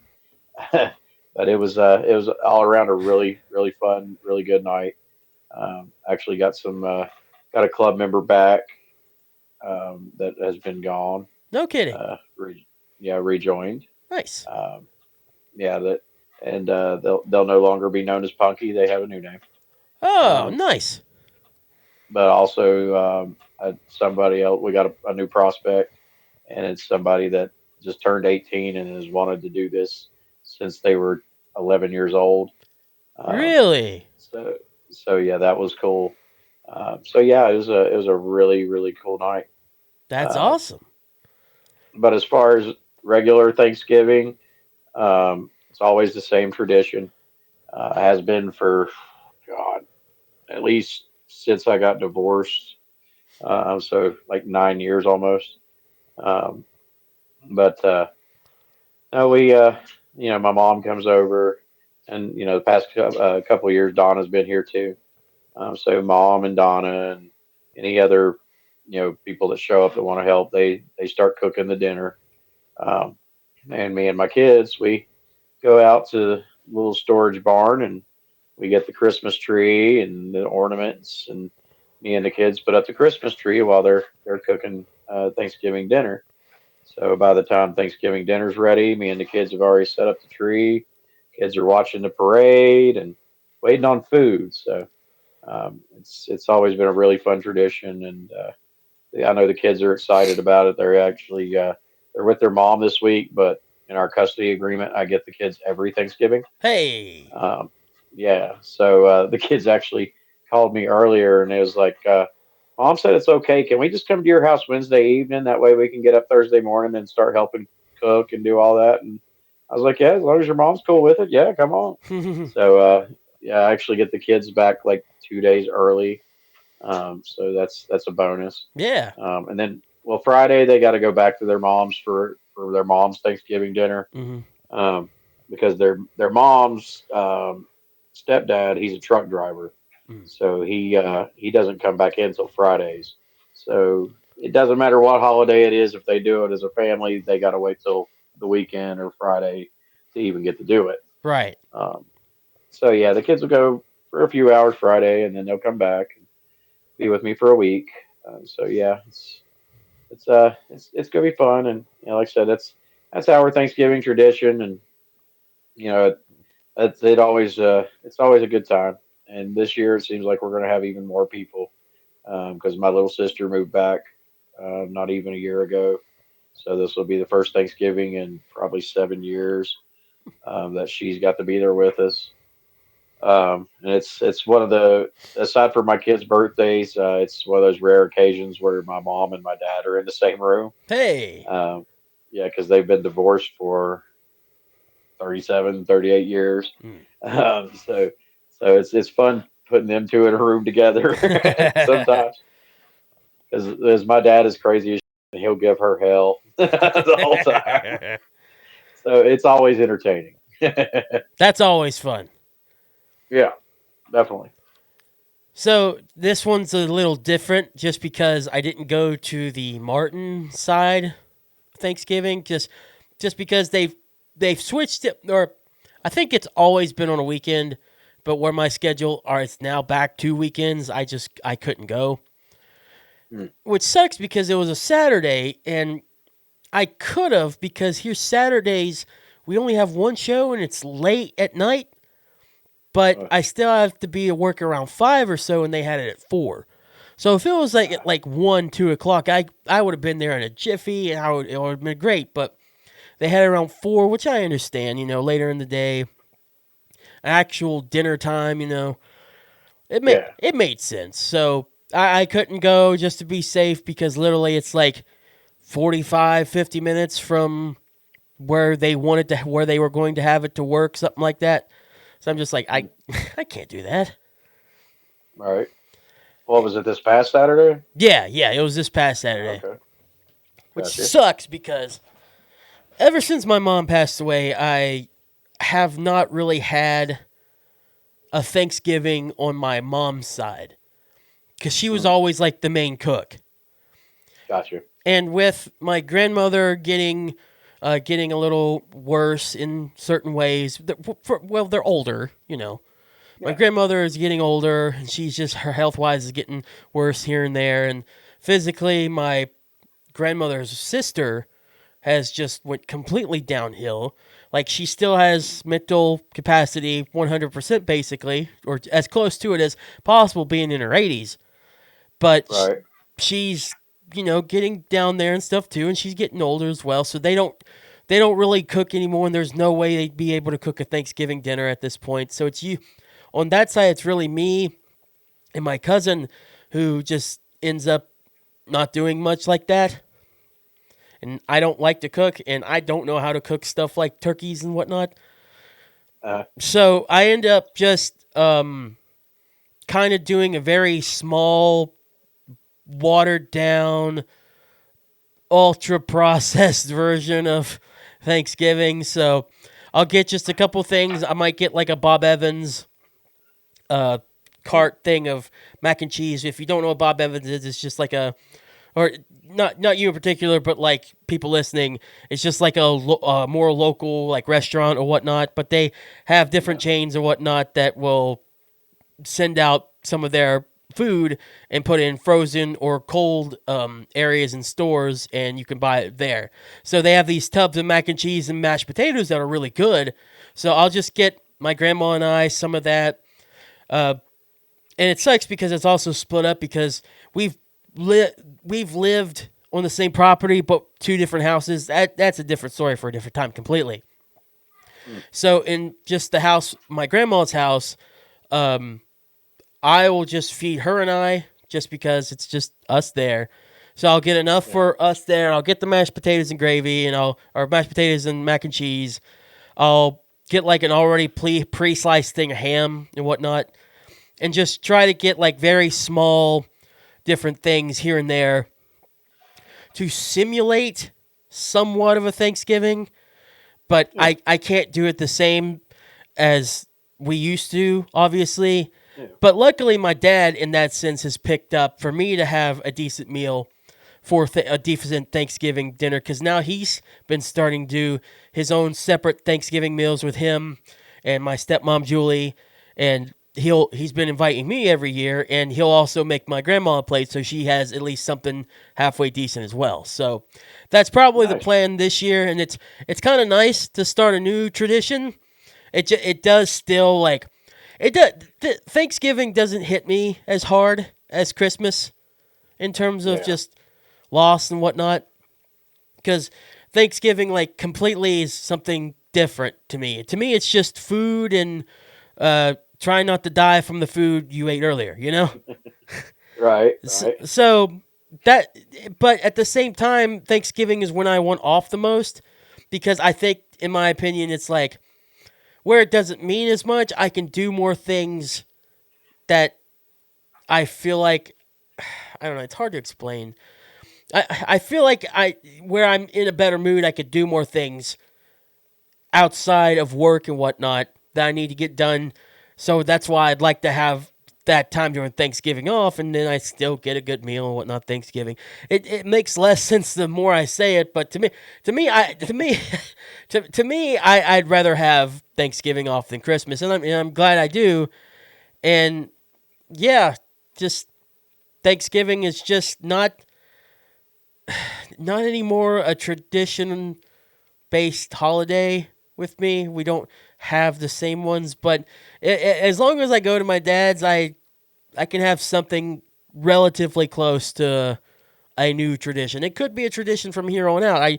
It's just been so new. Like I said, it's been 4 years since my mom died, so it's still relatively new just to go to his house and have Thanksgiving and whatnot. So that's kind of where I am with traditions and stuff. I like it as far as on my end with my family. There's Thanksgiving's always been a thing with my family growing up. Mm-hmm. When I was a kid, it was I lived with Dad, and Dad's wife is a hell of a cook, so she was always down with Thanksgiving and big extravagant Thanksgiving. Mm-hmm. And then as I got older, my mom had a Thanksgiving at her house that the aunts and the uncles and my grandmother and all them was there. Once my grandmother passed away, though, my mom just didn't want to do it no more. Yeah. And it was, I'd say, about a year or two after my grandmother passed away is when I got divorced. And I said, I got the kids. I got a big enough house. Let's just start doing it at my house. And here we are. I think this is our 8th or 9th one. It's been really good because it's turned into a tradition my kids look forward to.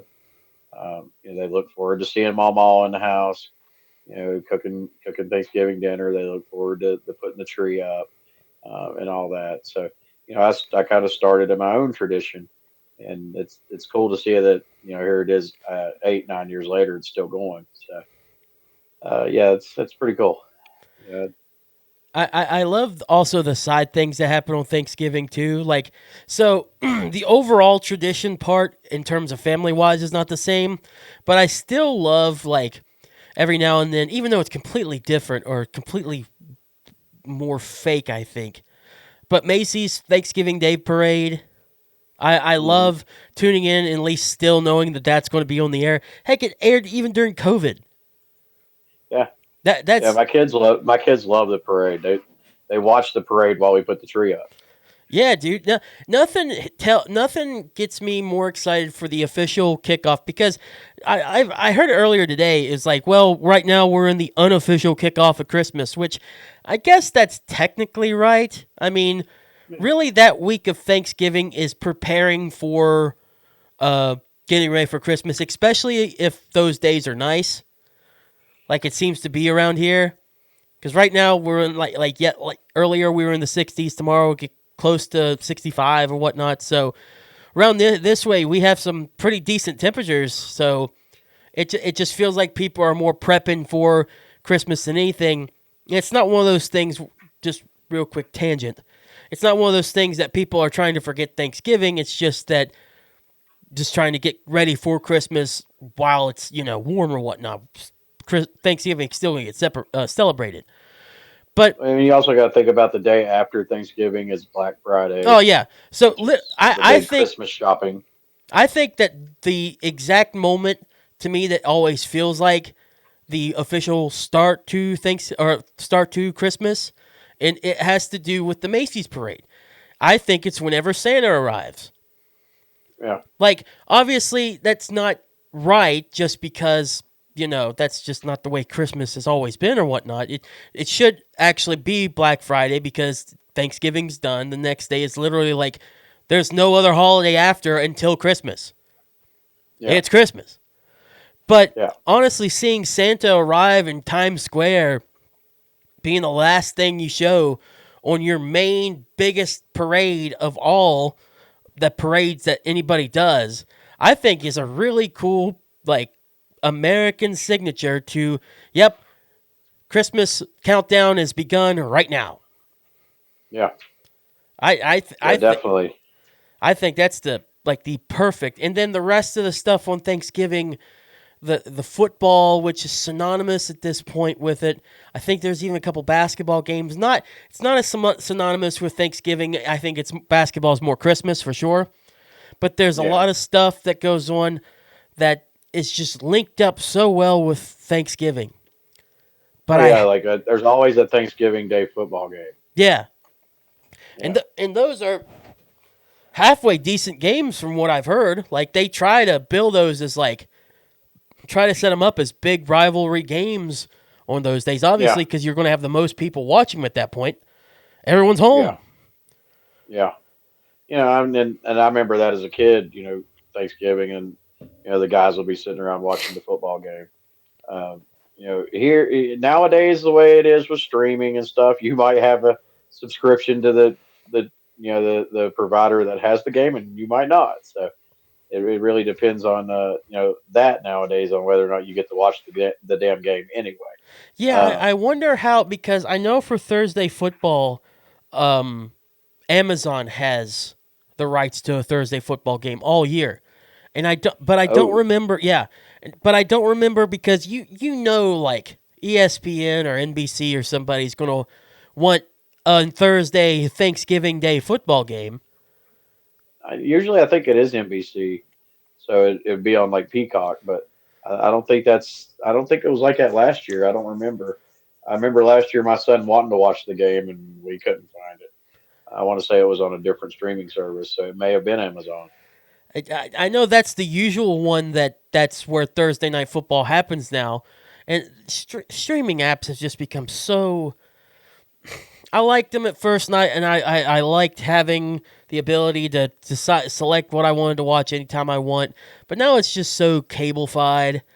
It's just... It's not even cheap anymore. No. And, yeah, I get, having... Because... having different networks and whatnot to go to, everyone wants a piece of that pie, But it's just so ridiculous. And even if Amazon doesn't have a game on Thursday, that's going to throw off their thing because their whole thing is Thursday Night Football. So just one night because it's Thanksgiving, you're not going to have it. That's going to throw people off if they're already used to Thursday night games being on Amazon Prime. Right. So that's a whole nother issue. Yeah. You know, I'm cool with the football games and the parades and all that. There's one thing though that I don't understand for Thanksgiving, and that's You too? and that's the damn dog. Dude, thank you. Thank you. I'm glad I'm not alone in this. I was going to bring that up. Yeah, why is there a dog show on Thanksgiving? Are I we don't eating get the it. dog? I don't get it. Does the winner get eaten? You know. Listen, guy. This isn't. We eat birds, not dogs. Okay. Jesus. But no, Just saying. I know. I never understood. Like, parades make so much sense. Football makes so much sense.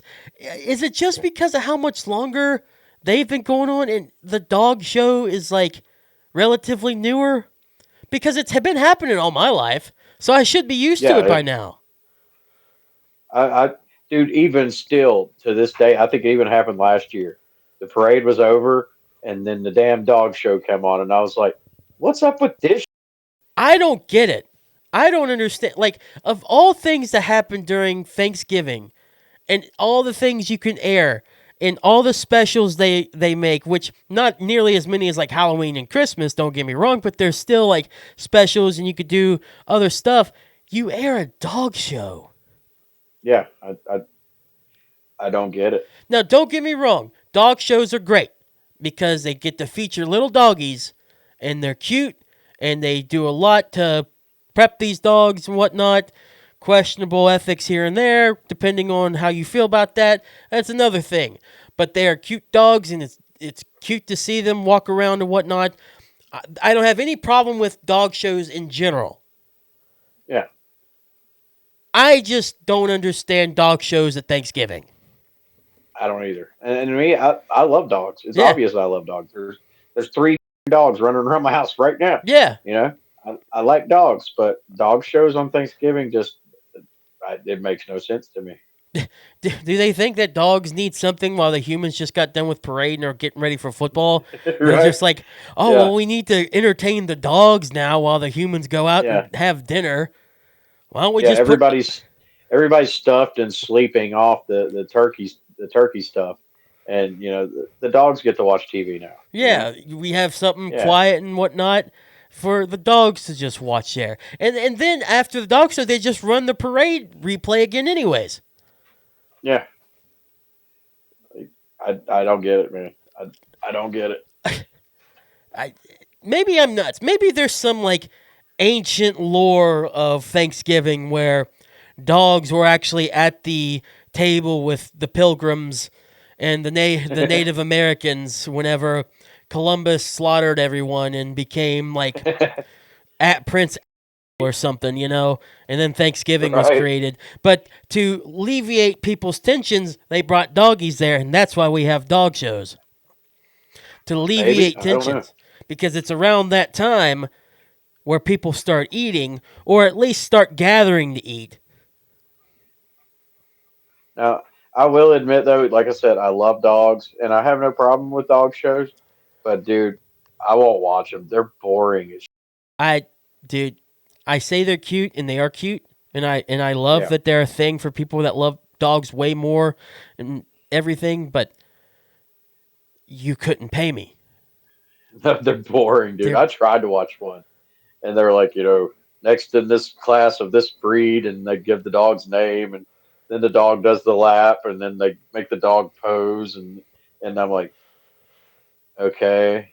And then they're on to the next dog of this breed, and I'm like, At least with like beauty who watches this? At least with like beauty pageants or whatnot, they have like a talent competition. Right. Yeah. The dogs run through little, you know, obstacle courses and all that, but when? I think they have a certain segment where it's an obstacle course. Every time that I watch, which granted I haven't watched all the way through because why would I? But like, I've never gotten to a point where they're not doing anything other than just walking in a circle, like you said, getting up, looking at them, getting felt on by the judges or whatnot, which has Put the little on it. They put the little on a table. yeah, which the dog has to kind of not like at all. Right. Yeah. You're going to get to one of those pre-recorded ones that shows a little bit of a dog getting a little aggressive, but then there's going to be a hard cut to something else to later on. Right. And then we're just going to hear the thing like, oh, well, during the recording of the dog show, Yeah. But I think there may be one reason they have the dog show after the parade. Why? By the end, everybody's eaten, and they say turkey makes you sleepy. Dude, that dog show will put you in a coma. Oh my God! Listen, if you like ASMR, I bet there's nothing else better than a dog show like that. Yeah, just knock your right out. Who needs like rain sounds or some weird girl online chomping in their microphone going, Yeah, right. All you really need is next up in the German short hair category is Tippy, and gone. Poor Tippy. It's not even Tippy's fault. Yeah, right. Tippy's just there. He just wants a treat after everything. Just wants to go home and lick his.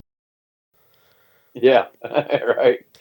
Okay, wait. Let's be real here. Let's be real. Dogs in that show, they've been snipped and neutered a long time ago. I don't think so. Really? I think a lot of them is because they're a high end breed. They want to breed those things and make some money. I see that, but like, if they're trying to make them look all primed and prepped and nice or whatnot, do you really want to see some nasty looking? I was going to say something completely inappropriate. You want to see some nasty just hanging down there? Especially where it's Thanksgiving. Judge the male dogs. I think they judge the male dogs on that. All right, well, I feel like we're going. They just walk up behind the dog, and they're like, got their little clipboard. They write it down on it.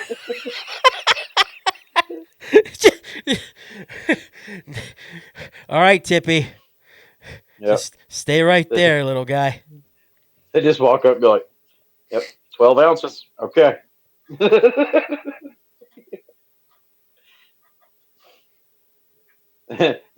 they take points off if they're not symmetrical.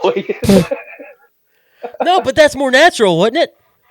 Yeah, right. Yeah. One has to be bigger than the other one, right? Right. I hate where we've went with this. I want to point this out right now. I hate this.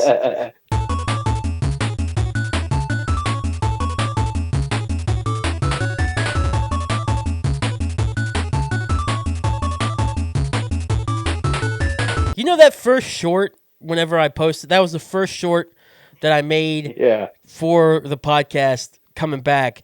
Yeah. And it was received relatively better than what I thought it would be. It was hilarious. Oh, it was funny as hell, but I knew I felt like I was going to get at least a couple dog people like, don't make fun of the dog. It's like, I know. It's because even those people can't argue the fact that dog is just fucked Don't say that. No. They absolutely can. Because it's not ugly. Donna's going to come in and whoop your ass. You know that, right? It wouldn't be the first time. Yeah, it won't be the last either.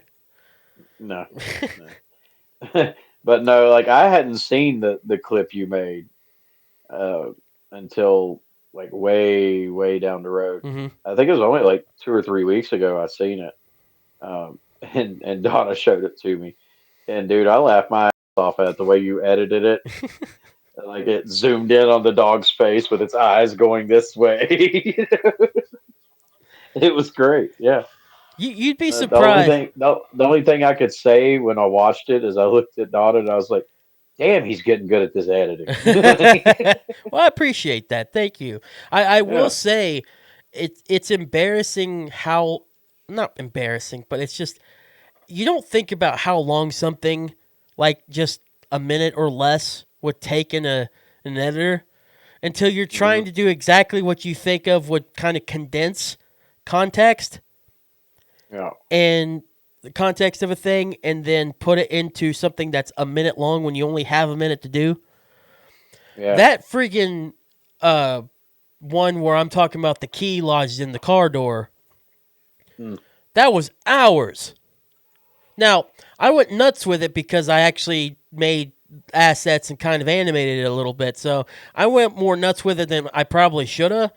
But yeah, even the one last week with Jedi and I battling in the duel or whatnot, which I'm back to normal now, as you can see. Everything's just I'm just trying to kind of make it look a little nice for the holiday. It's a little orange or whatnot ish. But that one even took like a good hour or two just for a minute. A minute, J-Bomb. Well, that's like when we had Druid on and he was talking about with his his gaming stuff. Mm-hmm. You know, he said he'll record days worth of stuff just to make like a 10-minute clip, you know. You would be shocked if you would just record a couple things or whatnot, how much you can record, and then how much you actually use is just, it's nuts. I mean, I know a little bit about it, just like, you know, back in the day when I was doing those recaps. And then I started getting like carried away and like making it like I was delivering the news, and I was putting pictures up and videos and little logos down the corner and stuff like that. You know, so you have an idea. 15-minute recap took me like 4 hours to do. Yeah. You know. Yeah, and with you really don't have 4 hours to do something like that. Not anymore. No. Which, by the way, I'm just saying, recap. I could do it. I'm just saying, it's not like it's my job or anything. I'm just saying. Right. Yeah, good point. Yeah. You know now. Yeah, why not outsource it to somebody that knows what they're doing? No, I'm just saying I don't think it'd be up in time. I mean, friggin' A, I recorded an episode of OMO just yesterday. Recorded it early in the morning, and because I rambled so damn much, just like talking because it was about the Game Awards, which is actually a good segue into what I want to talk about here in just a minute. I was talking about the Game Awards stuff yesterday, but I was just talking so much about it. And I listened back and I'm just like, ugh. So just I hate whenever I go on a tangent, especially in a gaming podcast or whatnot, especially something like that I kind of want to keep quick because there's already so much to talk about with it.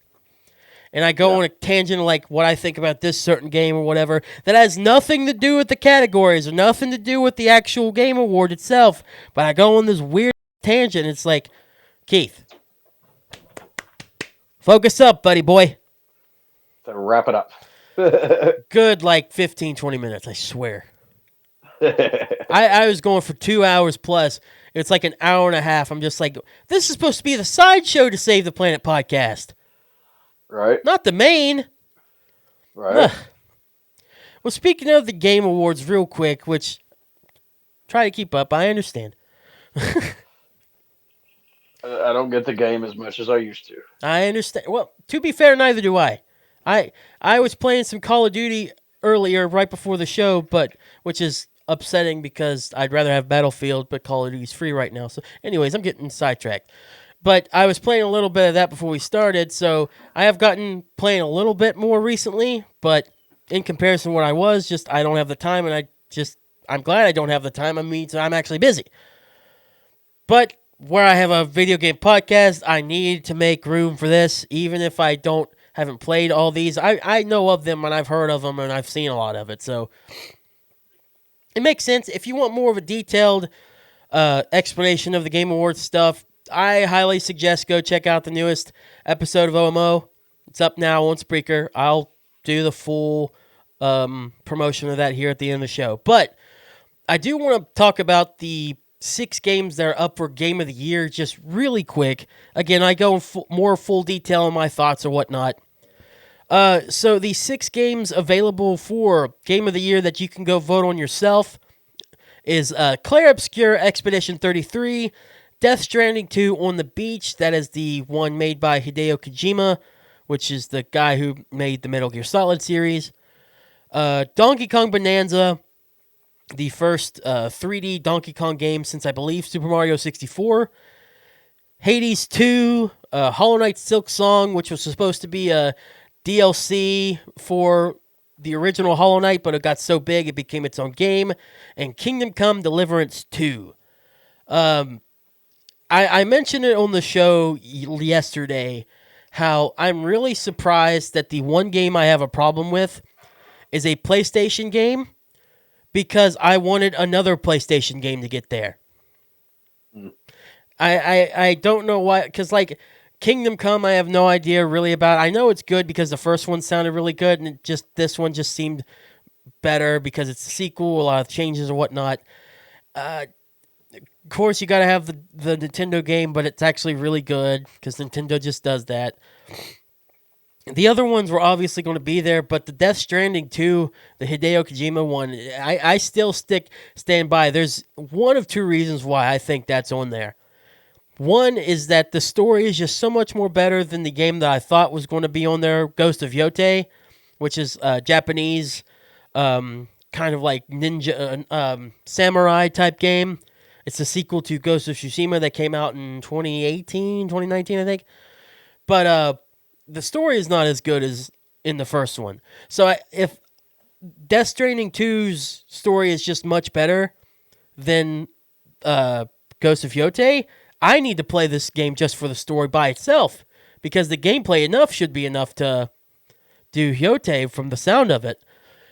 But the other one, which is just more conspiracy type stuff, which I'm not a conspiracy guy, that's so stupid. But it just sounds like a way to get Hideo Kojima Game of the Year nomination. Just because where he's so well known and well liked and just legendary in the business, obviously with Metal Gear Solid and then the PT video game that never happened, just the demo of it. Again, like I said, if this game is good, is as good as it is being on there, I'll eat my words whenever I eventually play it.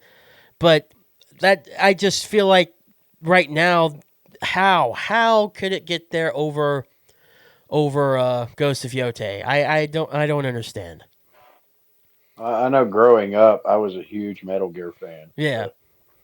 Yeah, Metal Gear was awesome. The Death Stranding is absolutely, or it was, nothing really like it.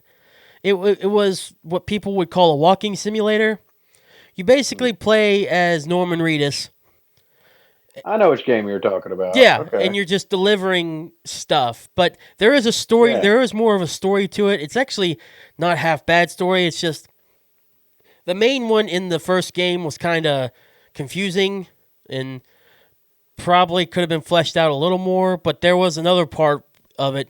If you've seen the first game, he had that baby. He had that like fetus or whatnot in the jar. The closest I came to seeing anything of the first one was I occasionally would watch the show Ride with Norman Reedus. Yeah. And he went to Japan and got to see the game being developed and stuff. That's about all I've seen of the game. I wanted to play it, but I think it's a PlayStation exclusive, ain't it? PlayStation and I think now PC. Okay, so yeah, that's why I didn't get to play it. Yeah, because I have an Xbox. But yeah, it looked pretty cool though. Like the thing I seen was like if the camera, like if you like pointed it towards like Norman's crotch, like he would cover it. Yeah, like like it was very interactive with stuff like that. So it looked pretty cool. I liked it. A lot of people didn't because, like I said, it is kind of a walking simulator. But Death Stranding 2 actually has more going on for it. Like, it actually introduces real guns and stuff. Like, the other one had guns too, but they were non-lethal. So it had more going on, and you had to play a little bit to finally get those. It was more about walking the terrain and trying not to lose your stuff on your back because you are a delivery person trying to deliver things to people more than anything. Right. So this one does have more going on with it. The trailer just for it is just because it's Kojima. It's wacky, but again, Right. I don't think it's any better than Yote, but I also, again, have to preference it. I don't know. I wish I did. I want to play it. I need to play it so I can be like, all right, well, I get it. Or no, I completely stand by what I say. But from the outside looking in, from just what I've heard and what I've seen, it's the only one I question. Everything else, there's 3 indie games in this list. The only 2 heavy hitters really are Sony with Death Stranding and Nintendo with Donkey Kong.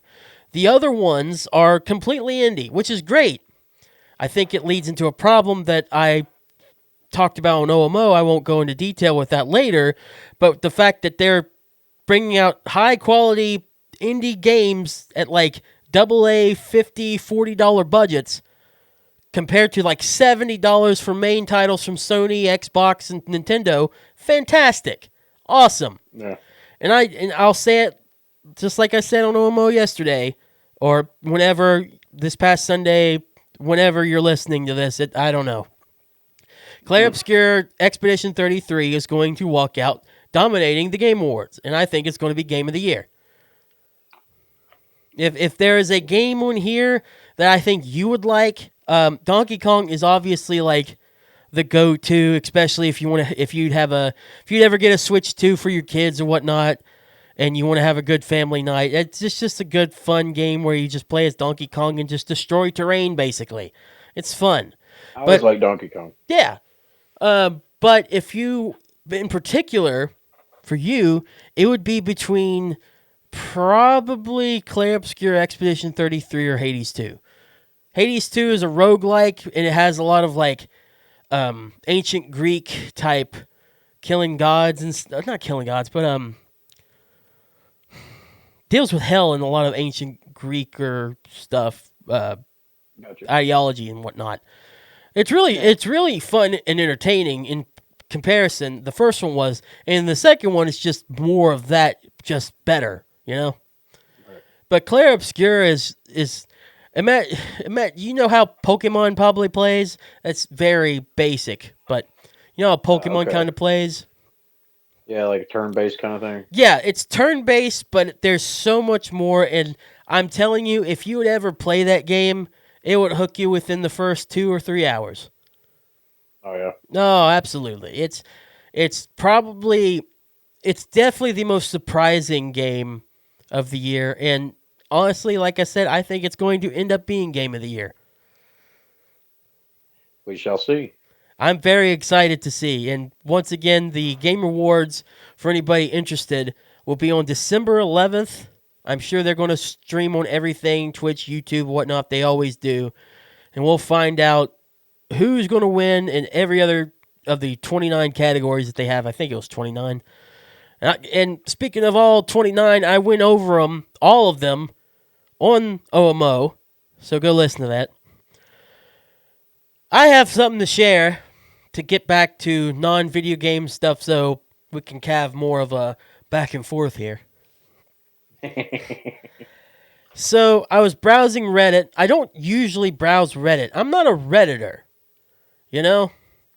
I don't consider myself a Redditor at all. I'll look on there whenever something weird catches my eye. And honestly, if I'm looking for kind of a messed up meme, I'll go on Reddit because there's really no rules to Reddit. You just have to say like, oh yeah, I'm 18 and boom. So I was browsing Reddit. Not for J-Bomb. Don't even go there. You say whatever you want to say. So I found this thing. Oh my gosh, that's just a terrible, you know, some things that enter my mouth enter. Okay, now we're getting interesting. Moving on. So I was on Reddit and I see this because I found it really funny. Redditor Offbeat, or from the Reddit page r/offbeat, the Redditor's name is hehehaha24. Ironic because this made me go hehehaha 24 times. Sales of AI-enabled teddy bear suspended after it gave advice on sex and where to find knives. Nice. Remember how Well- I just said that I some things I don't think about because forethought's not my strong suit, J Bomb. Right. I had to look this up. Had to. I figured you did. Because a teddy bear. First of all, them putting AI in teddy bears is weird enough to me. Yeah. I'm already highly concerned about this.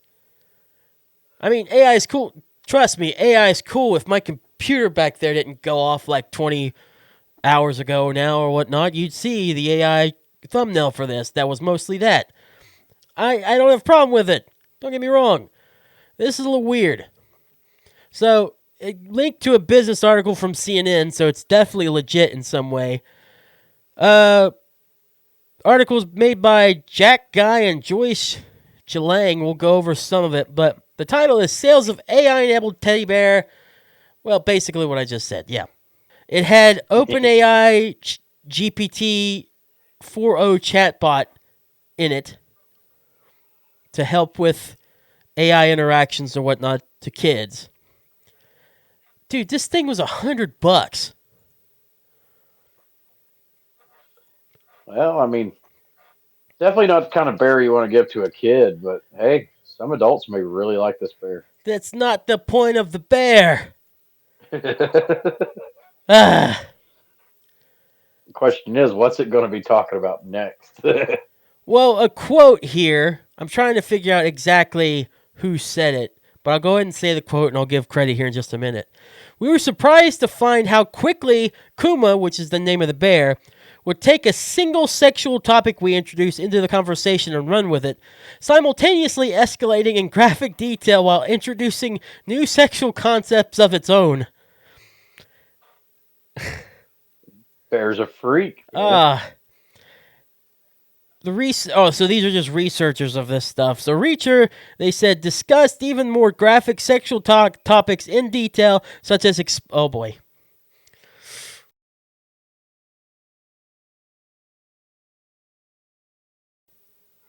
Wow. Yeah, that's definitely not something I'm putting on my kid's Christmas list. Apparently, the term kink was very popular in this too. Go check out the full article if you want. It's on CNN Business. This was posted just November 19th, so in comparison to when this episode's out, it is relatively new. Wow. Yeah. So, how do you regulate AI in that sense for a teddy bear? Like, I know there's a way to do it, I guess, but if AI is just open, yeah, and it can be, and AI is always learning. Yeah, it can learn from the internet. That's where it gets all of its stuff from.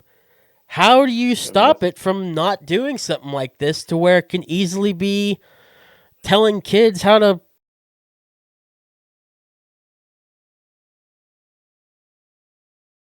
Right. Well, I mean, considering it's learning from the internet, and the internet is mostly. Yeah. I mean, Rule 34 exists for a reason. Because humans are more ways than one. Right. Yeah. That's nuts, man. Yeah, That's bear more, knows how to have a good time, I guess. That's more nuts than Tippy. Right. Oy vey. Yeah. I don't mean to bring up that little guy again, but good lord. Just the thought of a bear with AI is already boggling my mind enough. Just because we grew up with like people having to record their lines and only being like maybe two, and then you'd hear the same line of the two like a billion times because it's just repeating one line, not even the other one. And it got so annoying. It's like, could you not record a third? Could you not do better? I remember back when I was a kid, though, they had Teddy Ruxpin. Yeah. And you could put the cassette tape in his back, and he would talk with the cassette tape. Yeah, but that thing was just was just so creepy looking, anyways, that I wouldn't have even touched it. Well, we always like to get like an AC/DC tape and put it in the back of the bear. It would sing to Bear- AC/DC? Oh yeah, yeah. Oh, It'd do that's really whatever's on the cool though. tape. Yeah. That's really cool. Just getting Black Sabbath playing with a Teddy Ruxpin. Oh my God. Ruxpin. There we go. Thank you. Yeah, we went from tapes being able to just mouth Black Sabbath and AC/DC to AI telling kids about boning very weird and interesting ways. It's just more proof you should keep an eye on what you give your kids. Are we going backwards as a society? Yes. Okay. I thought I'd ask that. That's why I keep saying coming soon, Skynet. The joke will never get old. I'm just saying. No. Because it's gonna be literally like getting the- worse and worse. It's going to be like the Matrix, man. I mean, eventually, the computers are going to realize that the best way to do things is just to protect us from ourselves. So here comes the Matrix, man.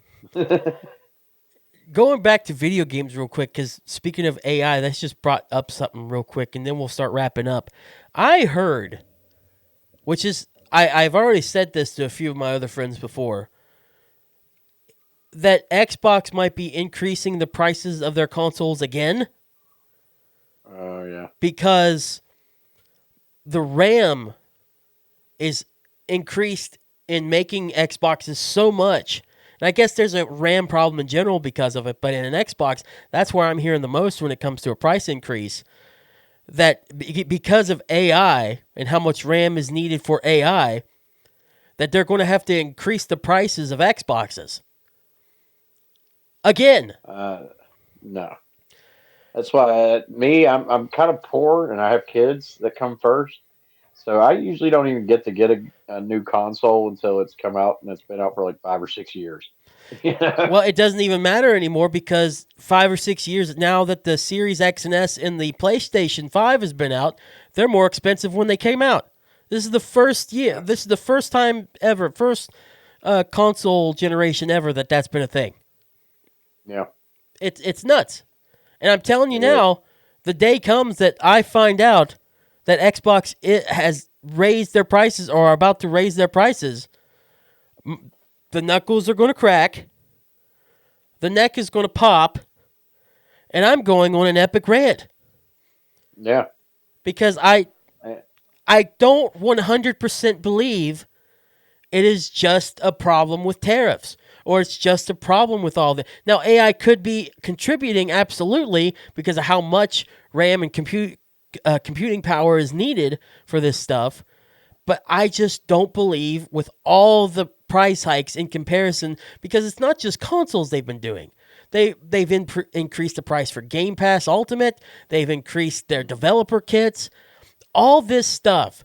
I 100% do not believe it is simply just because of the reasons being told. I feel like there's more to it.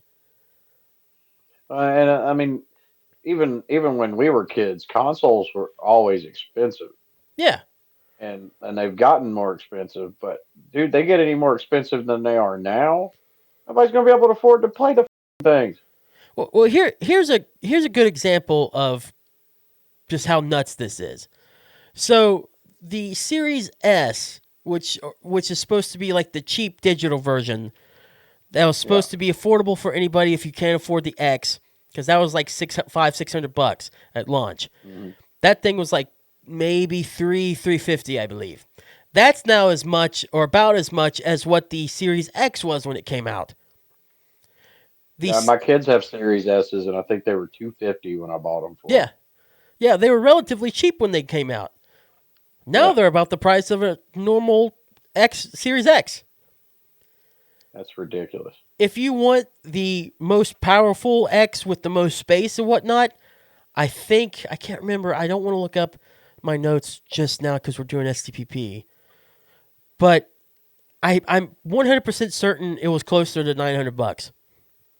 Jeez, It that's would have ridiculous. It would have originally been like $650, $700, which is expensive too. Don't get me wrong. Yeah, but that's insane. Now PlayStation has also had their price increases on stuff. on their systems. But first of all, the PlayStation 5 Pro was already $700 out of the gate, and it hardly did anything other than allow you to do both ray tracing and performance stuff together. Whoop-de-doo. Yeah.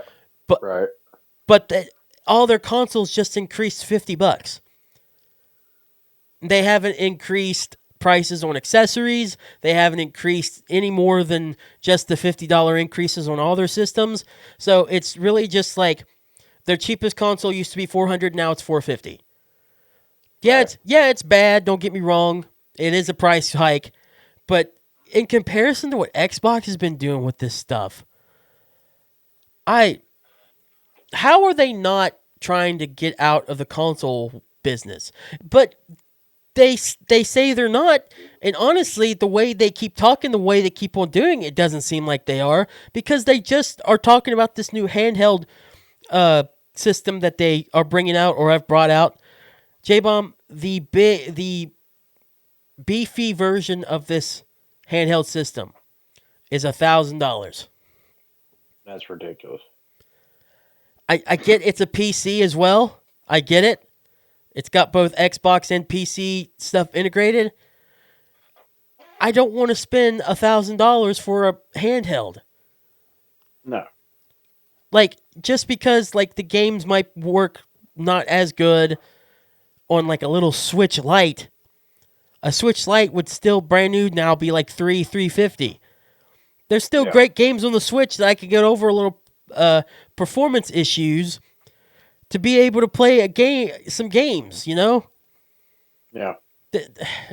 I go on a whole tangent of this is just people elite thinking or whatnot that they want good games and they want them to be like the best and whatever and like run the best instead of, just having fun. The performance of the game. Eventually you're going to have a console that's so expensive there's only like 10 people that can play it. Yeah, right? Yeah. And it's the 10 people that keep on complaining about anybody that are console players or whatnot being like, oh, they should just buy a PC. They should buy a $3,000 PC with the best specs or whatnot. It's like no one gives a flying about the people that are just trying to play some games on a cheaper budget. Right. Yeah. We're taking a back seat. One of many reasons why video gaming just in general is just toxic. It's gotten out of hand. The people that run the things are exploiting people, and then the people that actually play that spend all that money and that's their only thing they do in life are just intolerable, insufferable. Yeah. I love living in 2025. Right. Oh, wait, by the way, I want to say that's not a comment to anyone in particular. That's not a comment. That's just my opinion on things. Because it's just ridiculous. We just all need to be playing a game, playing games that we want to, or doing what we want to do. And we shouldn't get like chastised just because we're not playing on something that's the best performing. Yeah. That's it. Literally, the saying that this is a good time to bring this up because I made that AI generated image. More AI stuff, I know. But I made the generated image and I got tired of it not working, and it introduced us to someone brand new. The saying that I did not know for a while, but I knew what it was. I just couldn't remember exactly what they said it was. Don't yuck people's yums. I swear when I first heard it, I thought it was better than what it sounded. It sounds really stupid, but the meaning behind it is right. Is like just don't hate what people like. Right. And I've been down there before. I've hated things and said that I hate stuff. Blah blah blah. I'm trying to get better at it. That's just human nature. But when you're actively like being insufferable just because you think your stuff is better. It doesn't. If the person doesn't mind, who cares? Yeah, everybody gets their own opinion.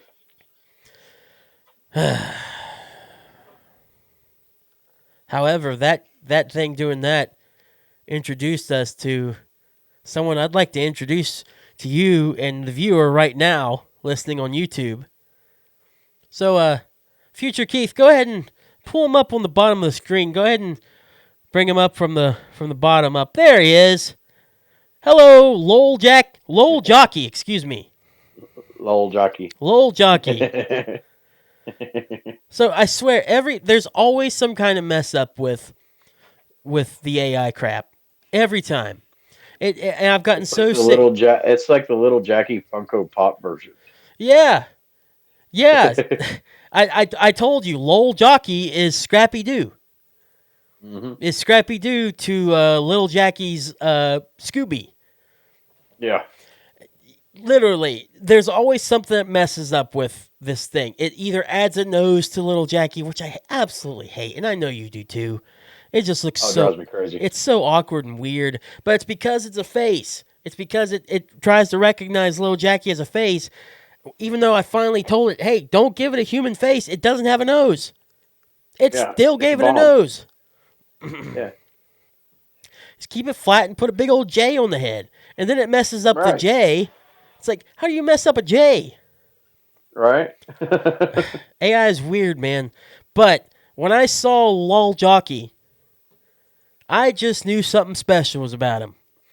Because it was so funny because he's actually really close. All things considered, he's relatively close to Lil Jackie. But it gave him a body and put the J on his tummy. Yeah. And he just kind of looked cute. Yeah, he is cute. He's very cute. All right, you can go away now, Lol Jockey. Lol Jockey doesn't smoke either.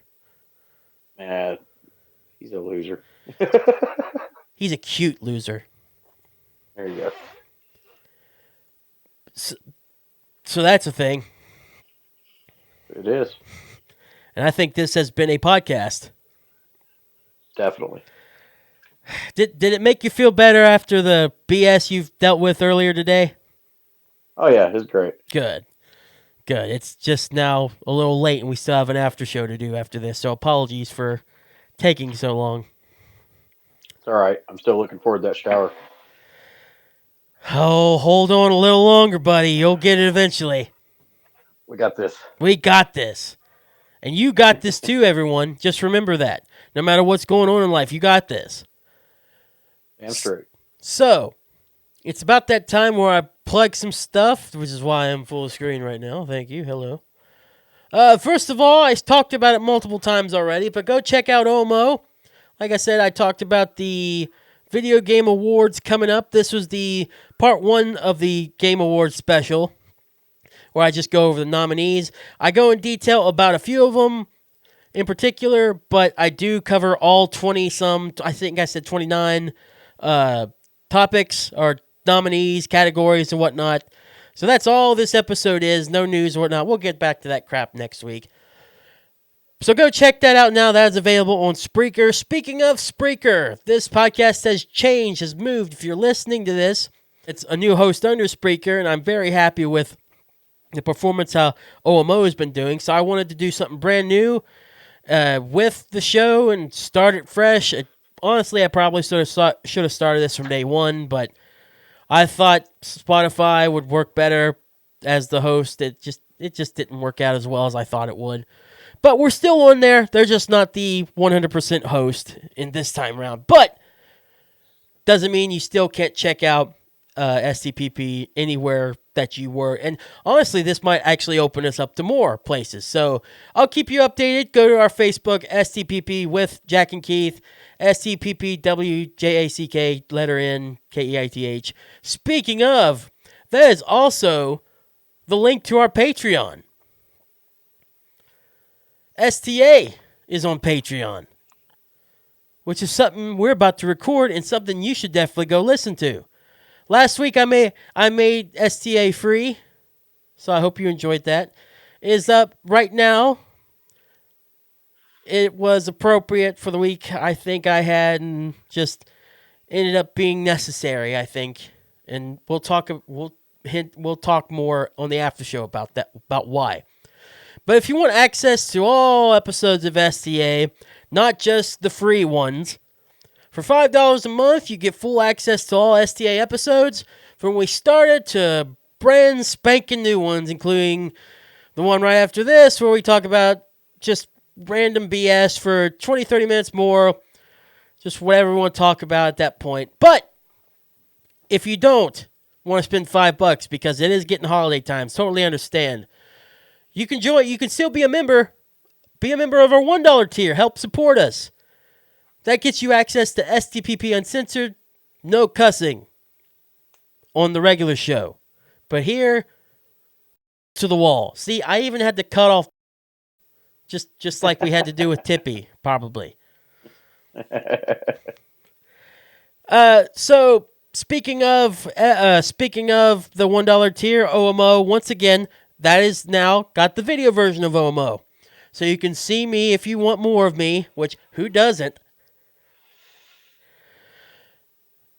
Woohoo! Calm down over there, okay? Hey. Get the $1 version of that. Get STPP Uncensored, OMO with me, video version, and you get a name shout out on the show.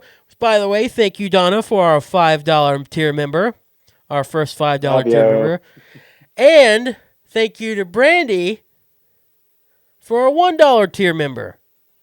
Nice. Got a $1 tier member. So thank you for the support. We really appreciate it. It is definitely going to help us in the long run. The more that we do these shows, the more that we're back, baby. So, like I said, I want to keep the show free with, like I've said before, I want to keep the main show free with ads, but because of this, I have to make things a little more friendly. Because I know personally, I'm getting sick of so many podcasts interrupting the flow of the show because they want to do an ad spot for hymns or Raid Shadow Legends or BetterHelp, but BetterHelp's important.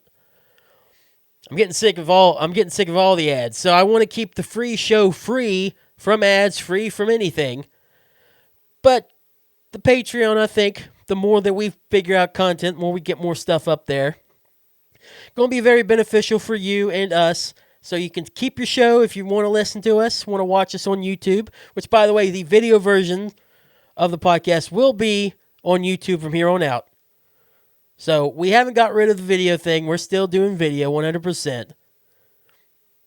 Some things just wouldn't make sense in context if we didn't have video anymore. So we're still doing that. It's just on YouTube now.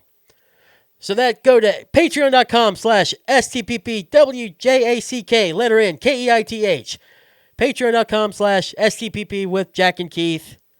More tiers will be added in the future, I promise. Was that?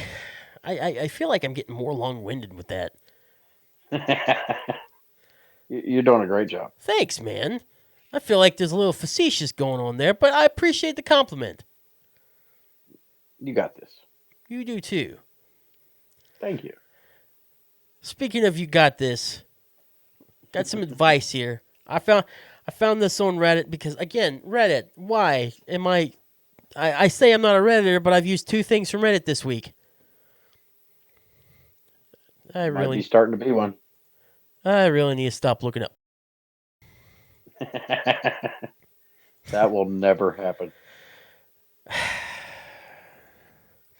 Here's the wind-up and the pitch. It goes all the way! Jag Hagerman with the home run! Piece of shit. Anyway, so my advice for this week comes from the Redditor user / retired cool kid. Just saw a random comment trying to find some good advice to use, so I thought this was pretty good. In regards to Thanksgiving coming up, this might also be controversial, and we'll talk about our takes on it more during the after show, but this will help some people, I believe. So the advice is, if your family isn't comfortable or safe for you, you don't have to go home. You don't have to go. Preserve your peace and mental health. Order from a local restaurant. Gather with friends. Relax. Enjoy yourself guilt-free. I understand completely. Some families can get a bit too much for people. Don't get me wrong. Personally, I love family. I love family time. But if it doesn't help you at that current moment, do what's best for you. That's my whole thing. Everything and anything here in life recently is just do what's best for you. You don't have to talk. You don't have to abide by what everyone else is saying or do whatever people want you to do. As long as you do what's best for you, even if it involves family, if that's too much for you, relax. Do what's best for you. I like it. Yeah. And again, we can talk about on the after show our actual opinion on that if you want, because I do have more of an opinion. I mentioned it there too, but it is still important, you know. Yeah. So important advice, like I said, especially going to Thanksgiving and whatnot to lead into that. So, thank you so much, J-Bomb, for joining me today, as always. Always a pleasure. Always is, always will be. In the words of a good friend of mine, we're back, baby! Woohoo! Even though we've been back for like 2 months now. But still, we're back. We're back. Yes. We're still doing it. Forever. Forever. Whoa, forever? Really? I don't know. You mean we're going to be old men doing this? Dude, I won't even know how to run a computer by the time we're old, you know? They'll be so out of my league. By the time we're old, we won't have to do it. There will be AI programs that do it for us. Our voices can be used forever. Right. That's not creepy at all. No. All right. Thank you all so much for joining in. I love your faces. Thank you, thank you, thank you. J-Bomb, I will not interrupt you this time because I actually got it in before. Yeah. Take us out, please. All right. Well, thanks everybody for listening and watching. It was a fun one. I think it was a really good one. Stick around. We got more coming. And check out the after show because we're going to have more to talk about. But until next time, as always, be safe. Have a great week. Don't drink and drive. And stay metal.